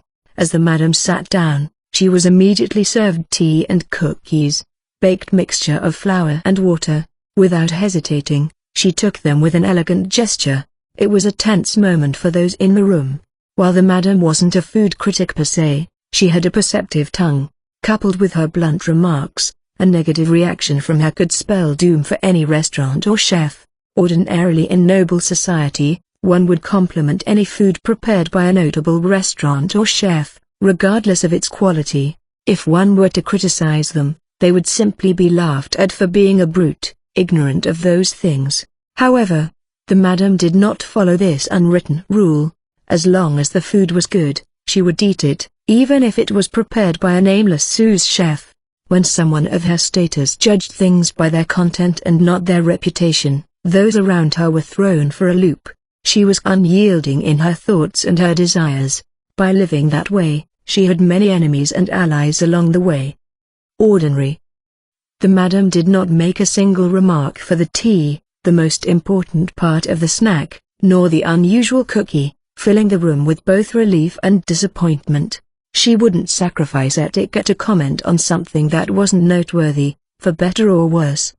Soon, White appeared in the room, causing everyone to exit with a bow. "It's been too long, little White." The madam made the first move right off the bat. With subtext, she made it clear that this was no official meeting, but a private visit. In fact, this wasn't an official meeting, and would not be accounted for in records. She really is something. The madam couldn't help but squint at White. Everything about her almost seemed fake, as if she was made completely to order. She possessed the beauty and aura of someone who'd received the angel's blessing all to herself. Even other women couldn't help but see White with adoration or awe, except for the madam. She alone, thanks to her nature, did not look away from White's beauty, but faced it head-on. Because of that, the madam felt a powerful sense of envy towards White. This was both a show of her pride and her weakness. Until now. "Yes, it's been too." White froze for a moment. It seemed like the madam had shrunk since the last time they had met. On top of that, she noticed that the madam's skin was brighter. White couldn't chalk this up to the madam's sickness she was told about. On the contrary, the madam was the embodiment of health, glowing in a way she hadn't been before, the glow of a woman's confidence. The madam lived each day feeling growth and progress, the fulfillment of which could not be put into words. She was filled with hope for tomorrow. How could anyone like that not glow? The guards and servants only didn't notice her change because they had seldom seen the madam before. Thank you for seeing me, madame." White managed to conceal her shock and took her seat. Still, she could feel the pressure from the madam. White's honest reaction was that the already intimidating madam had evolved into someone even more troublesome, and White was indeed troubled, just for a moment, by that glow. The madam didn't miss the slightest indication of that, even though White herself hadn't noticed. "Ah ha ha ha ha." Suddenly, the madam burst out laughing, cackling, without even covering her mouth with her fan, forsaking any semblance of noble etiquette. Even White couldn't help but frown at the disrespect. "What is so funny? I never thought I'd see anything this hilarious in my lifetime. You're jealous of me, little White, even though everyone from here to the northern nations knows of your beauty." I would never." "Yes, you are, I can tell. I've lived with jealousy that burns hotter than anyone else's. That's how I can tell." The madam left no room for debate. In fact, White had felt a slight sense of envy for the madam. The glow of a woman who lived each day with fulfillment, progression, and the satisfaction of having her hard work pay off was not to be underestimated. "I'm not here to discuss something like that." "Really? It was already worth the trip for me, much more than that, in fact." Even the madam, notorious for being hard to please, was ecstatic today. The last time she had felt this much joy was when she first set foot into the salt sauna. White, the sole object of the angel's blessings, jealous of her? The madam wanted to roll on the floor and bang her hands on it in excitement. White watched the madam's excitement with a cute little squint as she started the conversation. I invited you today, madame, so that we may converse about the man known as the Demon Lord, heart to heart. Oh. With this, the madam's attitude changed. She hadn't expected the conversation to go in this direction. Please be frank, how do you see him, madam? Let me think. The gears in the madam's head were turning as she perceptively picked up on White's tone. There was no animosity towards the Demon Lord when White spoke of him. I have a few theories, but it's hard to describe him concisely. The madam put off answering the question, a bit ceremoniously. It wasn't that she was teasing White, but she was just following the custom of noble society. Even the blunt madam didn't dive right into confessing all of her thoughts when it came to an important topic. Let me ask you something in return, little W.H. Now the madam shouted in astonishment. White had placed the angel's ring, which she had kept hidden in her pocket, on top of her head. The madam's eyes widened and her body trembled at the halo's divine light. What is that? I know the angels spoiled you, but that's just not fair. How much must you mock mortal womanhood? The madam shouted, bearing her emotions. It was ridiculous to the madam that, on top of all of her blessings, White now had an angel's halo on her head. It seemed like White was striding over with ease the steps that the madam and other women were struggling to climb. You should have an idea, madame, about who could possibly bestow an angel's ring to a human. White's collected tone quieted the madam like a bucket of cold water. An angel's ring? Who could bestow such a thing? The madam considered the answer and controlled her emotions. After a few deep breaths, she responded as calmly as she could.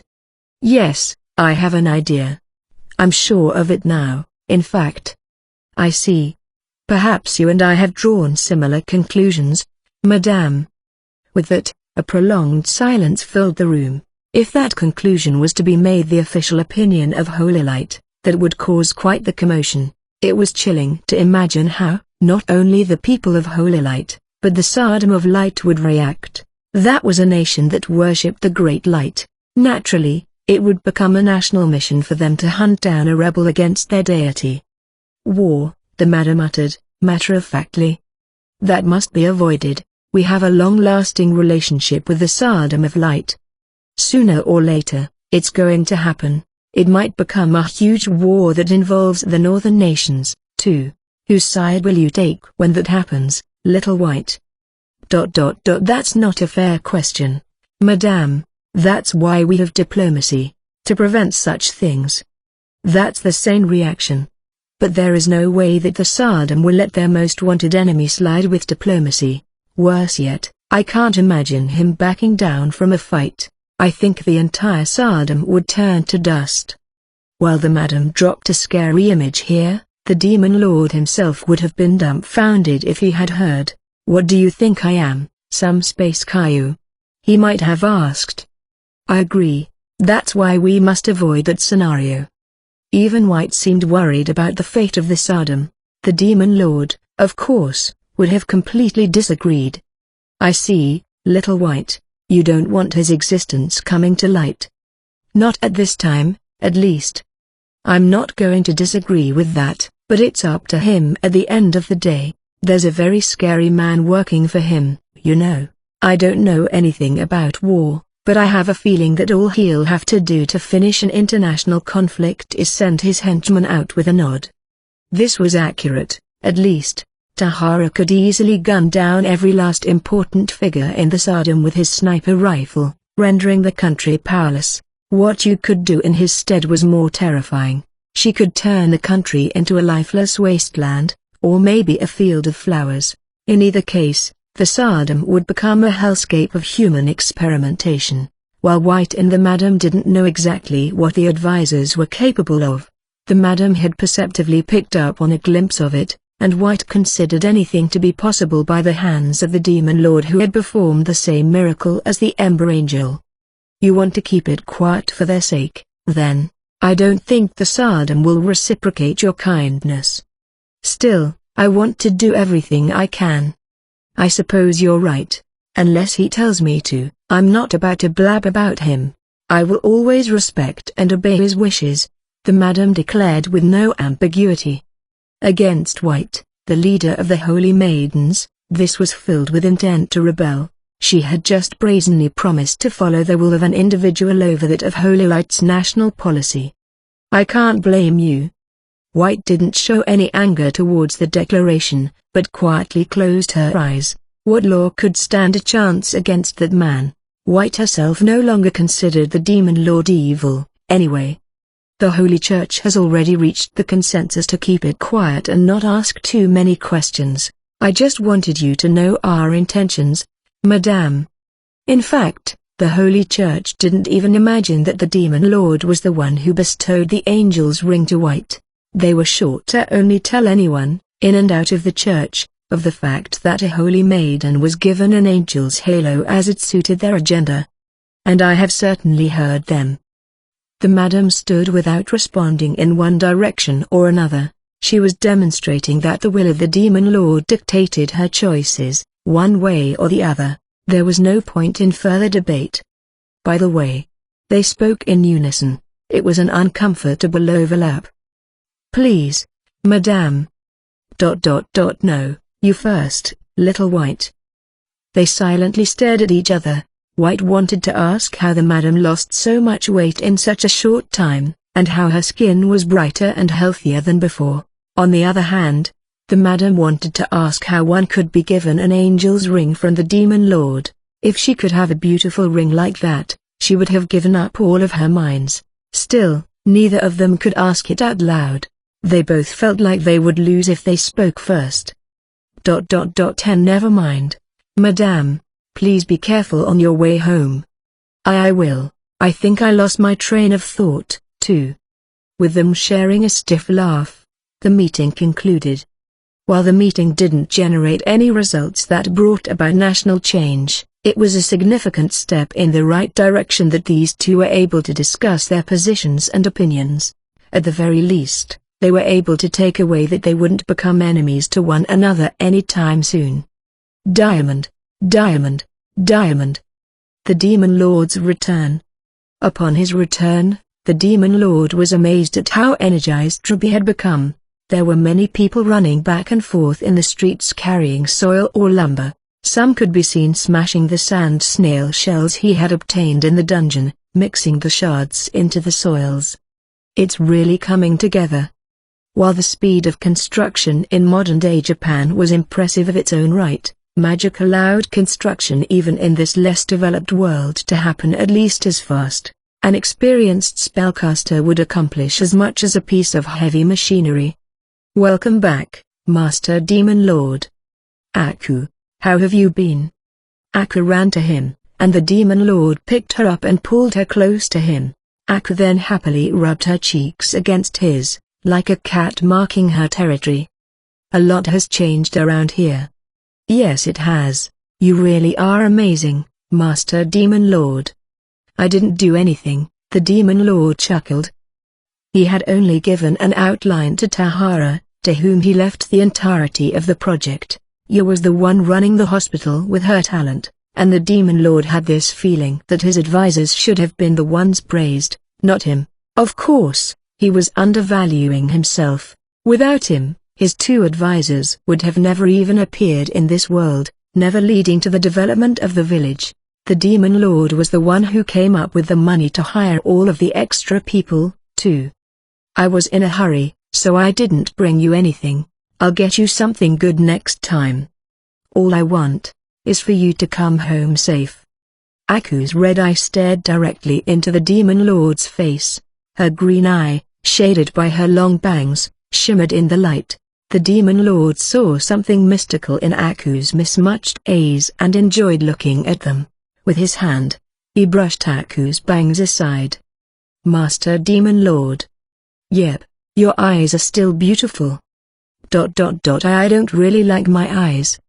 She didn't like her eyes because she had become a pariah in her village because of them, to the point where she was forced to hide half of her face. While the Demon Lord knew firsthand how Aku was treated in her village, he stayed true to his heart. I like them. They're calming to look at. As if to hide the blush on her face, Akka wrapped her arms around the Demon Lord's neck. The Demon Lord didn't mean any of it in a romantic sense, but just as if he was looking at a pair of mystical jewels. Still, Akka must have been embarrassed. I'm almost done with my errand up north. Maybe we'll go on a vacation once I come back. Vacation? It's hot here. I'm seriously considering building a pool, or something. Pool? Don't worry about it yet.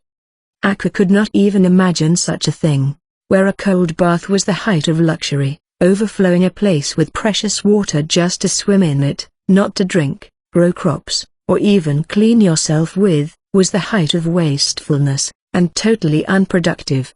For people of this land, most didn't even consider the concept of swimming in water. Now I'll go take care of business. I'll see you tonight. Okay. After gently brushing Akku's golden hair, the Demon Lord headed to the hot springs resort. In front of it, Yu welcomed him with an attractive bouquet. Welcome back, Mr. Secretary. Thank you. These are the flowers you were telling me about? Yu held a variety of vibrant flowers, in red, yellow, purple, and pink. They were so beautiful as to dissuade one from even touching them, to the surprise of the Demon Lord. He had no appreciation for flowers whatsoever, but even he could tell that these flowers were amazingly beautiful. These are even more amazing than I had thought. I appreciate it. Yes, sir. I continuously performed modifications to grow ones to your liking. I see. This is a wonderful hobby. As you smiled gleefully, the Demon Lord did as well. He was overjoyed that you, whom he had designed with a mind to create hellscapes, had started such a dainty hobby. Then he went one step too far. This purple, especially, I tremble at its beauty. The Demon Lord only knew the names of ubiquitous flowers like tulips and dandelions. He had mentioned this without much thought, except that he didn't remember seeing many purple flowers in the few floral shops he had seen. I thought you might say so. For some reason, this put a brimming smile on Yu's face. It was amazing how cute a woman of her natural-born beauty could appear when she wore an innocent smile. Of course, if one were to imagine how the purple hue was created, they would see a much different meaning behind her smile. A great hobby, keep it up. The Demon Lord had said so with almost a prayer-like tone. That kind of sincerity couldn't help but exude into one's voice. Yes, sir, I will continue to make improvements on them.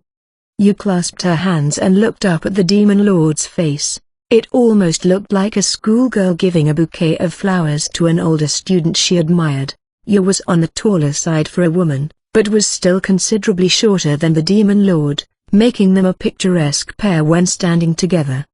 Now, keep up with the hospital, too. With a gentle pat on her shoulder, he left. Yu stood there quivering for a while, but after repeatedly touching the same shoulder the Demon Lord put his hand on, her lips curled up in a twisted shape. I have to bloom the little ones some more. Purple was electricity and boils, I think. Her eyes were glowing in a kindling light, with too much malice for someone with a doctor's title. Further improvements would be performed on her flowers, and very soon. However, no one pitied Milligan the test subject, nor would come to save him. For every little girl he tortured, the agony was coming back to him now a millionfold. It seems so long since I was last here. Once he reached the hot springs resort, the Demon Lord went to the office in the back. Tahara was waiting for him there, and without so much as a greeting, the genius said, "Hey, Mr. Secretary, can't we build an inn already?" Hanging up his trench coat on the wall, the Demon Lord took a seat on the luxurious genuine leather chair. There was a heavy desk in front of him, making him look like a dictator or some major mafia don. Our word-of-mouth startups just about over the hill. Thought it'd be more efficient if we finish that up and have them live closer. We need to put up marketing people in the holy city and Yahoo, though. Good, I was going to suggest the same. The Demon Lord solemnly lit his cigarette and gazed up at the ceiling. Tahara took out numerous blueprints, explaining in detail how they should go about advertising in big cities, like flyers in bars, having a street performer orate in the plaza, and even performing little stories to children. All of them came with required costs and manpower, as well as an estimate of guests, required number of rooms for them to stay in, the appropriate level of those rooms, the number of carriages used for their transportation, etc. The Demon Lord felt terribly dizzy at all of these numbers. Take care of those as needed. I trust your judgment. If you say so. In any case, you reserved a lot of room for the roads. Well, I figured we'd need at least 2 lanes. I think it'll be more convenient to separate the carriage road and the sidewalk with metal fences. Since we'll need intersections down the road, I'm thinking about putting in flares for signals. Hearing the modernity in some of these ideas, the Demon Lord felt cold sweat trickle down his back. What in the world is he going to make? Was written all over his face. When the Demon Lord exhaled the smoke of his cigarette, a knock came at the door and Gian peeked her head in, just popping in her rabbit ears and half of her face. Mr. Tahara, they told me they need water buckets and barrels, Hoppity. We ran out again. All right, I'll put another order in. Thank you, Hoppity. Hearing the conversation, the Demon Lord mumbled water buckets. The farming quarter had a simple well just for show that pulled up water with a bucket. However, for the other quarters, they were carrying water over from the hot springs resort using buckets and barrels. The fact that infinite clean water, hot or cold, could be drawn was already impossible in this world. But simply not having taps felt incredibly inconvenient to the Demon Lord. It wouldn't be bad to set up some springs of healing in important parts of the village. Tahara whistled in response to the Demon Lord. A spring of healing, just like a field hospital, was one of the evolved bases. Fight in that base, and it automatically healed the HP of the user. Palm trees sprung around the spring and exuded a tropical atmosphere that he thought was well suited for the year-round hot climate of this country. In that case, Mr. Secretary, can I ask you to set up a forest of healing, too? At this rate, the hospital's going to overflow. The forest wouldn't ruin the view, and would take some work off of you's hands. All right, I'll set it up once I fully return from the north. Hearing this, Tahara wrote something onto a map, and added a notation with a red pencil. Most likely, things were already expanding in Tahara's mind. Pretty soon, this will be the #1 destination on the continent. Then we will be one step closer to achieving our goal. It'll be the true capital that the holy city's got nothing on.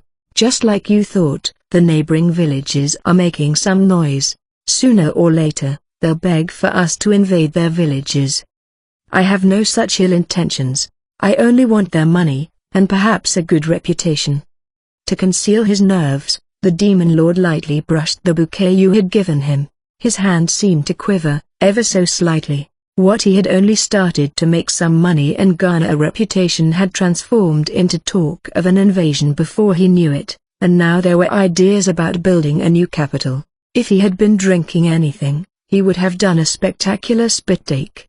On the other hand, Tahara, who knew what those flowers were, could only see him as a Demon Lord ready to drain the blood of the people in order to bloom something spectacular. Yow, can't believe you said that with a straight face. How do you do it? Naturally, Tahara reacted this way. It was as if the Demon Lord had calculated all the chemical reactions to follow, and used his every move to plant explosive landmines all around his enemies while they didn't have so much as a clue. No ill intentions? It wasn't even funny at this point. Now, about the noble named Donya Donya. After reintroducing the topic, the Demon Lord slowly exhaled smoke. He looked like he was scheming something, and Tahara kept quiet. Of course, the Demon Lord had nothing to scheme about. He had never even met the noble. He just had to tell me he wanted the music box. I would have sold it to him. The Demon Lord just blurted out his honest thought, but everything about their history prevented Tahara from taking it at face value. It was just a work of dark humor to him. Ah ha ha ha ha, in exchange for all of his mines, right? It was a natural reaction.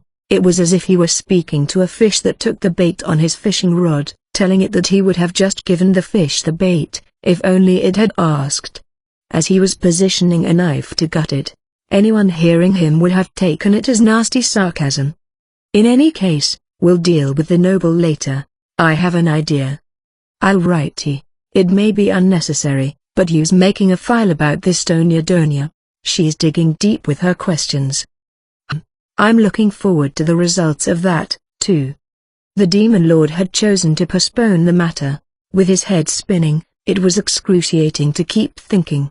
Since his name was Donya, it almost felt like he was going to be carried away sooner or later. So, those are the pieces we got through, madam. We just had the first wave of guests leave the other day, and apparently things are already really heated for the spots coming up. Not a bad start. The Demon Lord took the vases and paintings in his hands, sharply inspecting them. His mafia boss looks gave this scene undeserved reverence. Of course, he had no eye for art whatsoever. By the way, that vase is worth 5 gold medallions, apparently. The painting you were just looking at is worth 7 M. Hearing this, the Demon Lord gingerly placed it on the floor. He produced the scroll-shaped item folder from his pocket and swiftly began storing the art. Their names in the folder were the vase of Aiden and portrait of Baroness Doral. There was also cash among them, but the Demon Lord passed it all on to Tahara. He thought it would be much more effective this way than using it himself.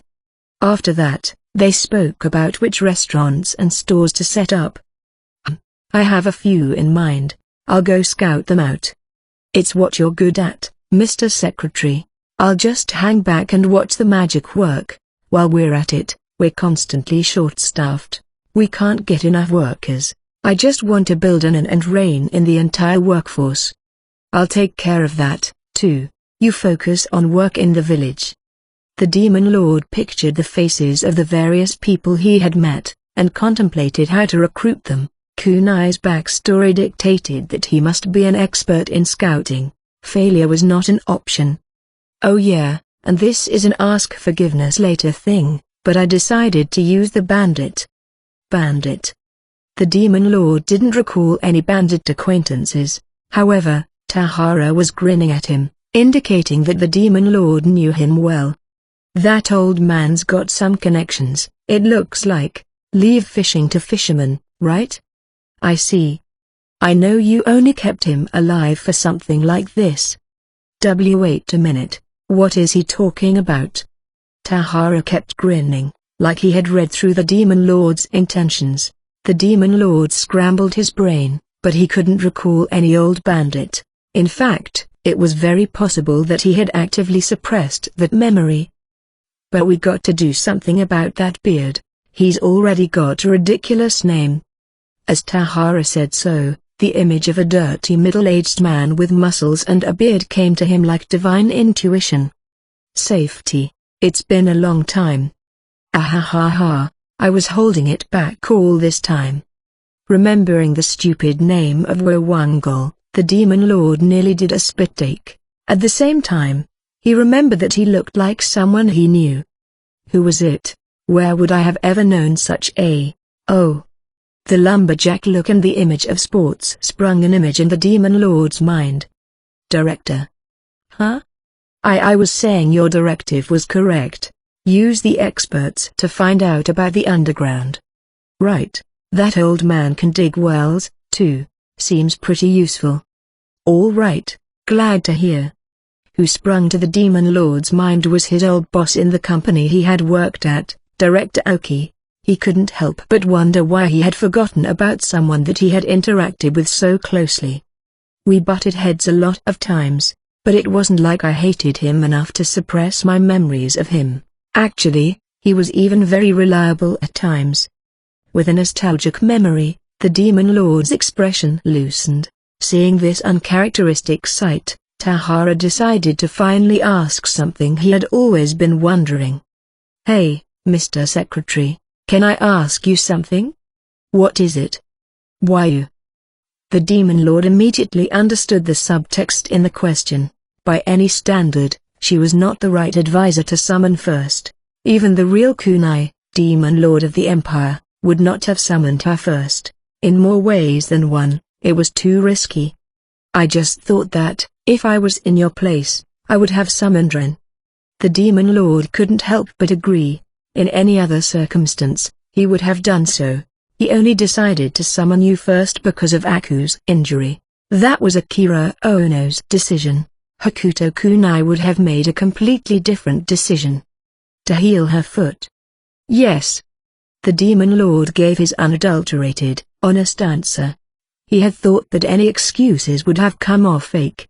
Hearing this, Tahara appeared to contemplate something. The Demon Lord, fearing any more deep-cutting questions, solemnly stood and sat down onto the couch opposite Tahara. Then, he produced a wooden box from the item folder and placed it in front of Tahara. Seeing the gun sitting inside, Tahara's eyes flashed blue for just a moment. I found this in the dungeon up north. What do you think? It's a gun. Tahara took the gun and closed his eyes. It's a Sun F, with 13 attack. It fires 16 rounds using sunlight as its energy source. Huh? Less attack than I had thought, the Demon Lord mumbled. Internally, he was surprised by the using sunlight part. This technology couldn't even exist in modern-day Japan. It was truly a work of fiction. What's going on? There are guns in this world? Not quite, I think. This world has a secret. A prehistoric civilization? Akane would have been all over it, calling it an Owapat or something. With that in mind, I'm going to keep working up north for a while. Keep up the good work here. The Demon Lord stood up and left the office. Tahara had been inspecting the gun with suspicion, when it floated into the air, rubbing its barrel against Tahara's face. Regardless of what world he was in, Tahara was loved by any and all firearms. A prehistoric civilization. How far ahead is the secretary? Hey, you're not soft, you know, and you're cold. Get off of me. Too bothered by the gun stalking him, Tahara hurriedly threw it into the separate dimension. Him and his boss had a few things in common. Diamond, diamond, diamond. The Demon Lord Goes Scouting, Part 1. After exiting the Hot Springs Resort, the Demon Lord entered stealth stance and walked through the village, glancing here and there. If he showed himself, he would interrupt people's work everywhere he went. When he reached the bunny's living quarters, Luna's upbeat voice could be heard. It looked like she was barking orders from atop a pile of wooden boxes. The Holy Maiden's servant, huh? Remembering what Tahara had told him, he contemplated for a moment, but soon snapped out of it. He had to wait on further information for that matter, and there were many other things to take care of now. Oblivious to the entire situation, Luna kept shouting with self-grandeur. Do you hear me? I want it thick and long. You never stop with the innuendos, do you? Ugh, stop appearing out of nowhere, pervert lord. You made yourself invisible to stare at me all this time, didn't you? Didn't you? What are you going on about? Here, we're going for a walk. As he half ignored Luna's gleefully thrown accusations, the Demon Lord grabbed her petite figure and yanked her off of the wooden boxes. Hey, don't touch me there. You're not going to wear a blazer, but a formal outfit. Formal, where are we going? Thought I'd borrow you for some good credit. Oh, really? You finally get how amazing I am, do you? Then beg me. Oh please, Lady Luna, I simply cannot do without your, ag. 2 slaps echoed into the clear sky. The Demon Lord's palm had struck Luna's rear in a quick beat.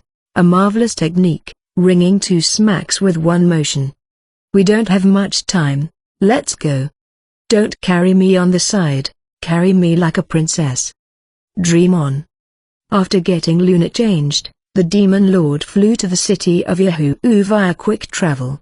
He intended to finish everything he and Tahara had talked about by the end of the day. Distance meant nothing to him, and his bottomless stamina negated the entire concept of exhaustion. We're Inyahoo, what are we doing here?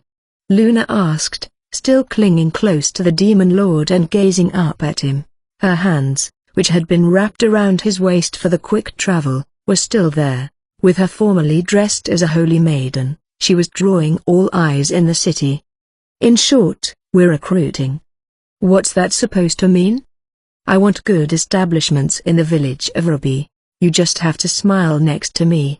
You might blow it if you open your mouth. Who do you think I am?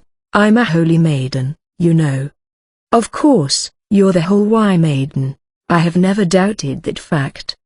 Ah, really? Yes, you should be proud. Despite the slight misunderstanding in their conversation, the pair seemed to be having fun. Thanks to their eventful first meeting, they had always been able to mostly be themselves around each other. The demon lord started walking toward McDonald's shop, but Luna was still attached to him. You can let go now, let's go. Hand. You have to hold my hand so you can escort me, Luna said, looking the other way. Imagining the demon lord, clad in all black, and the holy maiden walking down the street hand in hand, he felt a little dizzy. Fine, if you insist, I'll escort you properly. Huh? Grabbing Luna's small body, he started walking, carrying her like a princess in his arms. Part of it was him acquiescing, but he also saw a potential for PR. Once he made up his mind, this man could tackle things that most would hesitate to attempt, for better or worse, of course. Hold on, I didn't say you had to go this far. Then I'll let you down. Don't treat me like a princess. You're a holy maiden, not a princess. I'm a holy maiden and a princess. And golden. You're an idiot, through and through. As they went back and forth like this, they arrived at McDonald's store. The store had expanded since the last time the demon lord was here, showing their booming business. In fact, ever since McDonald had encountered the demon lord, his finances had substantially grown. First, we settle business with the shopkeeper here. Huh, I didn't expect you to know an art dealer.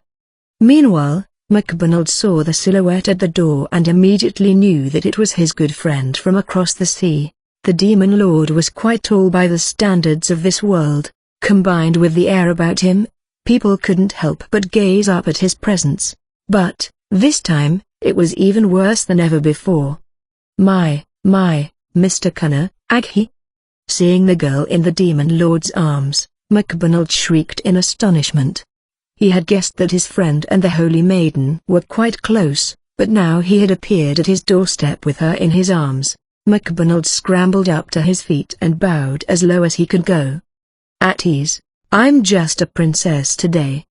McDonald couldn't process what Luna meant by that, but swiftly ordered an employee to prepare their best tea in their best tea set. The demon lord leisurely sat down onto the couch and placed Luna next to him. What? You're putting me down already? Of course, who in their right mind would talk business with a woman in their arms? The demon lord produced a scroll from his pocket and removed one piece of art after another from it, placing them on the floor and the table. It was an amazing sight, but McDonald was not surprised. He was prepared not to be surprised no matter what his friend did, at this point. Still. This is the famous vase of Aden. McDonald had his limits. He somehow accepted the method of storage he had never seen before. Some sort of foreign magic or new magical item, he thought. But, when it came to art, when it came to his livelihood, he couldn't conceal his emotions. This was given to me by the madam. I don't have a place for it, and I thought you'd make better use of it. Madame, the younger sister, the famous collector? McDonald latched right onto that word. The madam could only mean one of two people in this country, the younger of which was a famous art collector, who also happened to win the previously mentioned music box in an auction. No, her sister. I see. McDonald sighed in relief. He was sure that Madame Buttersauce would have never let go of the vase of Aden, of all things. On the other hand, her older sister was less interested in art. and could plausibly give it away. In any case, these are all masterpieces. The portrait of Baroness Doral, the golden spoon of Harun, and this beautiful jade necklace. I expect to receive many more like these in the future. From the madam? MacDonald asked, shaking. The holy maiden in front of him and the madam. These figures guaranteed that none of these were fakes, and he could see that with his own eyes after numerous inspections. Just the art pieces in front of him now were worth 20 gold medallions. The demon lord suddenly lit his cigarette, and answered confidently. From all corners of the continent. MacDonald was dumbfounded by the daring declaration. It was already surprising that he had been given art pieces by the madam, and now he was claiming that he would have his hands on various pieces from around the continent. Luna flashed a surprised expression beside the demon lord, but soon, something seemed to click in her mind.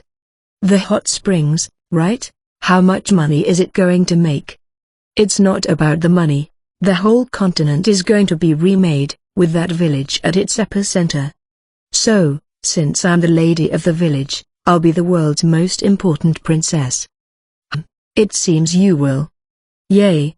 Clinging onto the demon lord's arm, Luna wore an innocent smile. Listening to this conversation, MacDonald's stomach was churning.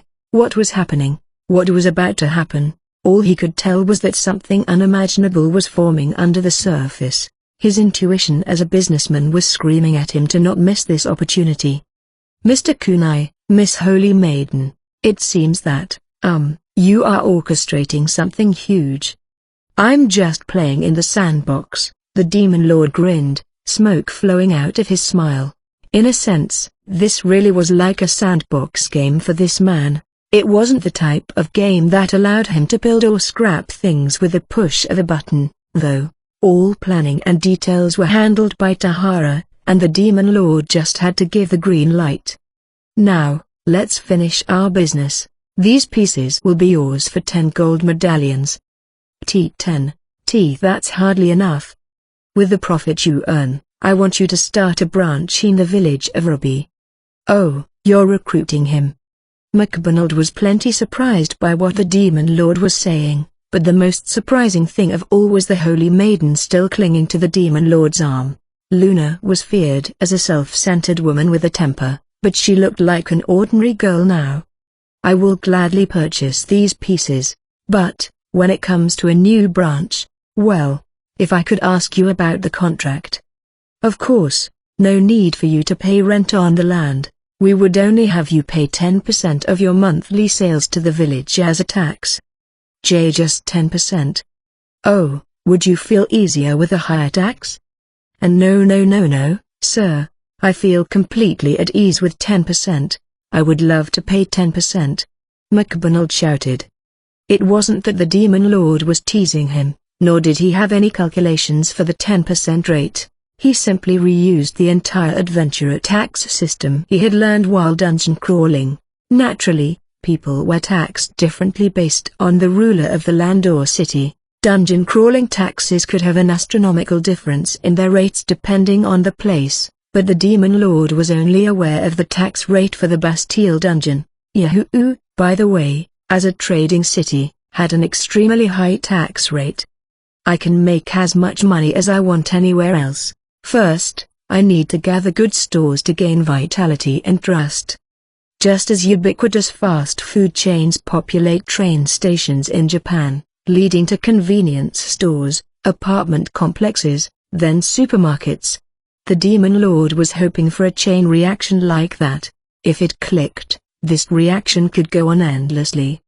Then we have a deal. Tahara, one of my advisors, will confirm the details with you. Yes, sir. I look forward to conducting further business with you. Oh, I did have a special present for you. A present? I made it on the fly, but it might go for an interesting price. The demon lord handed him what resembled a name card. He had made it from a simple name card printer in the Hot Springs Resort. It read "One night's stay at the Hot Springs Resort" on it. Without understanding what it was, MacDonald took it and thanked the demon lord. He didn't expect this little card to cause one big commotion down the road. This piece of paper would later be put up for auction, where the other butterfly, Butter Sauce Butterfly, would win it. Diamond, diamond, diamond. The Demon Lord Goes Scouting, Part 2.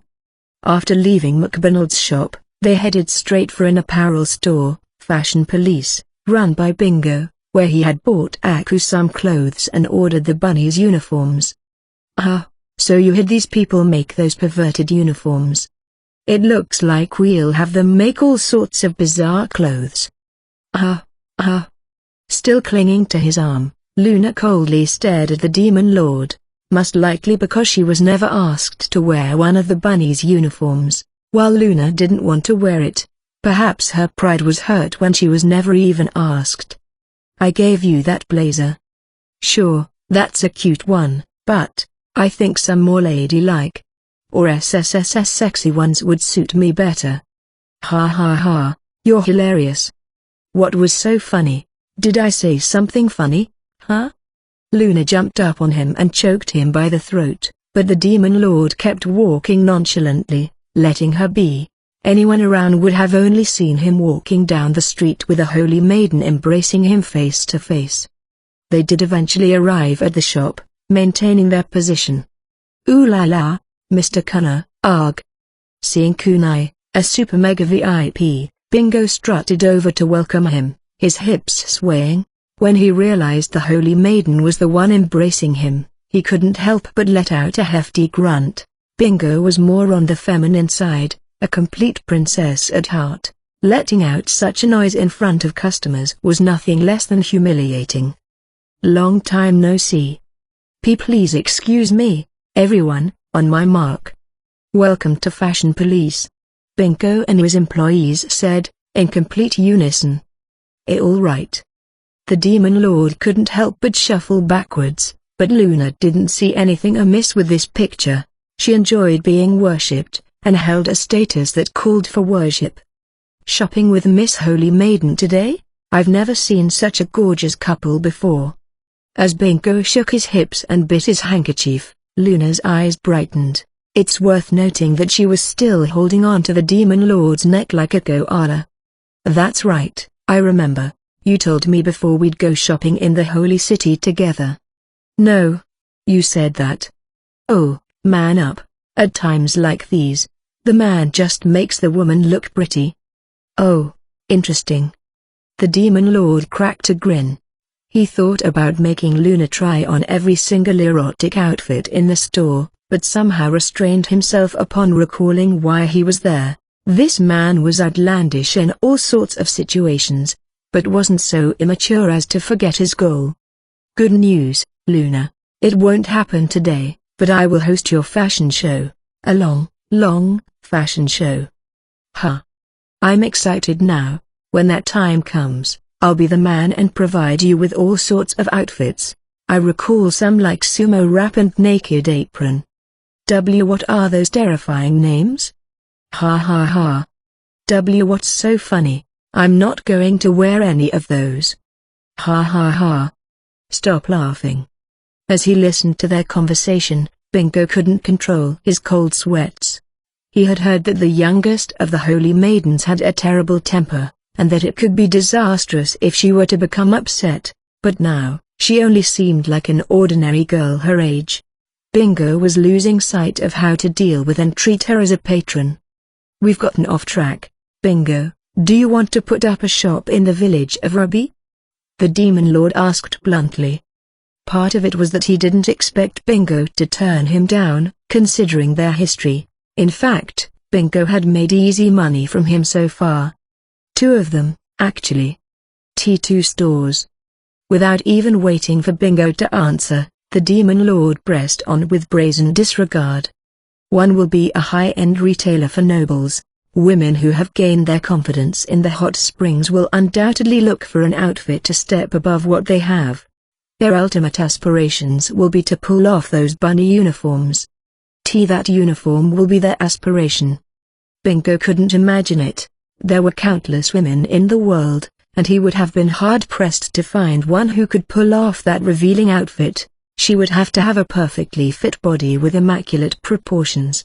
Considering how much skin the outfit revealed, her skin would have to be very rejuvenated and tight, too. The other will be a store with reasonably priced workers' clothes and undergarments. No taxes on this store since we'll build it in the commoners' quarters. And no taxes, you say? No rent, either. Any profit you make goes into your profit. I mostly want you to make workers and artists swear. The Demon Lord gave him the quick rundown, including the same conditions he gave MacDonald. Most of it was given without time for Bingo to agree to them. But the shopkeeper wasn't losing anything from this deal. In fact, he had heard so much about the mysterious facility called the Hot Springs Resort from his employees who had visited the village. Please, please, please allow us to. I will make them stores that you will be proud of. Fantastic. You'll hear the details from Tahara, one of my advisors. With a heavy clunk, the Demon Lord threw 5 gold medallions on the table. The overwhelming shimmer of gold grabbed a hold of Bingo and his employees' attention. Eventually, it seemed that all of their eyes had turned into gold medallions. Here's for the first round of materials. Don't skimp on the clothes you sell to the nobles. Absolutely, I swear to it. I will make sure that they will be up to your standards, sir. Oh yes, sir. Wonderful. Now, on the double. Everyone, this is war. Run, ladies, run. With a familiar conclusion, the store erupted in chaos, and the employees sprinted out. It couldn't be helped when the Demon Lord always threw gold at them any time he came. Naturally, the gold traveled far beyond Bingo and his store. Money trickled down to the materials shops, the silk growers, needle makers, accessory stores, and many more. The dead money and the frozen economy of this country were being forced into turmoil by this man. The wheel was big enough to crunch through any pebbles in its course, and to knock off any enemies that stood in its way. With it, the Demon Lord would not slow down. He couldn't help it. He was the Demon Lord. Luna, now we'll head to the Holy City. You're still clinging on to me? What do you mean? Aren't you happy a gorgeous girl like me is hanging on you? Ha ha ha. Nothing about that was funny. Be happy. Say you're happy. Laughing along, the Demon Lord flew to the Holy City using quick travel, popping off one miracle after another. If White were to see, she would have been stricken with a massive headache. For 2 separate reasons. Diamond, diamond, diamond. Before the Storm, Part 1. At the Holy City, their destination, people were dismayed, shocked, and confused at a variety of rumors circulating the city. One was a rumor that the Demon Lord had appeared, another was that a miraculous doctor who could heal any ailment had appeared, and yet another was that White, the leader of the Holy Maidens, was given an angel's halo. Still, the hottest rumor of them all was about the Silver Dragonborn. Because White usually spent her days in the Holy Castle, the people had few opportunities to see her halo. However, the one-on-one between Zero and Elite, the Duke of Darkness, was witnessed by tens of thousands, making for rapid, sensational rumors. The Dragonborn protected the Holy Castle. Apparently the Demon Lord is Lady Luna's backer. I heard there are jobs in the village of Ruby. I wish I could dye my hair silver. Lady White is an angel now. Lady Queen and the Silver Dragonborn are lovers. The Dragonborn must have appeared to her to protect Lady Queen. When's the wedding? I bet it's going to be one big ceremony. With no newspapers or news shows in this world, information traveled through word of mouth and dictated public consciousness. Some information was accurate, while much was way off of the mark. Without anything like the internet, it was incredibly difficult for anyone to fact-check anything. In the midst of the storm, yet another event occurred worthy of gossip, the Demon Lord in his pitch-black coat, and Luna walking along happily with the end of that coat in her hand. The crowd around them grew with time, and they clamored away. Seeing the reaction of the crowd, the Demon Lord brushed his hair back with his hand as if to suppress a migraine. I guess this is what happens when the Demon Lord and a Holy Maiden walk together. Why can't you turn invisible with one of your Holy Maiden powers, or something? Turn In what world can people turn themselves invisible? I need you to understand that you are the extreme exception. The grass was always greener on the other side. For the Demon Lord, the magic users of this world were the truly exceptional ones, but the people of this world saw the Demon Lord and his advisors as the ones who utilized magic on an impossible and grand scale. So, where are we going next? I remember a place with good food. I'm going to ask the owner there. Come to think of it, we don't have a real restaurant in the village, do we? Then I'll speak to the manager at Artemis. Ah, great, good thinking. With newfound respect, the Demon Lord patted Luna on her head. This wasn't an act, either. He only saw Luna as a child, and nowhere near a woman. Yet, throughout history in any world, women matured much faster than men. There would come a day when the Demon Lord would lose his smile and be tormented by Luna in return. HHMPH. Finally, you give me some credit. I'm a holy maiden, remember? You're great. The Demon Lord complimented her again, with no minced words. He simply liked anyone that could do something he couldn't or think of something that he didn't. This characteristic, on its own, could make him sound like either a good leader or a child. Maybe I'll have Artemis use the dining hall in the resort, instead of the restaurant. No, wait. What if we let the restaurant with the best sales or reviews for a month use the dining hall for the next month? Oh, that's good. Huh, competition, then, good. That's exactly what the wise angel teaches us. No growth without competition. Growth, huh? The Demon Lord couldn't help but glance down at Luna's bosom, the lawless wasteland, a vertical cliff that forbade anyone from entering, much less nurture any competition. No growth would be had here. www. What are you looking at? Just because I'm beautiful, it doesn't give you the right to look at me with those perverted looks. Ha ha ha. What's so funny? With a dry chuckle, the Demon Lord headed to Kanpai. The bar was bustling with adventurers as always. Sammy, the owneress cooking must have played a part in it, but the regulars had grown attached to the bar that saw them through their rookie days. When the Demon Lord opened the bar doors, all eyes turned to them. Hey, welcome, Miss Holy Maiden, and the gentleman in black. It's been a while, Mama. Why are you calling me Mama? Why did you call me the gentleman in black? With her healthy stature and attitude, Sammy seemed like an Italian mama to the Demon Lord. She acted that way, too. So, are you going to have something to eat, or?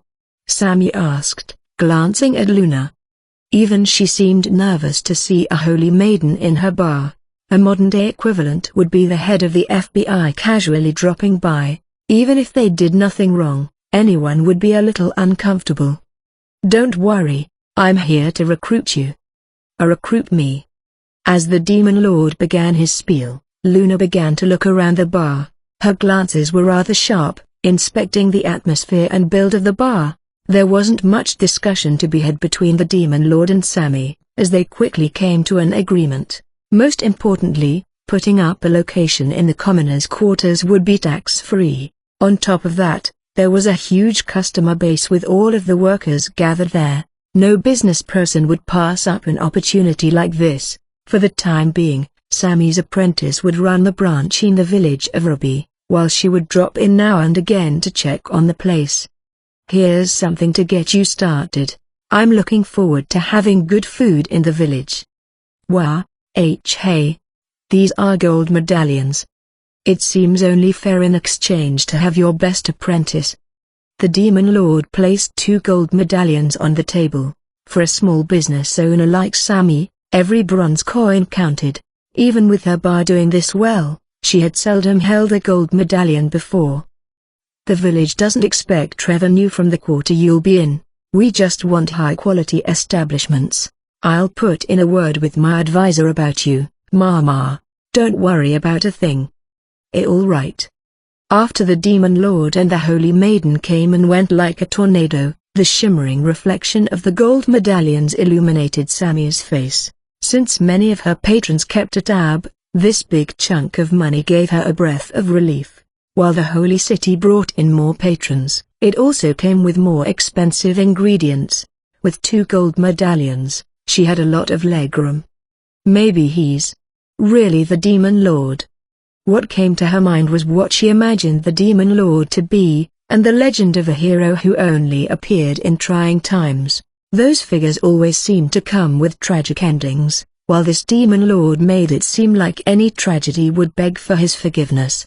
After leaving Kanpai, the Demon Lord and Luna toured the rest of their destinations from Artemis to the Adventurers Guild, taking care of business. For these locations, Luna's title made the job very easy. At Artemis, the manager practically agreed just to not upset Luna, and the guild agreed to a large-scale recruitment of their staff, considering the offer to be like a public project. Now, maybe we should head back to the village. Since they couldn't very well vanish from the middle of a crowd, the Demon Lord turned into an alleyway when he realized that Luna was acting a bit strange. Luna had lost her usual clamoring nature since they had entered Kanpai. What's the matter? Something you don't like about that bar? It's not that, I just feel a little nostalgic. While he couldn't read the expression on Luna, who was looking down at the ground, her tone was not a cheery one. Oh, you've been to that bar before? No, I just remember looking at it from the street. I remember you looking around the place without even talking, different from your usual high society. It's not that. Back then, I couldn't even go into any restaurants. That rang a bell in the Demon Lord. He remembered that Haku had mentioned something before. Right. You were scouted out of an orphanage, right? Yeah. After Luna's short answer, the Demon Lord produced a cigarette from his pocket and lit it. He figured that this meant Luna had lost her parents when she was young, was abandoned by them, or didn't even know who her birth parents were. Not even the Demon Lord would jest about anything like that. Nostalgic, huh? He tried to imagine what Luna's situation was. Naturally, she must not have had any money, or perhaps looked too unkempt for any restaurant. He couldn't help but make a connection with how Aku looked when they first met. You earned your position through hard work, huh? It's respectable, nothing to be ashamed of, in the very least. You think I don't know that? Then be proud, you achieved something that most people can't. I lived my life crawling through dirt at times, doing embarrassing things. You? I can't even imagine that. I think you are mightier than thou since the moment you were born. Haha, sorry to disappoint you, but I'm not that exceptional. Then. The Demon Lord pulled Luna by her waist, and prepared for quick travel. Luna wrapped her arms around him in return, but her pink eyes shone curiously. Oh, one of these days, you better tell me about your past. Let's see, maybe when you're a grown woman. They vanished from the alley and immediately arrived at the village of Ruby. The sky was already darkening, on the brink of dusk. The Demon Lord immediately sent a communication and reported the day's work to Tahara. Making work as quick as you always do, helps us out a bunch, sir. And there's something I need to speak to you about. Let's take a dip in the hot springs. Hot springs, with you, Mr. Secretary? What's the matter? I know you prefer the public bath, but there are too many eyes there. Tahara did prefer the public bath, and the Demon Lord was the one who wrote that backstory in the first place. Back when he wasn't rich, Tahara would take his sister to the public bath, and wait for her to come out in the freezing cold. This short story had led to Tahara still preferring the public bath, without paying any mind to the lavish hot springs resort under his nose. I'll see you at the hot springs. For real? Diamond, diamond, diamond. Before the Storm, Part 2. Shortly before the Demon Lord and Luna returned to the village, Tahara had been staring at a map in his office at the resort. With each thought he had, he scribbled on the map, made lists on notepaper, or circled a line of text he had already written. If the Demon Lord were to see this document, he would have been astounded. Of course, Tahara only considered himself faithful to the Demon Lord's intentions by executing the project at this scale, and that he could do much more. Journey of 1,000 miles starts with a single step, huh? While this genius had his mind set on their final base being the Sleepless Castle, his ideal was to create a massive capital and have the castle overlook it. Controlling the world with force and fear was the way of the empire. After all, Tahara was sure that such an approach would cause something somewhere to crack, making an opening for devastating retaliation. When Tahara reached to write something on a piece of paper once more, the door opened without a knock. Oh, it's just you, Tahara. The secretary isn't back yet. Watching Tahara, who was scribbling something without even looking up, you gave him a look like she was seeing an endangered animal. You've certainly changed. You've never shown initiative before. Yeah, guess so. It looks like you're enjoying yourself, though, at work, nonetheless. Tahara finally looked up at this and wore a dumbfounded expression. Then he moved the red pencil from his ear to the space between his upper lip and nose. After pondering like this for a while, he remarked, "Work, huh? Oh, my bad. I didn't think of all this as work. Wow. Huh? Did you hit your head or something?" You snarled, but Tahara lit a cigarette, unbothered, and savored the puff of smoke he exhaled. How do I put this? Everyone's having fun, right? Before we got here, work just meant a bunch of people dying. Darkness. All I got from it was this powerful emptiness. Emptiness, you say? But what we're doing here is different. At least we're making something, leaving something behind. That's a luxury we didn't have in the old world. Who knows how long that will last? There will always be opposition, and the secretary will not tolerate them. He will strike them down with merciless force. Well, yeah, what I'm trying to say is that, even if we make 1,000 suffer, as long we can make 100,000 happy, we're much better off than before, Tahara explained as he tapped cigarette ashes into his ashtray, but you still wore the puzzled expression. Tahara was feeling rather fulfilled by his work now, especially considering his previous blood-soaked line of work. You, on the other hand, have no interest in the lives of others. Her conclusion was cut and dry. Oh, so it's just about the numbers. Don't you have a shred of a heart, or even a gram of empathy in there? I don't need either of those things to research the human body. If the secretary wished it, of course, I would happily extend my research to those things, as well. Research? It ain't something you can measure with beakers and test tubes. Although they shared their love of their absolute leader, their ideals could not have been more different. Tahara would kill 100,000 if need be, but you would do the same purely for massacre's sake. Anyway, you got the thing I asked you for? Yes, I can attest to its effectiveness. You produced a small vial from her pocket that contained a clear liquid.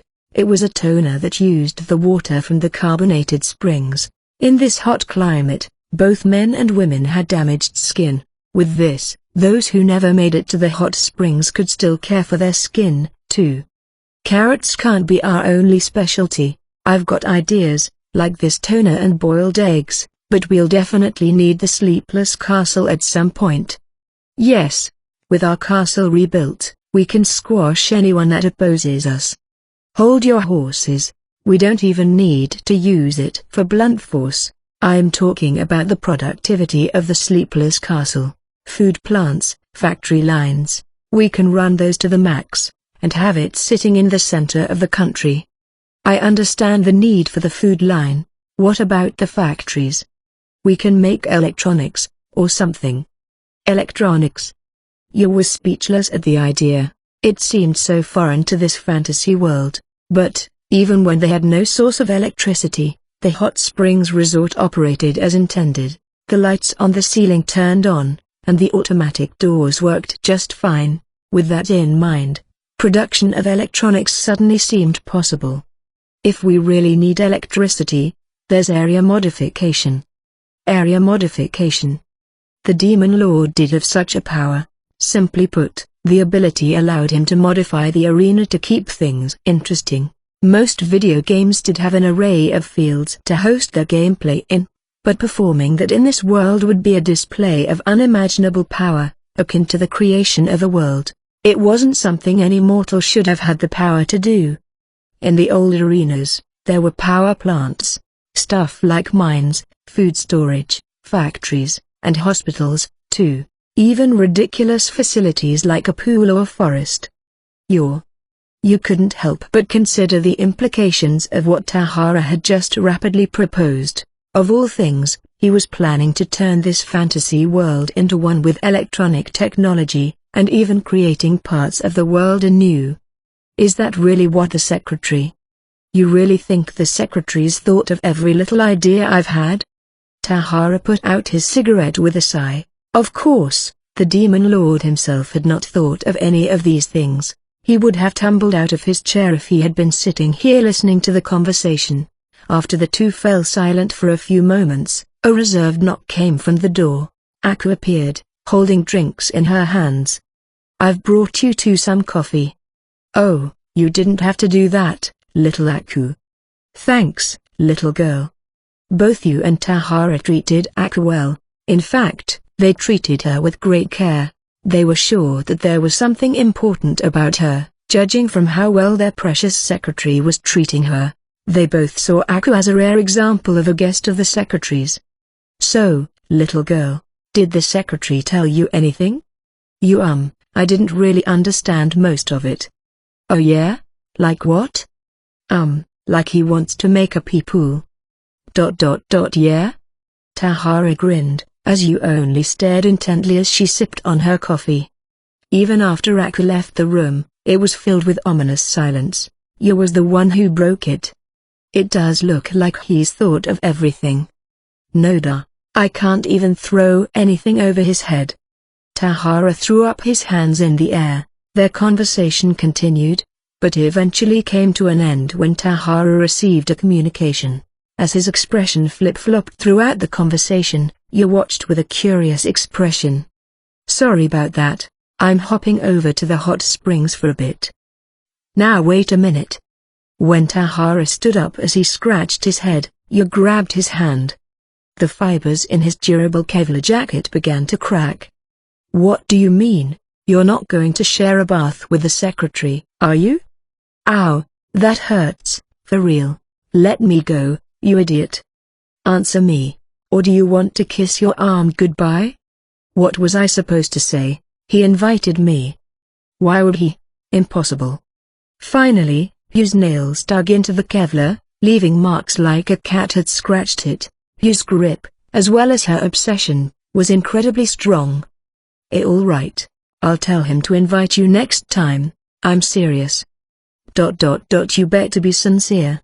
I am, for real. Tahara screamed desperately. He seemed more terrified than in pain.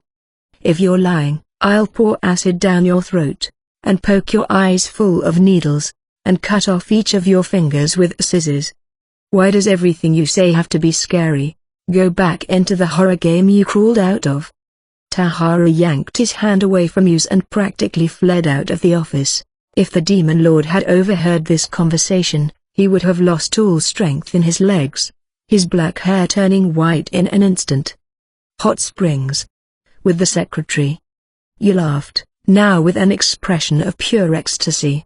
When the time would come, God only knew what would happen to them.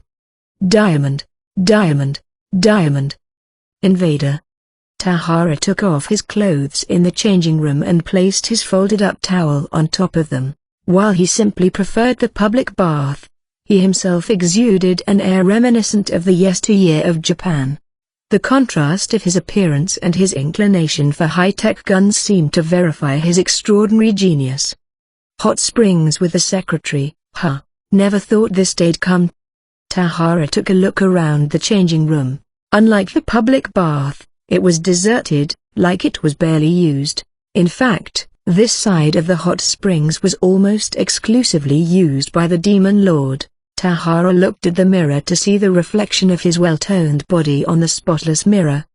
I'm not training as much as before. If at least Nomura was here.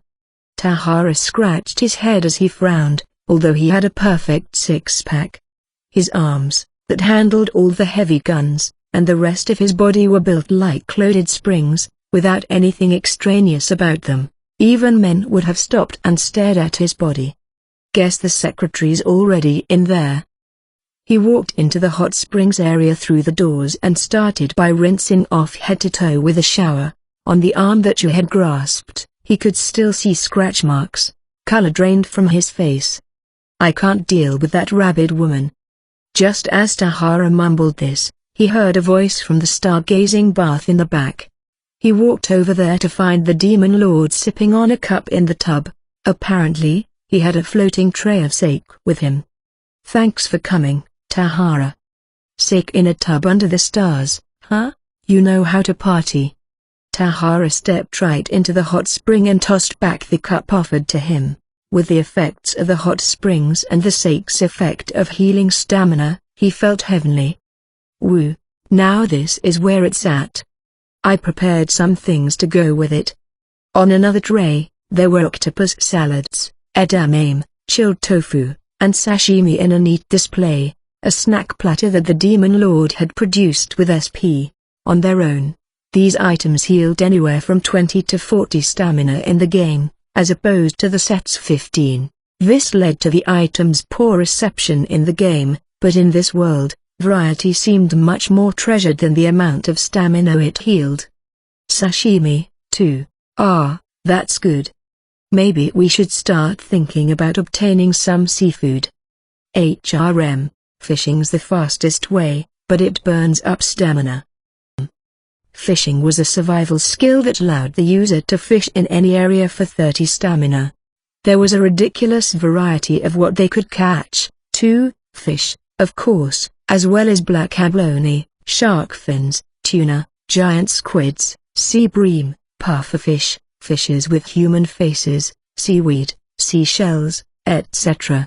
The game hosted various other exploration skills, too, such as searching for water veins, food, herbs, or items, as well as burglary and treasure hunting.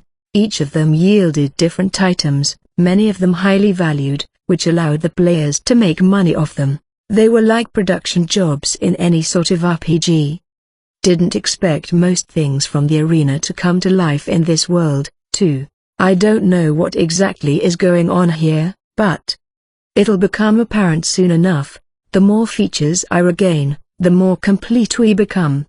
They continued to talk about what to do moving forward, but only briefly. Tahara thought that any ideas he had were already taken into account by the Demon Lord, and the Demon Lord didn't ask many questions for fear of losing his facade.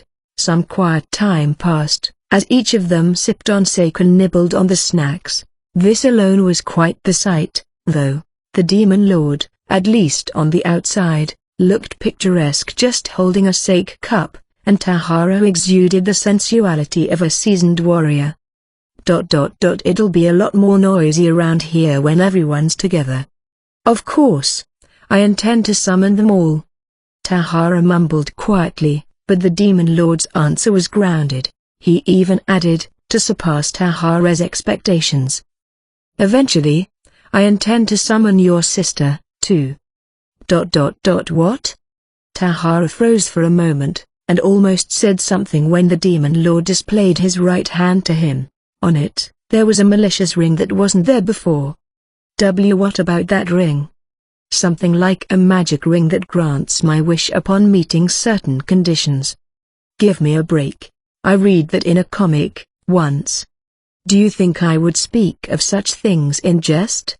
Hearing this, Tahara couldn't help but swallow nervously. To him, the Demon Lord was not the type to ever crack a joke like that. Becoming of his title as the Empire's Demon Lord, he was a man who turned each and every one of his words into action, good or evil. Manami's going to. Wait a minute, what if something happens to her here?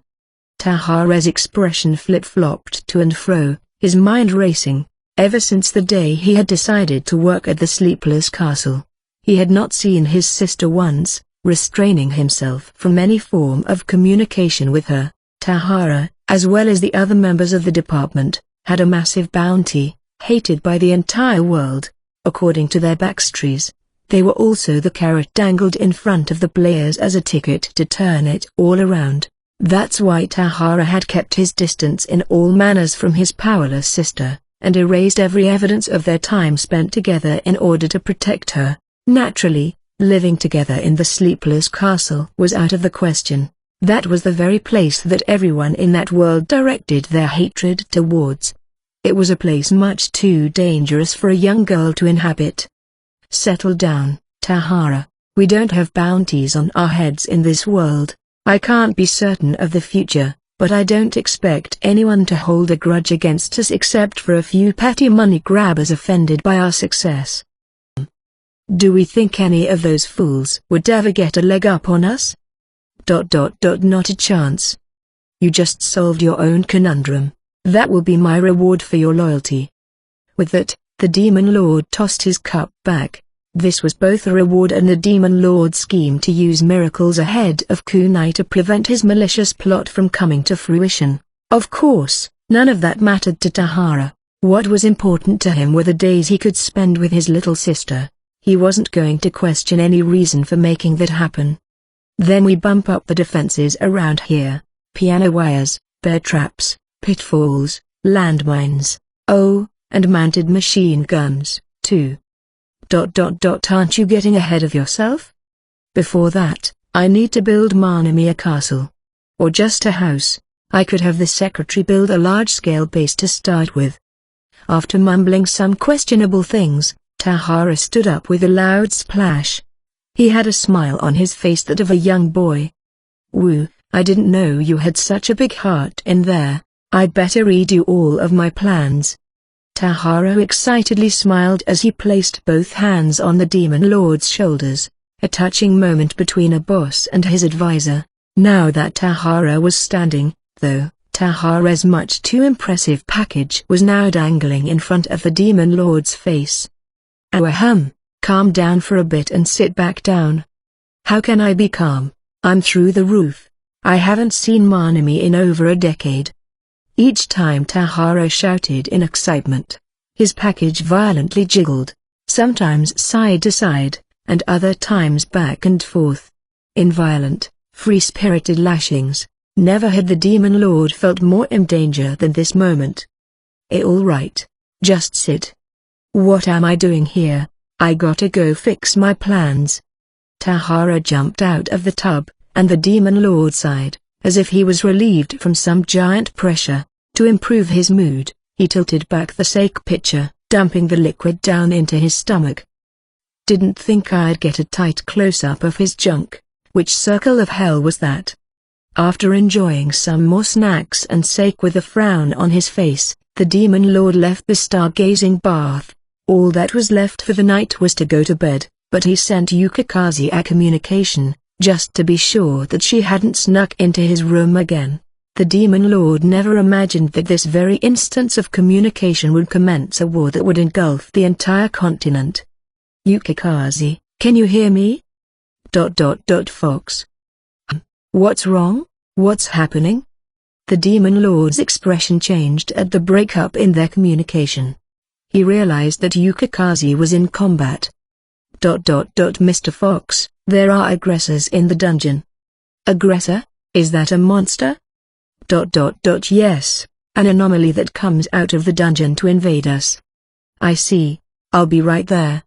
Ending the communication with Yukikaze, he called Tahara and you through team communication, which created a line between everyone in a particular group. You, meet me in front of the resort, a little situation's starting up north. Tahara, you're in charge of the village. Roger that. Don't worry a thing about the village. I'll be right there, sir. A few minutes later, after meeting up with you, the Demon Lord took her and immediately flew to the town of Rookie.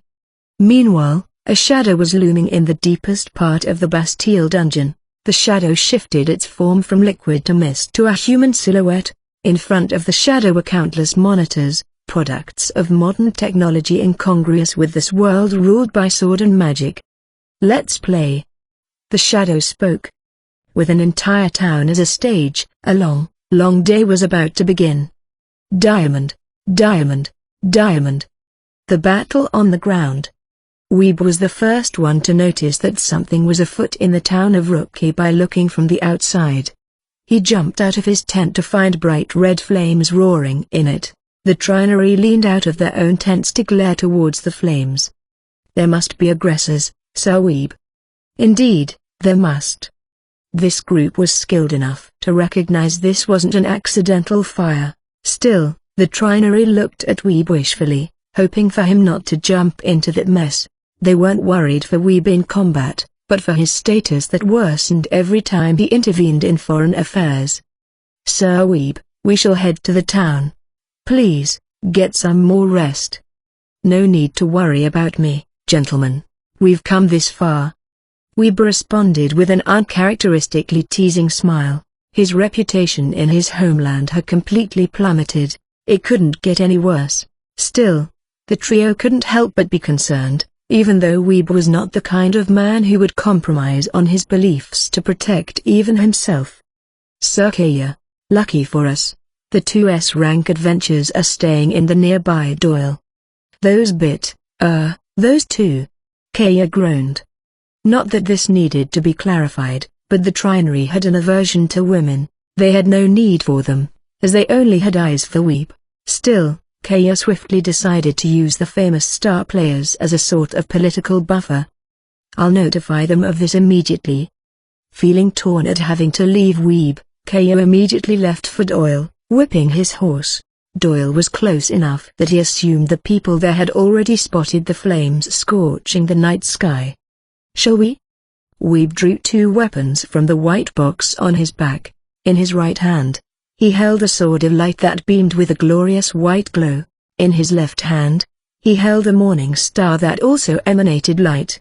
As fast as the wind, Weeb sprinted towards the city, and the 2 members of the trio followed his gleaming back without a word.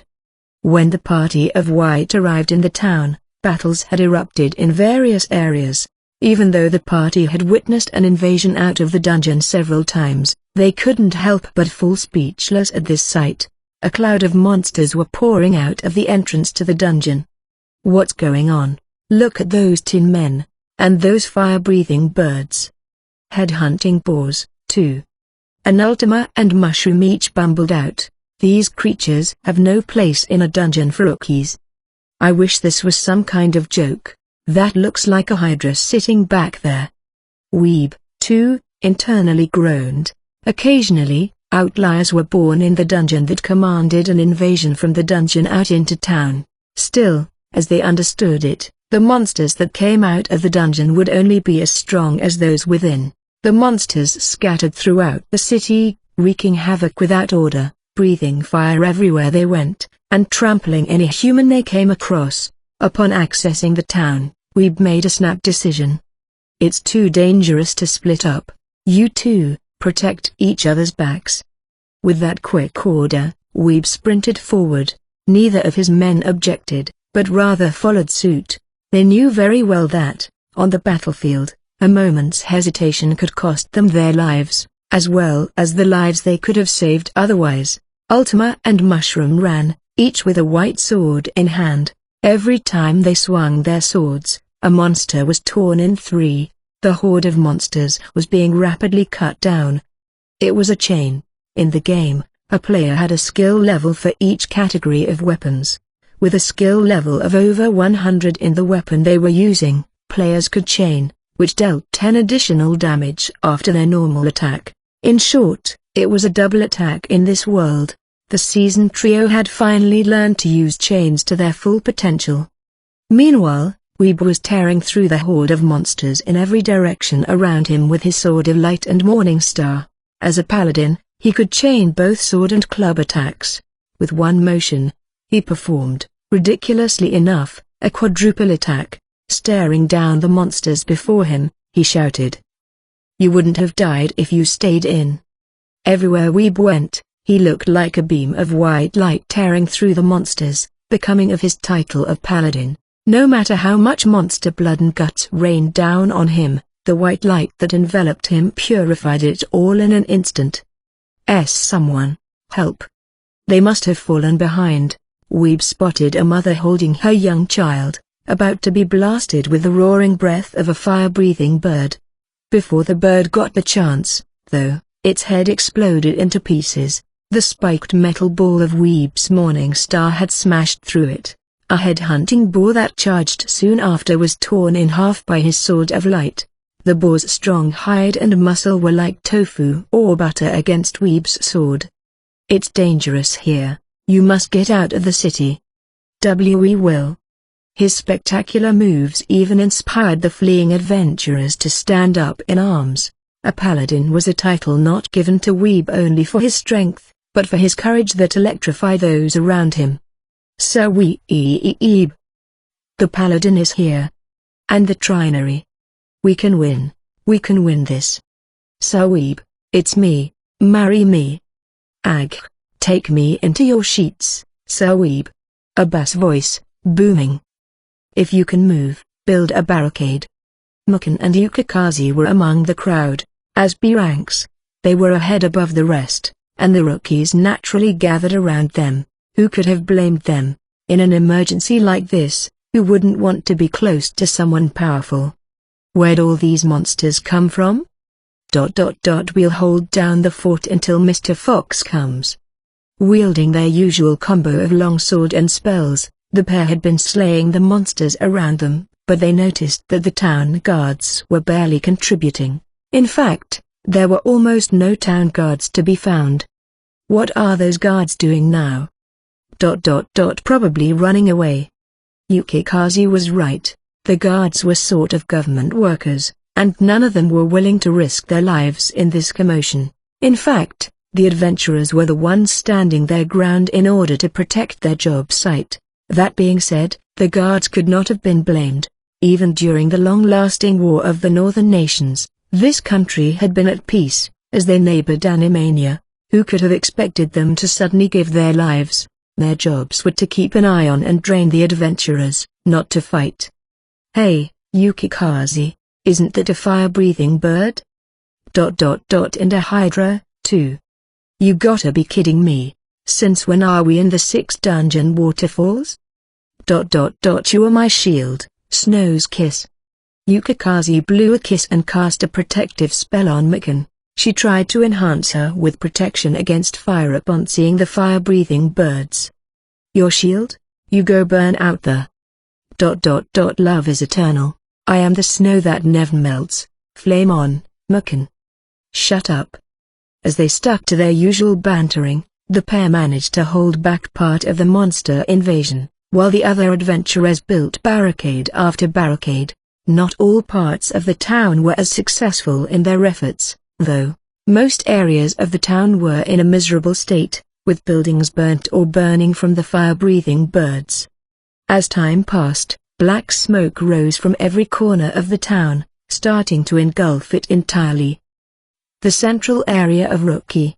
Tearing through monsters, Weeb was curious. He had experienced a few counter-invasions before, but this time was exceptional. There are too many of them.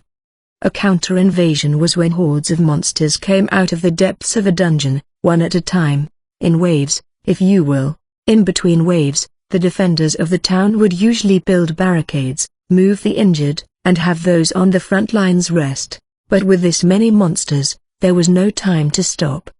Once the Hydra's on the move. The worst monster there by far, considered by the people here to be the leader. For now, it was only sitting at the entrance of the dungeon, but Weeb would be the only one who could take it on. If Weeb had to devote his attention to a single monster, casualties would skyrocket in the meantime. Even as he fought the horde now, he could hear screams from all over town, and could smell the stench of burning flesh in the air. Could it be? Weeb had a bad feeling about this situation, and it was perfectly accurate. A necromancer had appeared among the horde. When the necromancer waved its wand, the blood-soaked adventurers rose up as zombies.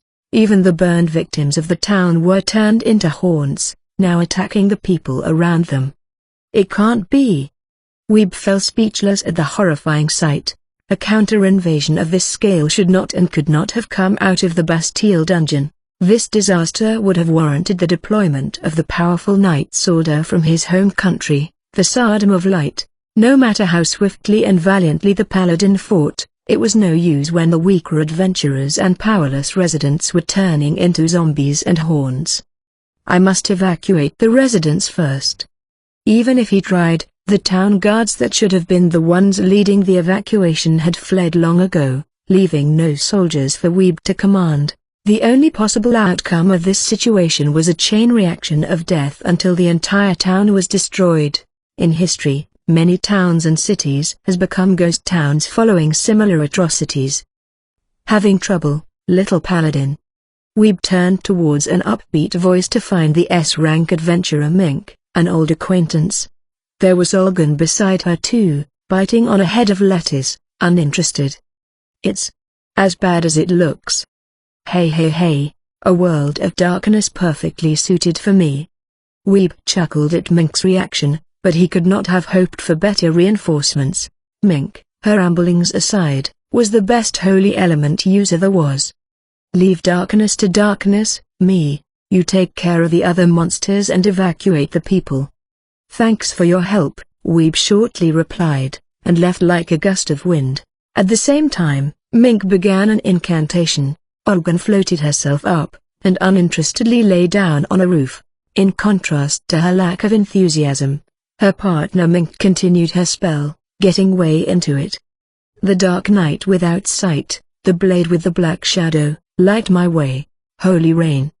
As she concluded her incantation, a downpour of rain filled with the holy element fell on her surroundings. In an instant, the zombies and horns wailed in agony as they collapsed to the ground. While her incantation was the polar opposite to the nature of her spell, the spell's power was irrefutable. Seeing the overwhelming power of the spell, the dejected adventurers stood back up and cried out. Hey, look, it's Mink the star player. Yeah. First the paladin, and now the star players. Amidst the hellish counter-invasion, their presence must have been truly inspiring. Watching her partner fire off spells in full darkness mode, Olgan produced a head of broccoli and bit into it without a word. How stupid. As a firebrand, she had always been cold towards humans. She wanted no part in this sort of rescue mission that didn't gain her anything. Her mantra was that, if anyone wanted to live, they had to survive on their own. But a hydra, huh? Even Olgan couldn't help but wonder how that monster, which should have never appeared in the Bastille dungeon, was here. Many of the monsters in the horde were species that didn't belong here, either. Hey, Mink. She tried to warn her partner to be careful, but Mink was deep into the throes of combat, where her voice couldn't reach her. That idiot, doesn't she remember what happened just the other day? Olgan recalled the attack they had found themselves in Holy Light. Considering that a high-ranking devil appearing by the holy castle was also something that never should have happened, she wanted her partner to stay vigilant. The dark salamander that slumbers in my right hand, lend me your strength, just once, here and now. Oblivious to Olgan's concerns, Mink kept up the merriment. When one of the continent's best adventurers said stuff like that, it was never disregarded as cringe. To those listening, it sounded like she was going to bring all of those things to life. Dark salamander? What the hell is that? It's sealed in her right hand. Damn, I don't know what that is, but damn. Hearing the uproar below her, Olgan let out a long sigh, gazing up at the moon floating in the night sky. She couldn't deal with it anymore. But even she couldn't remain uninterested at what appeared next. Suddenly, as if from out of thin air, a couple was standing on the top of the clock tower, the tallest structure in town. Backlit by the moon, they appeared nothing less than supernatural. While Olgan felt a strong sense of death from the woman, the man exuded the same many times more. The air about him was that of an emperor, one that ruled the underworld, if such a place existed. What is that? Just as Olgan growled, the man pulled the woman close by her waist and leapt high into the air. In an instant, a thunderous explosion went off, resulting in the ground shaking below them, and the town being covered in a dust cloud. By the time the wind had blown the dust away, the nebulous horde of monsters was no more. Every single one of them had been blown to bits. Diamond, diamond, diamond. The battle in the air. Seems it's worse than I thought. They're great in numbers, at least. Standing atop the highest structure in town, the pitch-black demon lord and his witch observed the city below them. From various sources, black smoke and painful screams filled the air. While Yu was completely composed, the scene seemed especially disastrous to the demon lord, who had walked these streets in peace just the day before. Not only were monsters ransacking the city, some humans had turned to rioting and looting. Some broke into stores to steal products and cash, and some carried off arms full of herbs and plants. It reminded the demon lord of riots he had seen on TV that took place in the slums of foreign nations. Directly below them, there was a man about to rape a woman, holding a sword up to her neck. Scum. A display of raw humanity, isn't it, Mr. Secretary? Disgusting. What? The demon lord threw Sodom's fire without another word, sniping off the head of the man below him.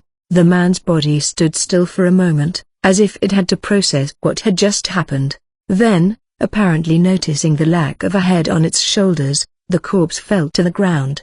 The demon lord lit a cigarette as he savored the sight. Noticing you staring at him, he gave her a little grin. We must always be the ones to shape this world. Let us put these ignorant fools back in their place. Yu's eyes shone bright as she snuck her arms forward, as if to say, "Oh, Mr. Secretary." That line was electrifying. The demon lord was on course to be ensnared in Yu's embrace, but the monster invasion didn't give them the time. Countless fire-breathing birds and tin men were marching towards the central plaza. We're a little out of range from here. Ah. Pulling Yu close to him by her waist, the demon lord leapt. Now, the plaza was directly below them. The monsters were gathering there, and seemed ready to disperse back out into all corners of the town. The demon lord gestured towards them with his chin. Blow 'em up, Yu. Yes, sir. Yu's expression escaped her trance and a maliciously large grenade appeared in her hand. With the help of her equipped skills, the attack would become devastating. Her first skill, explosive expertise, triggered as she threw the grenade into the air, boosting its damage output by 15 to 25. Then her second skill, to pieces, split the grenade into dozens. Then came her third skill, chain explosions, to pile on an additional 30 to 40 damage. The thunderous sound of the hail of grenades caused the fighting adventurers and the fleeing residents from all around the town to turn towards its source. There, they could see the demon lord enjoying a smoke, and a striking beauty in a white coat backlit by the moon. My advisor's equipped skills trigger without a problem either. Satisfied, the demon lord pulled Yu's head close to his. He was happy that his advisor, whose every detail he had designed to a T, was able to unleash her full potential, not to mention the excitement from seeing a skill of his own creation demonstrate such incredible power. Are you satisfied, Mr. Secretary? Wonderful job, Yu. That was a work of art. You can't beat the feeling of chaining off all of your equipped skills. Seeing the witch cackle, the crowd muttered. Who else but the demon lord could have a stunning beauty by his side as he gazed down upon hundreds of corpses? The Trinary, who had been watching them from afar, immediately knew that the figure in the sky was the infamous demon lord. Given the catastrophic and inexplicable explosion along with his pitch-black silhouette, he could be none other than the polar opposite of the white light. That's the demon lord Sir Weeb has spoken of. That is what I would imagine the legendary rebel to look like. Stand back. Await Sir Weeb's decision. Mukin and Yukikaze, too, were staring at the pitch-black demon lord and the witch beside him. The moonlit silhouettes cackling on the roof was quite the sight to behold, and this scene evoked a variety of emotions in different people. What's with him? Trying to look cool with a chick by his side. I don't care how many lovers he has, as long as you're not one of them. I am not interested in him. Liar, La, pants on fire. Just drop it, already. While they carried on as usual, Mink had just experienced the biggest shock of her life. It can't be. Mink could immediately tell that the silhouette indeed belonged to the infamous Demon Lord. Who else could it have been? As a high-ranking priestess, she felt like all of the world's malice and hatred concentrated in that single form. His completely unbothered demeanor in the face of this disaster seemed to belong to none other than the one that opposed the great light and ruled the night in times of old. How could this? Mink had habitually been spewing some cringe-worthy lines about darkness this and evil that, but now she was facing a true embodiment of darkness. One could have only imagined her shock. Having lost the strength in her legs, she crumpled to the ground. Weeb, too, turned to the Demon Lord from the sea of monster corpses he was standing in. What had only been a sense of presence and voice was now complete, with a defined silhouette. So even your subordinates. Weeb shook at the disastrous sight of the plaza. He didn't know what had happened, but all of the monsters were blown to bits in an instant. If that attack was something they could fire off repeatedly, Weeb was sure that even an army wouldn't stand a chance against just the pair of them. Nice to see you again, hero. With his hands still in his coat pockets, the Demon Lord jumped from the roof and landed before Weeb. Now that he could see the Demon Lord up close, his presence seemed even more intimidating than before.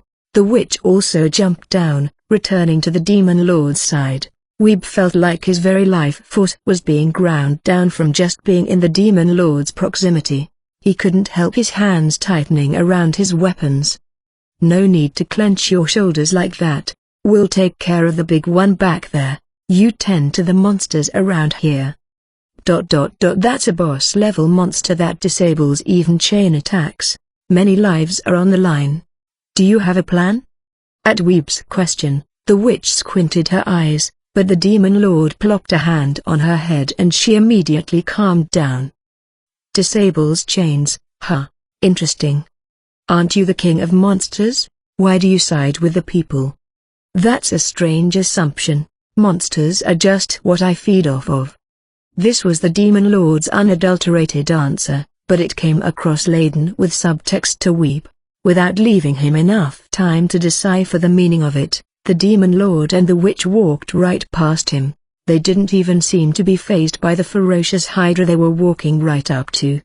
Mr. Secretary, what is that half-baked snake?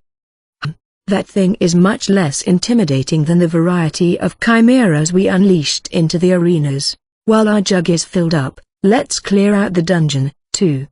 The hydra crooked its necks from the entrance of the dungeon to look at the pair of them.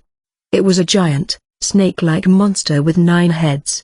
This boss-level monster normally appeared in the 6 dungeon waterfalls, and had no right being anywhere near this low-level dungeon. Its hardened scales negated chain attacks, which made it a formidable foe, even against seasoned adventurers and knights. I'll show him my chain.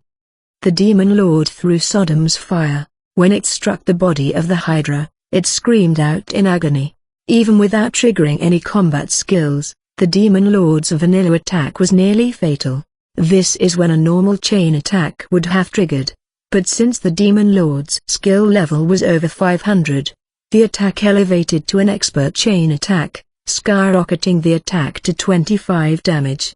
With the addition of 5 damage from his combat skill Mad Rush, the damage totaled 30, 3 times that of a normal chain attack. Thanks to Breakthrough, another combat skill of his, the attack pushed through any skill or technique that prevented chain attacks. In short, it was impossible for anyone to defend from this assault. A shockwave sparked from the blade that was piercing the hydra, launching its gigantic body into the air, a successful expert chain attack. To finish it off, the burning effect of Sodom's fire caused a roaring flame to engulf the hydra in an instant, a seamless combo. In the game, the Demon Lord used to combo into equipped skills or elementless skills. Once he got his first attack in, it was extremely difficult to escape his grasp. Ha ha ha ha. The Demon Lord laughed, full of elation. Bright red mist emanated from his body, enveloping him. The red mist continuously shape-shifted, becoming a screaming face, a skeleton skull, and then a hellscape that seemed to taint one's soul just from looking at it. Combat skill, Limit Breaker. Special ability, Dictator of Law. The Demon Lord's abilities electrified the hellish mist. You insect, grovel on the ground where you belong. Final Judgment. The Demon Lord swung his right hand as if to declare an order, and the insidious red mist turned to thousands of skulls, tearing into the Hydra with nightmarish screams. In an instant, the Hydra evaporated into black dust, and the thousands of skulls proceeded to roll down into the Bastille dungeon like a flood. The red skulls, hungering for prey, immediately permeated the dungeon all the way down to the lowest level, 20.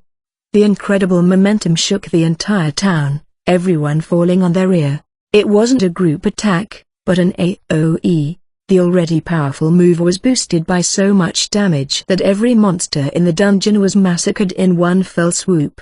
Even the main aggressor of this counter-invasion, Big Eye, pathetically evaporated with the masses.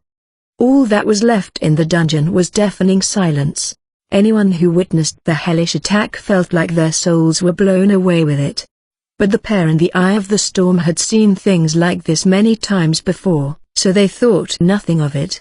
This was just one of the attacks fired off in the arenas day and night, creating many dramatic upsets over the years. That should take care of any monsters in the back. Incredible, Mr. Secretary. You smiled with blushed cheeks, and the Demon Lord nodded, satisfied. Then, he immediately tightened his expression before sending a communication to Yukikaze. Yukikaze, do you copy? You were so hot, Mr. Fox. My snow is melting all over. Whatever. Something's not right. I'm going straight into the dungeon. Keep taking care of the leftovers on the streets. Okay. Yukikaze's tone had a touch of disappointment in it, but she must have decided that she would have only gotten in the Demon Lord's way if she had joined him. Nonetheless, she complied. I've learned a lot from you two during this trip. After things clean up here, you should visit the village of Ruby. You'll always be welcome. I'll be there, no matter what. The Demon Lord concluded the communication, and turned to the dungeon. Weeb called to his back. Are you going to start a rebellion? Again? The Demon Lord raised his brow at the word again, but decided he couldn't act without reverence while he was there. After a short pause, he answered. I have always been on the side of system and order. Any rebellion is made by those who oppose me. He answered this question as the Demon Lord of the Empire, so as to prevent you from suspecting anything, but Weeb was aghast. The rebel told in ancient legends did not consider himself a rebel at all. He considered everyone else, and perhaps even the Great Light, to be a rebel. This was more than seeing things from another perspective. Weeb felt like the ancient myths and theories were all crumbling down around him. Until we meet again, hero. Weeb could only stand there and idly watch as the pair walked into the dungeon. You unlocked some new information. Final Judgment. A massive AoE attack in the game, activated when the player's jug, a value that increases or decreases with each bout of combat, reaches 100. Its base damage is 30, but its damage output is drastically boosted the higher the enemy's levels are relative to the user, a bonus of 8 damage for each level in difference. If the enemy is 10 levels higher than the user, it deals a whopping additional 80 damage. In the game, this move became more and more devastating to take the more a player power leveled. A relatively weak player could take out powerful players in a single blow. Akira Ono had implemented numerous gimmicks like this one, preventing anyone from winning solely from power leveling. Combat skill, Limit Breaker. Doubles the initial damage of Final Judgment from 30 to 60 damage. Special ability, Dictator of Law. A unique ability of the Demon Lord, an additional 40 damage to Final Judgment. His advisors have a similar ability called Defender of Law that provides 20 bonus damage instead. Diamond, Diamond, Diamond. Facing the unknown. The Demon Lord and his witch continued down the long stairs of the dungeon. Of course, There wasn't another soul to be found, and no other sound to be heard, as if the Demon Lord's attack had silenced the entire dungeon.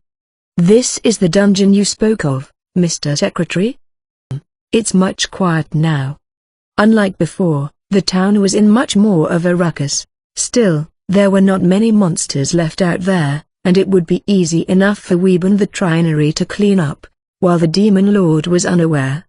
The 2S-rank adventurers were out there, too, barring any more boss-level monsters like the Hydra. Yukikaze and Mukan would not have any problems taking care of themselves, either. "Mr. Secretary, it's dark and spooky in here." "I guess so." You wrapped her arm around the Demon Lord's with an obvious "I'm so scared" expression. Tahara would have pointed out that she was the scariest thing in the dungeon at this time. "It's like a haunted maze, especially because of the lights." You subtly pressed her shapely breasts into the Demon Lord's arms, her cheeks blushing. Tahara would have called her hospital the real haunted maze. The Demon Lord cleared his throat and decided to jump down some levels via quick travel. "Excuse me, Mr. Secretary, why don't we check one level at a time? We may find something. We should take our time and explore each floor together." "And not that I don't want to, but we're in a bit of a hurry. Let's go." "Oh, Mr. Secretary." Brushing aside Yu's pleading eyes, the Demon Lord grabbed her and forcibly jumped to level 15, where he had seen the prison cells last time. Now, even Yu's interest was piqued by the bizarre sight. She inspected the space, left and right. "It's a very old, well, primitive, jail." "You, what do you think? Was kept captive here?"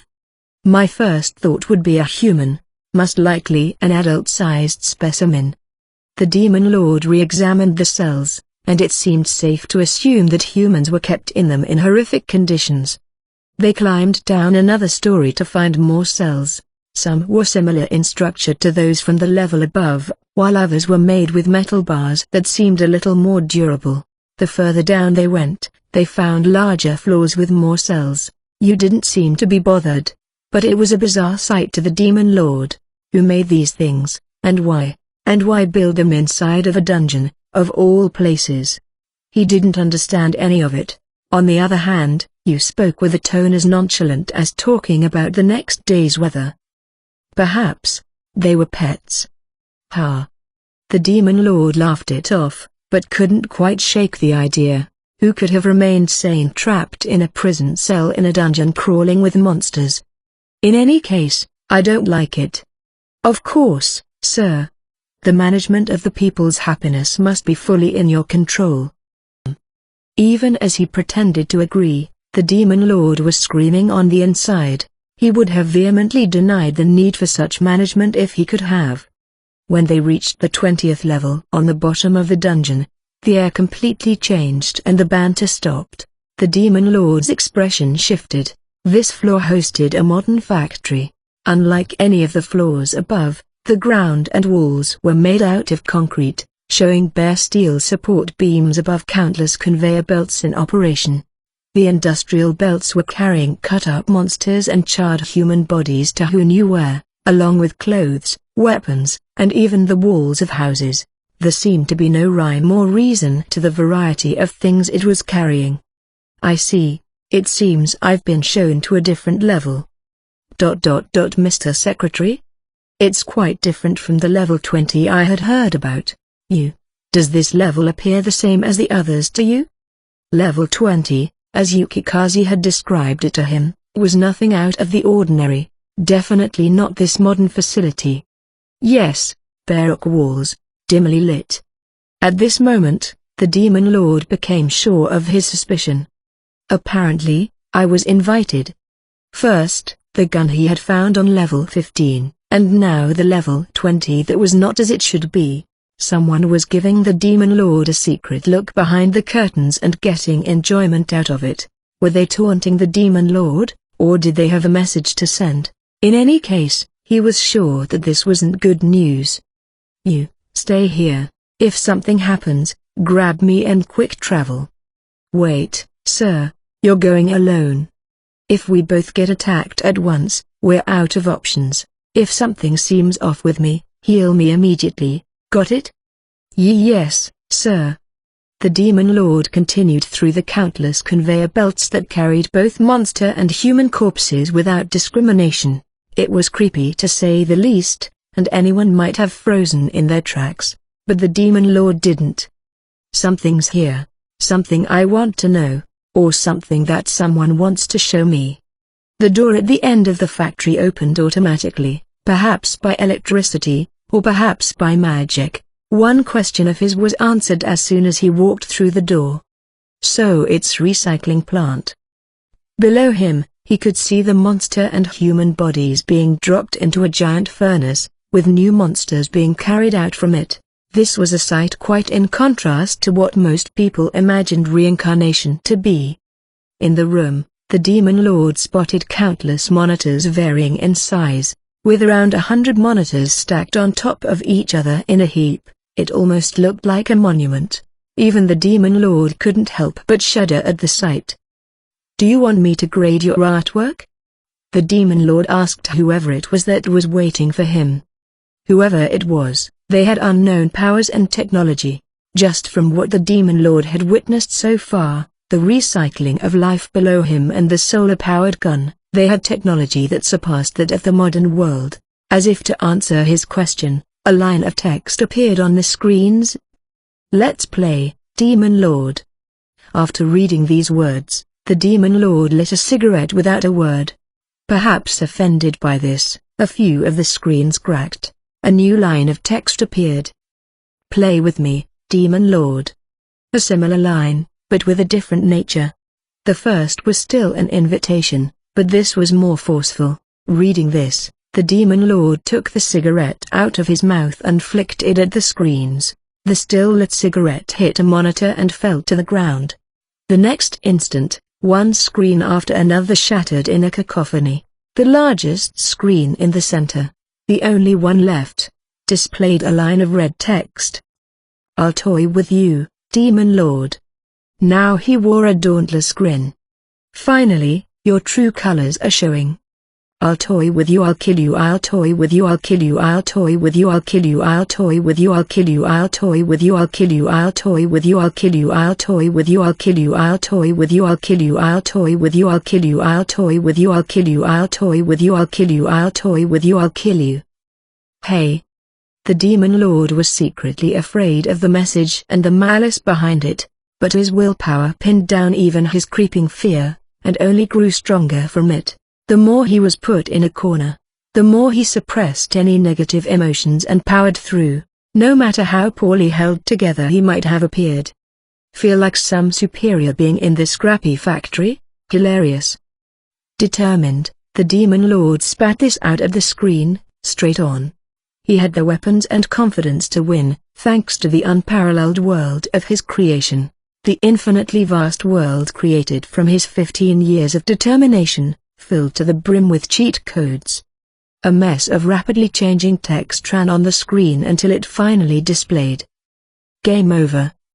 The Demon Lord, without a word, threw Sodom's fire into the screen. As the shattered pieces of the monitor twinkled like snowfall in the air, the Demon Lord declared war against his hidden opponent. "I have no idea who you are, but you should know this, to me, nor the Empire, nothing is impossible." The Demon Lord flourished his pitch-black coat and left the room. This was the first battle of a raging war between the Demon Lord and whoever ruled this world. Diamond, diamond, diamond. A Kanefugizaki. The morning after the counter-invasion, the people of Rookie were up to their ears in trouble cleaning up the mess. There were countless things to take care of, like dealing with corpses, removing debris, transporting the injured, assessing the damage to houses and shops, and so on. Considering that there was this much damage even with the Paladin, the S-rank Mink, and the Demon Lord and his witch protecting the town, it would have been completely destroyed without them. After the incident, the Demon Lord ordered you to return to the village right away and remained in town. He had a million things to think about and wanted to be alone. He was staying at the cheap inn, gazing out the window. "Let's play." He kept recalling the ominous message. Judging by what he saw, it was definitely sent by someone who ruled this world. Plenty of things to worry about in the village, too. Tahara planned to keep expanding the village of Ruby to swallow up the settlements around it, and was even preparing to fight with that noble with a weird name. Of course, Tahara only considered all of these to be planned and already set forward by the Demon Lord. He was just loyally following orders. I'll be stuck between you and Tahara as soon as I go back. Foreseeing his situation, the Demon Lord clasped his face in his hands. He had designed Tahara to be a genius himself, who was always 100 steps ahead of Akira Ono. That genius was overthinking every word and move the Demon Lord made out of humility. Akira, an ordinary working Joe on the inside, got exhausted just from trying to keep up the ruse. Then there's you. She had been more reserved lately, but her backstory was nothing short of catastrophic. In order to pursue the mystery of the human body, she was ready to dissect a million innocent people, laughing all the way. What made it worse was her intellect as sharp as Tahara's. It was becoming really taxing to keep playing the role of the Demon Lord of the Empire. It felt like he was laying on a bed of nails, day after day. I should summon another advisor, to save my mind and my stomach. The first advisor that came to his mind was a more or less perfect girl, Renmia Oji, one of his most powerful advisors. The problem was, she was as smart as Tahara Oyu, and had a considerable history with kunai. While he might have been able to keep up the charade for a while, it was very likely that she would have her suspicions. Worst of all, the very moral Ren hated you, and vice versa. Without the Demon Lord of the Empire serving as the mediator between them, they were sure to start killing each other sooner or later. That wouldn't help with his stomachache, and would more likely cause him a heart attack. I'll go all in and summon an idiot. Well, the endlessly optimistic one, that's the one. The Demon Lord thought of Akane Fujizaki. This girl was like the sun, energetic, happy-go-lucky, and could get along with anyone in no time. She loved anime, light novels, and comics. She seemed like someone who could easily adapt to this fantasy world. Akane's not the cunning type. I won't have to pretend to be smart around her. The Demon Lord wanted a little break from being considered the embodiment of scheming. To strike while the iron was hot, the Demon Lord rose to his feet. I'll summon Akane so I can have some non-scheming time. She's great at spying, too. Even though it was an afterthought, the Demon Lord came up with more reasons to justify his decision. Akane's specialty was her speed, and she had various abilities well suited for infiltration and espionage. Now that he had seen a clear new enemy, he deemed it important to gather information from countries other than Holy Light. After a deep breath, the Demon Lord opened his admin screen, remaining SP 3803. With this much, I could deal with anything that happened after summoning her. When he reached the Summon Advisor section, the Demon Lord's expression tightened. He never got used to the nerves and excitement of this moment. A being that he had created with his sweat and tears was about to come to life. Readying himself, the Demon Lord selected Akane Fujizaki from the admin screen. Akane, come hither to my presence. With the Demon Lord's call, a pillar of light and a pillar of darkness appeared. When they overlapped, a girl appeared before him. With light brown hair, she wore a school uniform that included a blazer. Her wide-open eyes made it clear that she was a ball of curiosity. Seeing the girl he imagined, designed, and created come to life, the Demon Lord couldn't help but smile. Welcome, Akane. Whoa, it's you, Hakuto. Where am I, anyway? After addressing the Demon Lord by his first name, Akane began looking around. She was surprised to see the Demon Lord of the Empire in such an old-fashioned building. It'd be faster to show you than explain it. What's that supposed to mean? This. The Demon Lord grabbed Akane by the neck and prepared to quick travel. Whoa, hold on. I may be cute as a kitten, but I'm not really one. The Demon Lord chuckled at this. Akane had a very transient nature. Her interests and hobbies changed with the wind, and so did her mood. She was even more cat-like than she thought. Well, more like an annoying stray cat. Hey, can you really look into my cute eyes and, whoa. The Demon Lord quick-traveled anyway, jumping them to Holy Light. They were atop a clock tower near the Holy Castle where they could overlook the entirety of the Holy City. What's this? A new arena? You're spending too much money. Look over there, we don't have scorpions that big in the arena. He pointed out the sand scorpions, which were crucial for transporting goods on this continent. The arena was flooded with chimeras, as if for experimentation, but none of them looked like those sand scorpions. The chimeras in the arena were more terrifying, forbidden creatures. Hey, look at the big castle. They call that the Holy Castle. This country is called Holy Light, by the way. Holy Light. Sorry, I'm stupid, so I don't know it. Of course you don't know it. We are in a different world than our own. As he lit a cigarette and looked down below them, the Demon Lord explained their situation little by little. After having a few runs with his previous advisors, his explanation was smooth. He had learned and experienced much more now than the times he had summoned Yu or Tahara. With everything that had happened in mind, the Demon Lord continued as if to chew on every word. Hakuto, did you hit your head? Do you have a boo-boo? Were you listening at all? The Demon Lord flipped, seeing that Akane was seriously worried about him. He couldn't imagine anything more frustrating. Grinding his fist into Akane's head, the Demon Lord carried on his spiel. Ow, that hurts. This'll help the blood flow into your brain. I think it's blocked. For a change of pace, the Demon Lord tried using fiction as a comparison. After he powered through explaining everything again, pulling examples from anime, video games, comics, etc., something finally clicked, and Akane finally clapped her hands together. It's Izukai. Well, except you're the Demon Lord and not the hero. Putting that second part aside, it's something like that. A little dizzy from being called the Demon Lord, he continued to tell Akane about Holy Light, and that they were based in the village of Ruby, continuing to expand. Alright, I'll take things that sound like a load of fun for 1,000, Alex. Fun, huh? Watching Akane talk to an invisible game show host, the Demon Lord exhaled a long puff of smoke. I was a lot more panicked when I first woke up here. Was it her nature, or just her youth? We're really in a fantasy world. Look, there's someone pouring water out of a rune circle.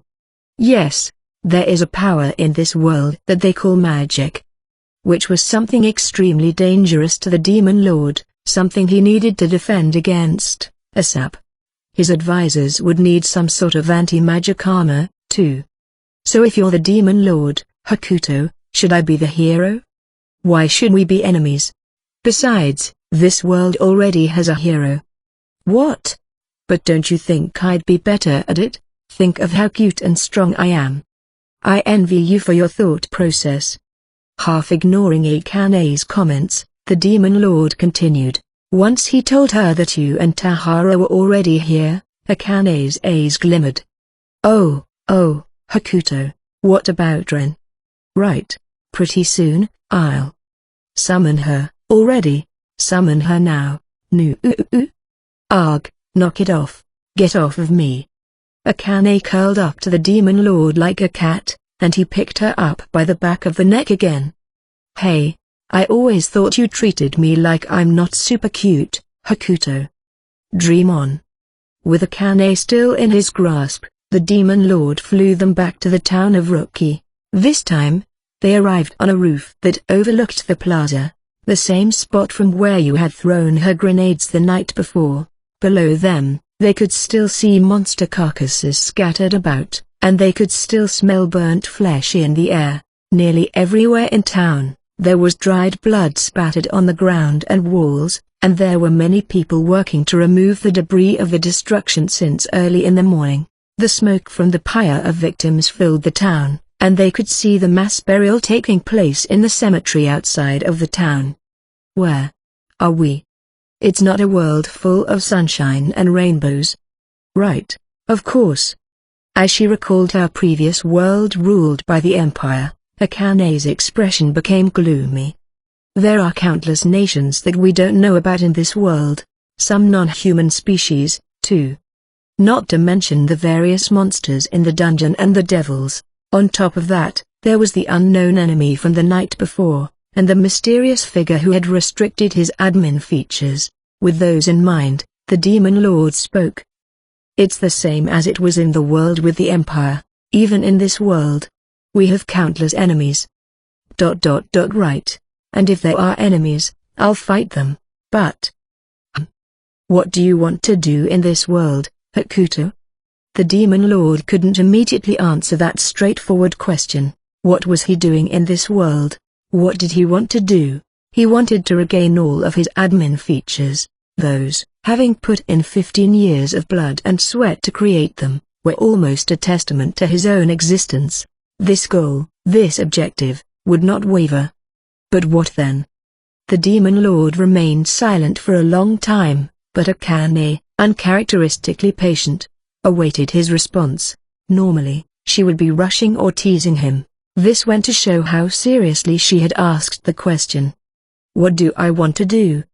He realized that, although he didn't know how long it would take to get there, he had no idea what he would do or wanted to do after regaining all of those features. Now that he had gotten his advisors and many others into the mix, he couldn't very well ditch everyone and run away. Let's see, after everything's settled. When there's peace. When there's peace. It might not be so bad to live with you guys in the sleepless castle. Alright, okay. The Demon Lord didn't exactly answer her question, but Akane seemed happy, nonetheless. She seemed very excited, for some reason. Oh, hey, look at the weird bird, Hakuto. Just when things were getting serious. Just like Akane and her interest in jumping around, she was excitedly pointing at a bird she had never seen, then at a carriage, and to many of the people walking in the streets. Look at all that luggage they're carrying. They're porters, they do that for a living. But isn't he being pushed around and bullied? He must not be a good porter, said the man who didn't carry anything as a porter on his first trip down in the dungeon. Mukin would have called him out on the hypocrisy if she had been there. That kind of thing really grinds my gears. I'll give them a little talking to. Hey. Akane jumped off the roof, ignoring the Demon Lord. Her backstory dictated that she would never idly watch as someone was getting bullied. As fast as the wind, she went right up to the adventurers. Hey, you, no bullying on my watch. Huh? Who the hell are you? The man who had been kicking the portly porter glared at Akane critically. Everyone around you is hard at work, what are you doing? Shut up and buzz off. Of course, everyone around them was sweating from the hard restoration work. No one else had the time to bully the porter with an already weak social standing. Yuck, your face makes my stomach turn. This fucking kid. When the man moved to grab Akane, she disappeared from his field of view. Over here. You little. Before he knew it, Akane was behind him. With her outrageous speed stat, she could easily dodge a storm of bullets. If she wanted to, her opponents would have already been knocked flat on the ground without getting so much of a glimpse of her. Stop that buzzing, damn it. Too slow, Admiral. But wow, how do you survive this long being so slow? You're using some sort of winsp, L? With a beautiful kick to the ankle, the man fell on his back. The crowd chuckled at the pathetic pose and the voice he let out. They must have been annoyed by the man jerking around while they needed every hand on deck. Come on, bro, if you got enough energy to talk crap, go haul off some debris. Yeah, that's right. Take a look around, see anyone else goofing off? What a pathetic little man. The man looked left and right toward the voices around him, but soon seemed to realize that there was no one there on his side. He fled the scene, almost on all fours. All right, justice always prevails, and look how cute I am. As if making a declaration of victory, Akane puffed her flat chest and held out 2 fingers, V for victory. The crowd gave plenty of cheers and applause to this happy-go-lucky girl that came flying in like a comet. That was something, little girl. Man, was that fun to watch. I never liked that slimy bastard. Egged on by the cheers, Akane was now beaming with pride. Eventually the portly porter stood up, and approached Akane with a faint voice, apologizing. I'm sorry, I've caused you so much trouble. Nah, don't worry about it. But you know what, old man? Yes, miss? See, you got to stop putting yourself down so much. Sorry. There you go again. The Demon Lord sighed as they played out their infinite loop. She was one of his creations, after all, but she seemed much too reckless. The Demon Lord sent a communication, ready to return to the cheap inn before the situation complicated. We're heading back to the inn. Whoa, we can still use communication. I'll explain more at the inn. Okie dokie. Akane left the scene, waving at the townspeople along the way, and returned to the inn with the Demon Lord via quick travel. Since the restoration work had only just begun, the townspeople went back to their work. After returning to the inn, the Demon Lord and Akane spoke of many things as they ate. At first, they were only served loaves of hardened bread by the stern-faced innkeeper, until the Demon Lord chucked a gold coin onto the table and had him bring them food from a restaurant. With a gold coin, they now had extravagant dishes filling the table. Many of them were meat dishes, like pork chop, turkey roast, and smoked lamb. There was also bean and turnip soup, but no seafood. Hey, Hakuto, do you think we can use magic too? What do you think? While Akane was freely enjoying all of the dishes, the Demon Lord was sipping on a soup, getting tired of the meat-heavy course. Don't think so. The Demon Lord answered as he recalled his advisor's stats. No slot for magic. The only thing he could think of was an evolved base he designed as a joke, called Slimy Metal House that cast a magic spell called Zil. Hey, Hakuto, I was thinking. One moment, Akane was interested in magic, then she wanted to dungeon crawl, then travel around the world as an adventurer. The Demon Lord brushed off her free-spirited rants as he popped pieces of smoked meat into his mouth. Hey, you're not even listening. Shut up and eat. The Demon Lord was unbothered. Still, Akane stared at the Demon Lord, quizzically. What now? You've changed a bit, Hakuto. The Demon Lord's heart skipped a beat. While Akane wasn't book smart, her intuition was as sharp as a wild animal's. The Demon Lord decided to agree to her comment. I won't deny it. Many months have passed since I've come to this world. He was implying that everyone would undergo some changes with a shift in their environment, especially with a shift as major as coming to a new world. Akane seemed to take that as an answer. Okay, I like you better now, though, Hakuto. Is that so? Good to hear. Can't you be a little more excited about it? What's with the cold shoulder? What's to get excited about being liked by you? That does it. I'm going to finish all these steaks myself. Who do you think paid for those? As they carried on their ruckus of a meal, the Demon Lord kept hammering in knowledge of this world into Akane, just as a teacher would do to a student. That night, having completed Akane's 101 crash course of this world, the Demon Lord was watching the town alone from atop the roof. Akane was already fast asleep, sprawling across the entire bed with a satisfied expression. Even restoration is mostly done by magic. The Demon Lord pondered some things as he lit a cigarette. The village is in constant construction, anyway. The major expansion of the village of Ruby was still ongoing, and he felt that observing the restoration process here might benefit him in some way. While various heavy machinery made modern construction possible, magic spells were the heavy machinery of this world. Large debris made lighter by wind spells, and some cumbersome stones and walls were even sunk into the ground with earth spells. Magic. Recalling the water spell he was hit with in the dungeon, he couldn't help but wince. A higher rank spell could have been lethal. He needed to work out a strategy against magic, and fast. Then, a bird came down right next to the demon lord, deep in thought. Just so you know, I don't have anything to feed you. There was no way that a bird should have understood him, but it remained still, as if it was resting. In fact, it even crooked its neck as if to read the demon lord's expression. What? You want me to find out if your finger licking good?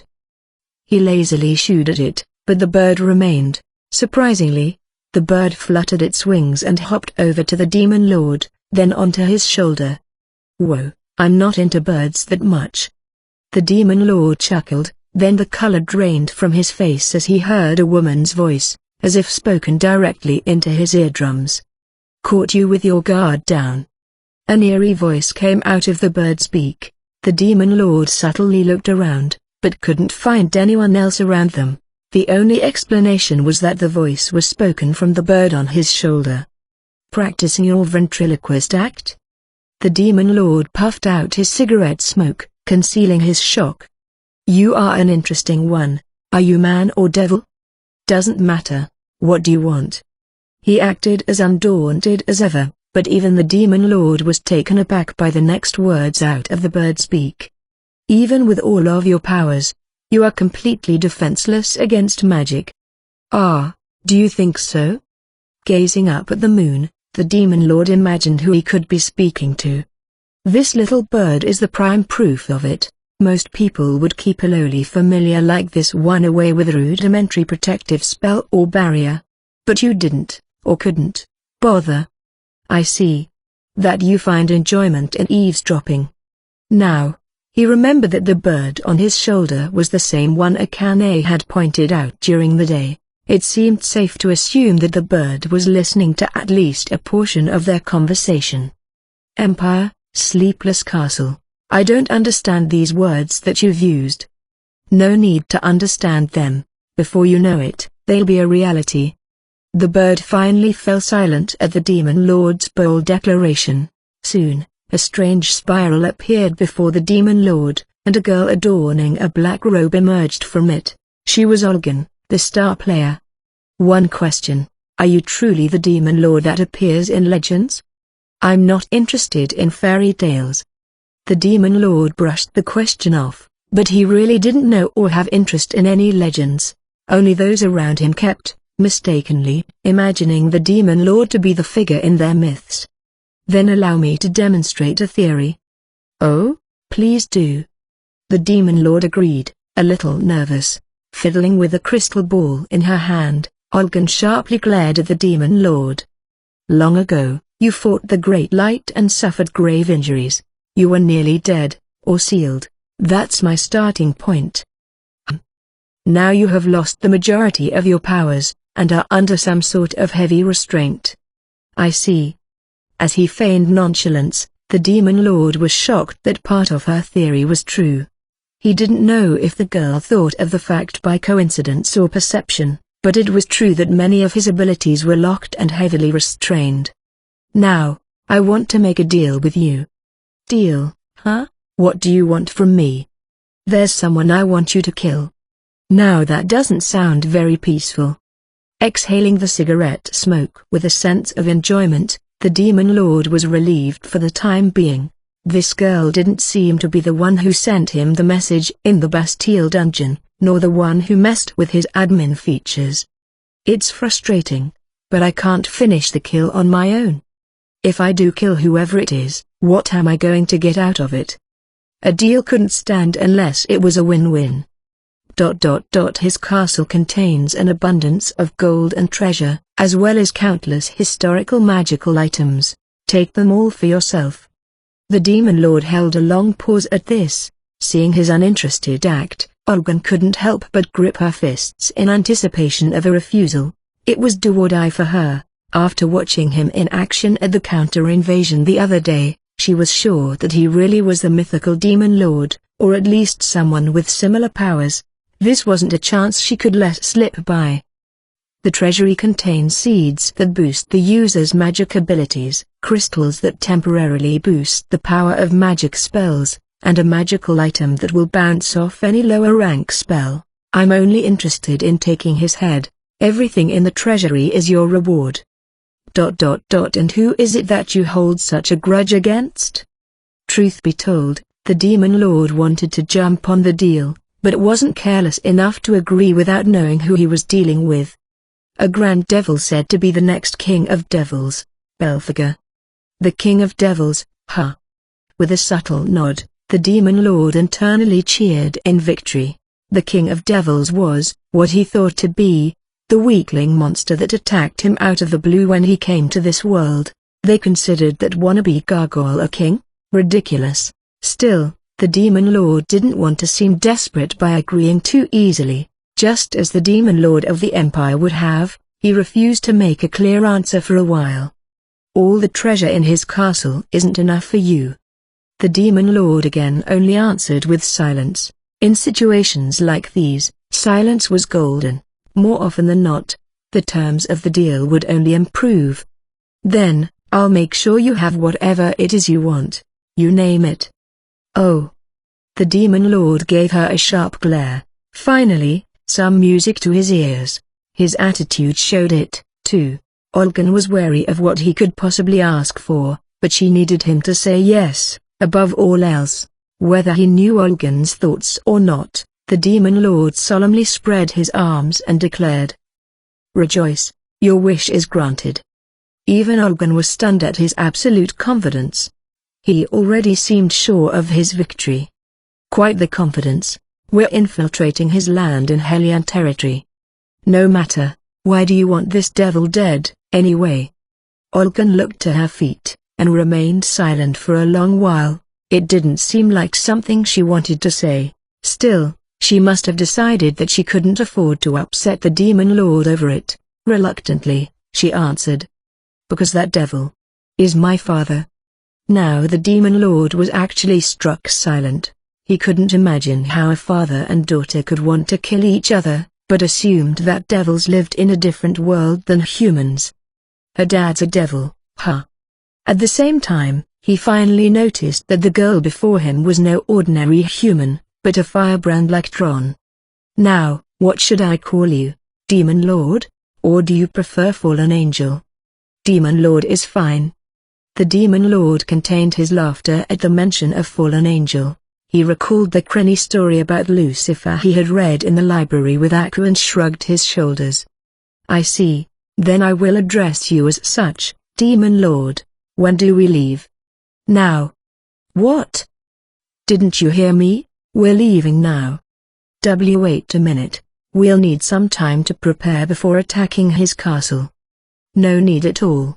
We have a Kana with us, anyway." With that, the Demon Lord jumped right off of the roof and headed to the inn. Olgan could only watch him disappear into the town.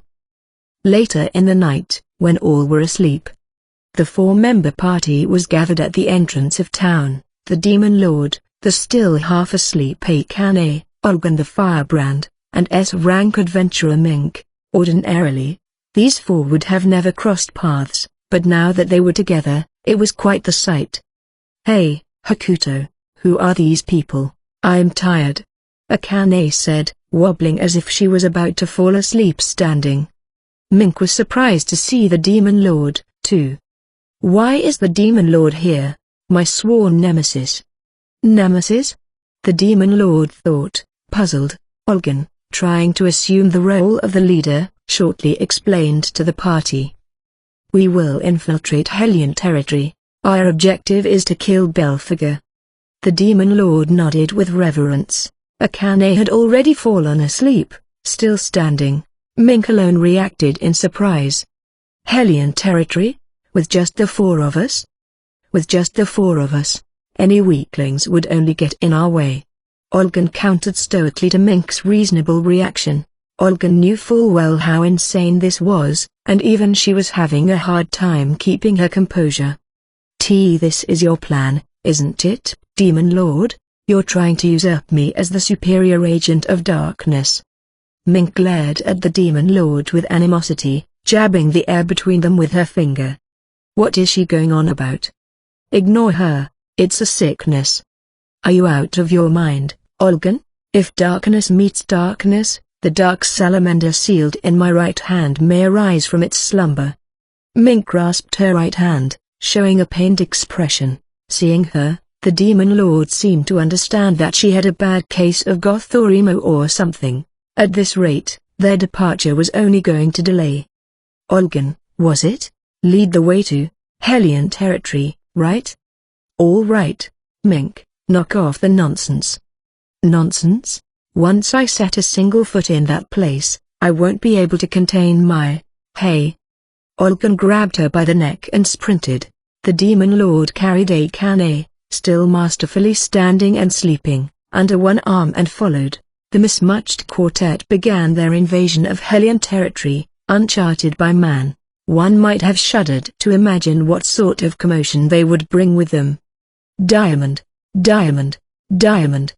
Epilogue, another departure. Outside the village of Ruby, where Wangol was sitting on a comfortably sized rock, listening to his men report. Through his years as a bandit, he had become well versed in the undergrounds of most nations. A prisoner of war in the Island Legion, sounds about right. Those who lost to war and were captured were turned into slaves to be sold off. It was common practice, and nothing particular in and of itself. A demi-human in the mix, though, was another story, especially when the group was being transported to Hellion territory. This was no ordinary transaction. I've got a friend in Uri with sticky fingers. Seems legit, boss. And how many are in tow? Don't know the exact count, but apparently it's over 300. How are they going to take that many over? It looks like they're taking a ship, boss. Wangol chuckled in response. Once the ship sailed, no one could tell where they were headed. No one in the northern nations would expect the slave ship to chart its course to Hellion territory. Wangol was curious what reason was behind all of it. I mean, I've always known those bastards were up to shady crap. But, boss, why would the Sodom want to bring slaves to Hellion territory? How do they expect to survive the journey to begin with? HMPH, they got some sort of deal, no doubt. This is why I don't trust any god or light or angel, the bandit leader spat out. They, at least, took pride in their lives of crime. Whatever, we just gotta pass this on and get our reward. Wangol, the leader of the mole bandit gang, stood with somewhat of an eye roll. He had become tired of this gig by now, having been half threatened into taking it by Tahara. He was promised an absolution from Luna once the job was done. Absolution, my ass? But boss, it's a matter of time before they'll catch us, or we'll starve. You want me to be a slave like Fuji? Irritated, the bandit produced a piece of jerky from his pocket and tore into it. While a holy maiden was granted the authority to judge and prosecute a criminal on the spot, they were also granted the right to absolve them of their crimes. Mount Fuji, who now served Queen, was a good example of someone who was absolved of their crimes. Imagining himself as a holy maiden's pet, the bandit shuddered. But, he said he'd give us more work. Work, Wangol had accepted this gig because he was drawn by the prospect of this upcoming work of digging wells throughout Holy Light. The bandit had scoffed at the idea at first, but after watching the major construction project begin to transform the village of Ruby, he could no longer do so. Maybe they really would dig all of those wells. The mole. The bandit glanced at the ground, reminiscing about an old dream that he had, to dig a well in this dry land like a mole so they could drink as much water as they wanted. His hometown was too poor to even buy any water spell stones. Terrible droughts dried out their farms, causing the people of his village to drop like flies, until the village became uninhabitable. Unable to let go of his dream, he had named his gang the Mole. What's wrong, boss? Nothing. Wangol stood from the rock he was sitting on and headed to the village of Ruby to make his report. It was no longer the desolate village he remembered, now bustling with a surprising amount of people working to transform it with a lot of sweat and hard work. I'll meet you back at the base. I'll go get our reward. Yes, sir. After sending his henchmen away, the bandit went to find Tahara, who was in charge of the construction, Tahara perceptively noticed Wawangol in no time. "Hey, old man, how'd it go?" "Thsk, you annoying freshman." The bandit winced at being called an old man. While they were bandits, he was the leader of an organization. He was relatively well known in Holy Light, to the point where almost no one addressed him with such rudeness. "Sorry I'm so young. Sure beats being a senior." "Young my ass, you're not that young anymore." "Shut the hell up, I'm only 31. "You're past 30, you're an old man too. Stop trying to fight it." The derailed, unsightly argument between the two old men ensued, until Tahara noticed the eyes of the crowd around them and urged the bandit to continue his report, annoyed. So, was she one of them? No doubt about it. There's a demi-human, a hawk hybrid. Right on the money. It's going to get messy. Tahara imagined the turbulence that was sure to follow this revelation. At the same time, he made his first move, right away. "Here's your pay, old man." "Good. Hey, this is..." The leather bag tossed his way was packed to the brim with silver coins, and was heavy enough to make the bandit falter. It seemed at least 10 times more than the reward he was promised. "Wait a minute, what's this supposed to?"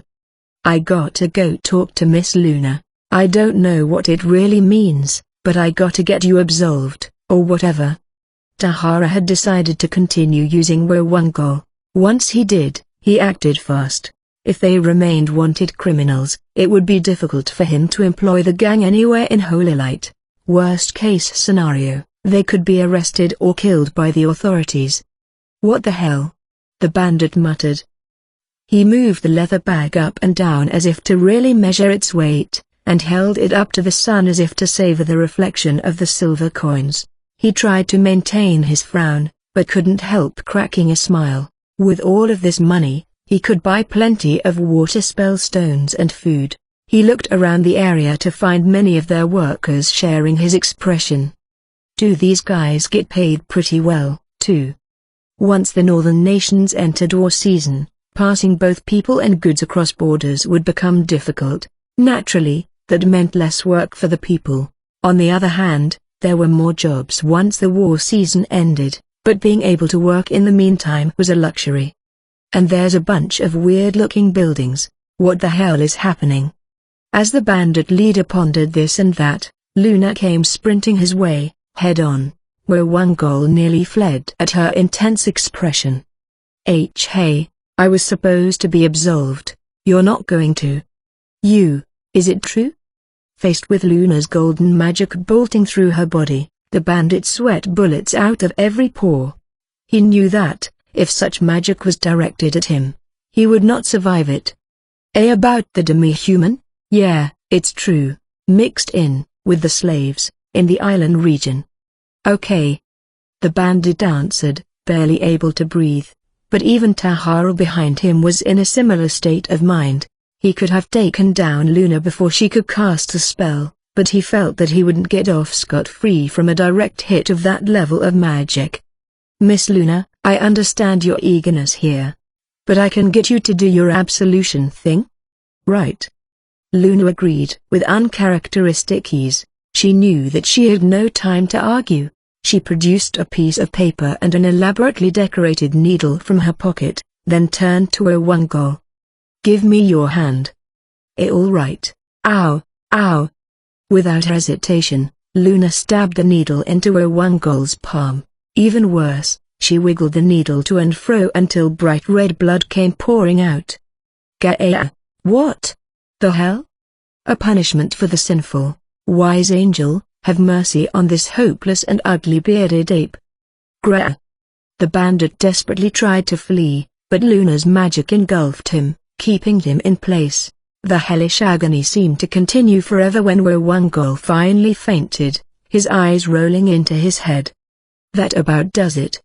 Luna, as if she were on an assembly line, pressed the bandit's reddened hand onto the paper, leaving his handprint on it. Tahara watched the event unfold with his mouth agape. Is that some sort of ritual? Was it necessary?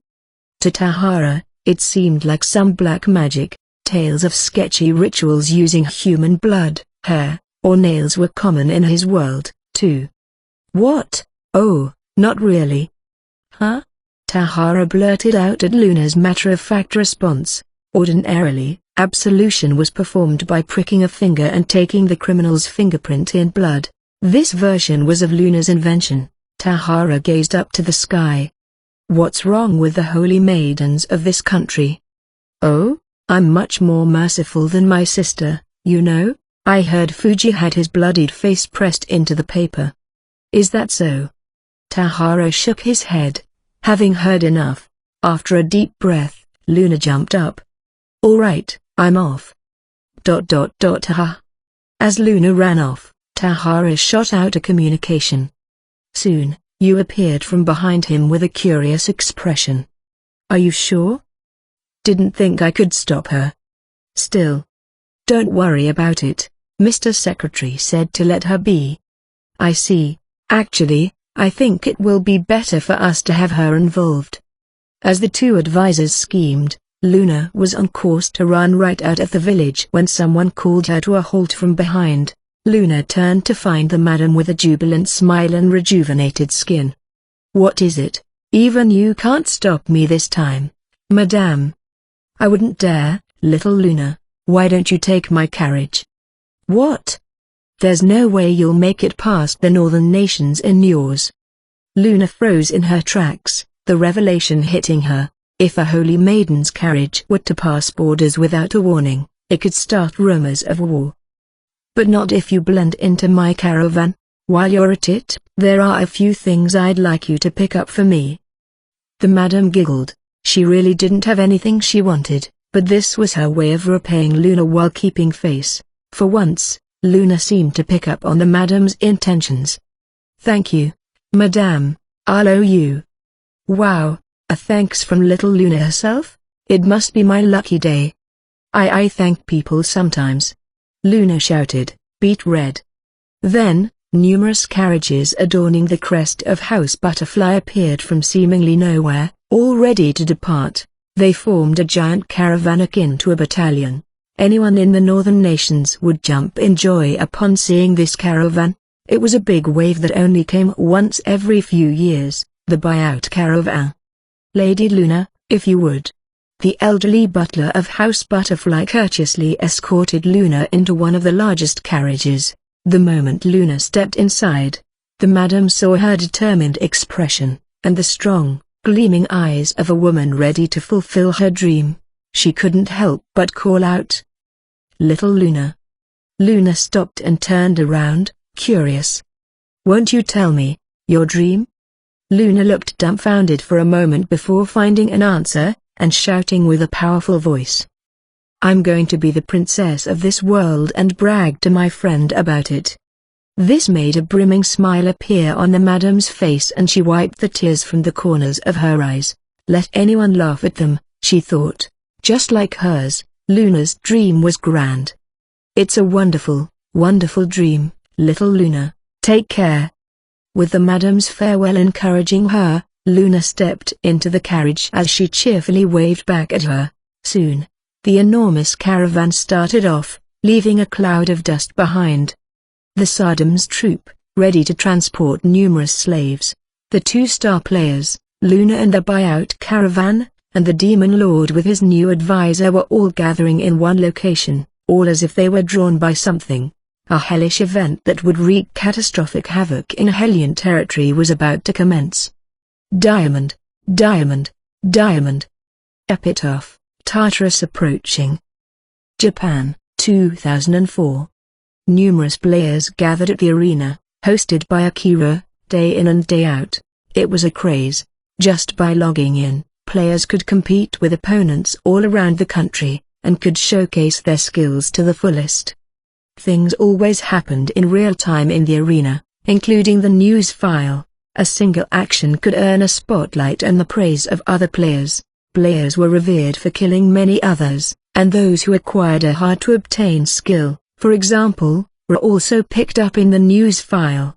The survivor of the week, in particular, would garner the applause and respect of all of the players. It couldn't get any better. Anyone could become a hero here. It is a primal human instinct to crave the attention and reassurance of others, and Akira's game definitely fulfilled that need. The harsh environment of the arenas made it only natural that players with noteworthy performances were praised. Players forgot to sleep and eat as they dove deep into the game. Akira only watched all of this with satisfaction, unaware of the approaching pitfall, a Tartarus.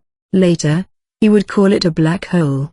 At this time, something that would inhale and swallow everything in its path was about to be born. An incredible social networking service that sucked in the entirety of Japan's online society. Mizzy, the social network had a quiet start, but once the ignition was lit, it spread like wildfire. Friends recruited friends who recruited their friends. An endless chain. After its first year, the service hosted 200,000, then 2 million after its second year, 6 million after the third year, and 14 million after the fourth. This was truly a phenomenon. There, users could interact with all of their friends, as well as meet new people. No need to go through the hassle of creating a blog site. Everything was made easy for the user. Before this, if any individual wanted to publish any information online, they had to create a website. Now, by registering to Mizzy, it was all done for them. First, the less tech-savvy women jumped on the service, and the men followed that in swarms. In the blink of an eye, individual websites decayed, blogs disappeared, and all the text-based sites could no longer be found, all swallowed up by the black hole that was Mizzy.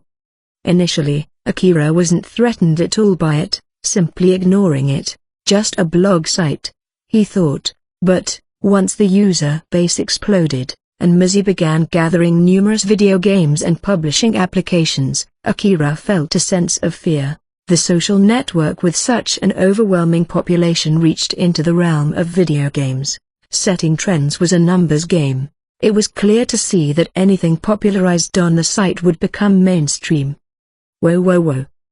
The popular games on the were all cuddly games, like farming, cooking in a restaurant, etc., that involved sending friends stars and hearts and such. These were casual co-op games, the polar opposite of Akira's game. This isn't good. That was an understatement. He could see his player base plummeting, and less people showing up to the arenas. Everyone was blogging, interacting with friends, and playing on cute applications on Mizzy. Everyone in Japan was there, so it was only natural that people spent more and more time on it. If they were playing Akira's game, they couldn't be on Mizzy. Damn it, what am I supposed to do now? Akira could not have been the only one troubled by Mizzy. Those who had been making a living from independent websites or blogs were prime examples. After 2 years, the entire online society of Japan was swallowed up by the Mizzy monster, leaving most everything else a wasteland. Akira's instant messenger blinked to signal in notification. He opened it, without much emotion. As expected, it was from XX. "See? Told you this would happen." Whatever, Akira answered, but even his typed response seemed weak. "What are you gonna do? Want to put your game on Mizzy?" As if, what the hell am I supposed to do on that cuddlefest of a platform? In fact, even if Akira had ported his game, no one would have given it a second look. The SNS was a place to get along with other people, not compete with them, let alone kill them. But your world's dying out, Akira. Not going to happen. The next day, Akira introduced a new structure. He allowed the players to form a team of up to 5 members and fight together. Now, there would be a surviving team of the week, rather than a single player. This was a smart move, something that went with the times and the trends. While he gained a moderate amount of newcomers, he naturally received some harsh backlash, too. For the OG players, it only looked like he had gotten soft. The forums were in turmoil through the announcement and the implementation. Co-op? Who the F asked for this? Who is this for? Co-op sounds kind of fun, actually. There's new stuff you can do. Go back to Mizzy, you pause. Ono's gone soft. It's been good, but bye. with support and backlash clashing everywhere. The entire game was filled with tension. Eventually, the more casual players dropped out, having had enough of the continuous bickering. They were there to have fun playing a game, not fight, with Mizzy's creation, and now the civil conflict in his game, he was losing players faster than ever. Akira's world was crumbling like a breached dam. New Year's Day, 2006. The chatroom that had always been filled with players ready to celebrate the new year was now empty. Every demographic was logged into Mizzy, where they celebrated the occasion with their friends. Akira had logged onto the chatroom to mitigate the vacant loneliness of it, but he only felt hollower by doing so. How fast you can fall. Not that anyone had heard him mutter that, but a change occurred in the chatroom. Sho joined the chat. Akira smiled a little upon seeing this. He was one of the players who had always caused a big commotion in the arena, calling himself the Sailor Skirt Warrior. Now, he had created a team of players with similar preferences, claiming that Sailor Girl uniforms would save the planet and take down the Empire. In his own way, he had tried to reignite the game. So, when's the next event? Akira didn't expect this question from him. Akira smirked. Event? There's no one to play the game. Just get some more people in, then. How? Akira wanted to shout into the screen, but held back. How was he supposed to gather more players in this wasteland? There's not even 100 players left. There's nothing I can do. Do it for those 100 people, then. 100, where there were thousands. This was more of a painful revelation for Akira than anything. Now that there were so few players, the game balance was completely out of whack. But Sho was suggesting this in earnest. If need be, I'll talk to some people. It's okay. What's okay? Sho asked, but at the same time, didn't seem like he wanted to hear the answer. After hesitating for a moment, Akira continued. I think I'll shut it down. Sho replied with a flood of text. Hey, oh no, remember New Year's Day back then? Remember how cocky you were? Where's your ever-evolving world now? I'm just one guy, how am I supposed to take on that phenomenon? In fact, any and all personal websites and games were disappearing from the World Wide Web. With time, the model of people concentrating to the epicenter of trends would never change. In several years, various more networks would be established, along with video posting sites and tools where people comment with 140 characters or less. Through the various changes and evolutions of online society, the only thing that remained true was the concentrated population graph of it. Just as people gathered at metropolises, people attracted more people. Come off it, where's your signature cocky attitude? Hey, I'd love to be cocky right now. If you give up, it's really all over, why don't you? Thanks for loving this game like you did, for loving my world. I don't want to read that kind of bull, I'm done with you. Sho stormed out of the chatroom, and Akira left without another word. Then, he logged in as the Demon Lord of the Empire and entered a room where one of his advisors sat, a girl named Renmia Oji. The prima donna of the game, who was more popular than any other character. Thanks for your hard work, Ren. Akira spoke to her, but of course, she didn't respond. Ren was only a lifeless video game character. As if to reminisce, Akira muttered. A lot has happened these past few years. All those players attacking the Sleepless Castle, going to your place, having this weird raid party, you getting bombarded with love letter messages. There were battles over the Sleepless Castle here and there, but most of them were treated as a party or an event, rather than a full-blown siege. Some attacked the castle with all intentions of taking it down, but were usually demolished within an hour. After that, battles over the Sleepless Castle were excuses for big parties.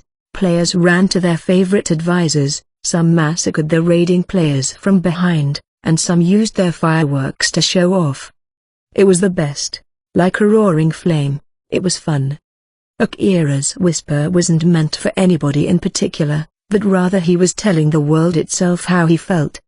You must be tired, huh? Take a break. I think I'll do the same. Ren's expression was unchanged. She just sat there quietly. Seeing her like this, a tear fell down Akira's cheek for his frustration against himself. But Ren, I will come back to you, so wait for me. With that, Akira left his familiar arena. And so, Akira Ono's world came to an end. It would take him a few more years to get back up and reconstruct another world. The trends of the online world changed day to day, ever shifting. Even Mizzy, the unstoppable juggernaut, would not escape the shifts of time. As everyone was tossed to the roiling current of time, Akira, too, was like a single leaf floating on its surface. Years later, when that leaf soared again, it landed on the ground, rooted, sprouted, and eventually triggered a worldwide phenomenon, something Akira had no idea about just yet. Diamond, diamond, diamond. Thank you for listening. Please like, share and subscribe our YouTube channel. Also follow me on Instagram and Twitter to get future updates. And support me on Patreon. This is Dr. Anime signing out. Peace. Diamond, diamond, diamond.